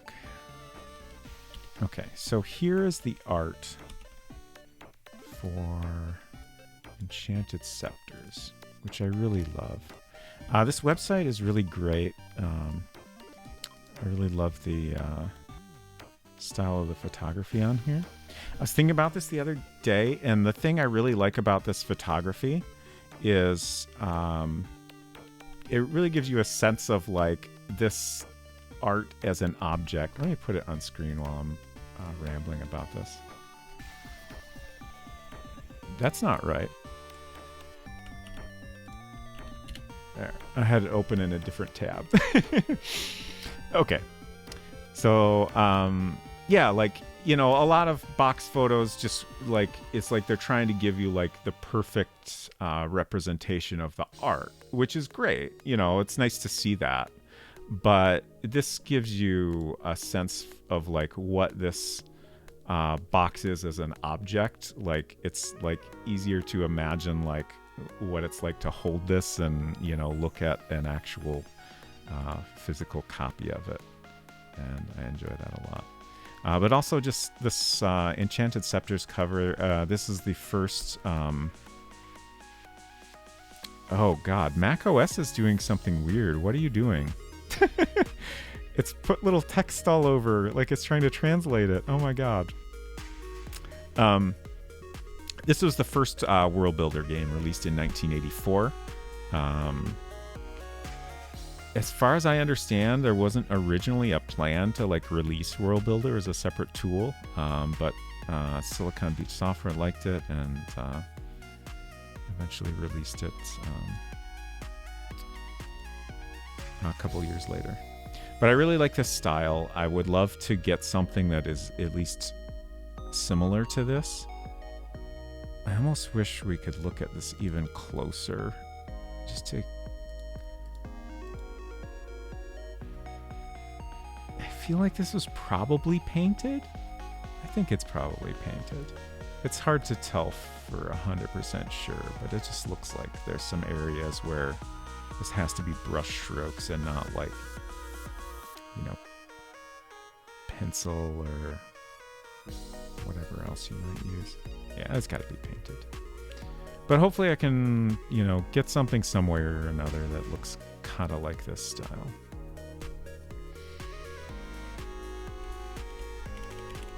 All right, back to finding someone to raid. So we'll start on that next week and see how it goes. My next stream is going to be tomorrow over on Silverstreak's channel. Let me give him a shout out again. We're going to be playing Lamplight City from Grundislav Games. It's if you're not familiar with the game, but you are familiar with Gabriel Knight, it looks very inspired by the first Gabriel Knight game. And I've heard it's pretty good. Oh, Maple Mystery. Great to see you. Let me give you a shout out. I mentioned you earlier, but I can no longer remember why. But thank you for lurking. Suspended still has my favorite box art, but that's me rambling about Infocom again. Ooh. I can't picture what that one looks like. I just Googled Suspended. I'm like, that'll show me it. Okay, interesting. Speaking of Infocom, I was looking the other day. Shoot. Tombsin. Someone had recommended a game to me a while back. And it's like an NES game, Tombs and Treasure. And it looks really interesting. I think that's the right game. Yeah. Oh, I see. It's published by Infocom. The NES version was published by Infocom. That's fascinating. But yeah, I was looking at it again. It just came up. You know, I had a tab open or had it written down somewhere, and I was looking at it again. I was like, this looks really cool. And then I was just surprised to see the Infocom logo on a NES game that looks so different from everything else they did. But the game looks neat. I might have to check it out sometime.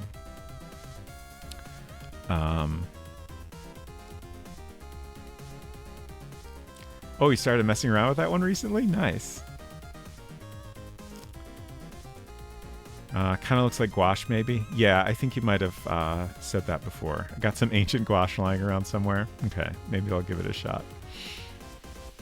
It's interesting. A little clunky because of being on the NES, and adventure games that aren't Mac Venture on NES feel a little weird, but it has potential. Got it. Yeah, like I can totally forgive a game for being a little clunky from that era. Especially if it does some interesting things. Let's see. I'm just figuring out who we're going to raid here. As usual, lots of folks streaming on Friday nights.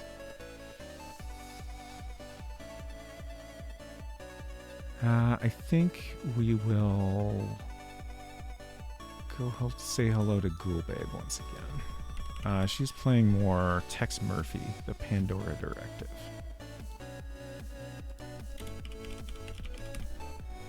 Always a good time over there. Gouache is like more opaque watercolor. Right. I'm familiar with gouache. I've maybe used it once or twice in my life. Um, I'm probably not good at using it effectively, but I am willing to try.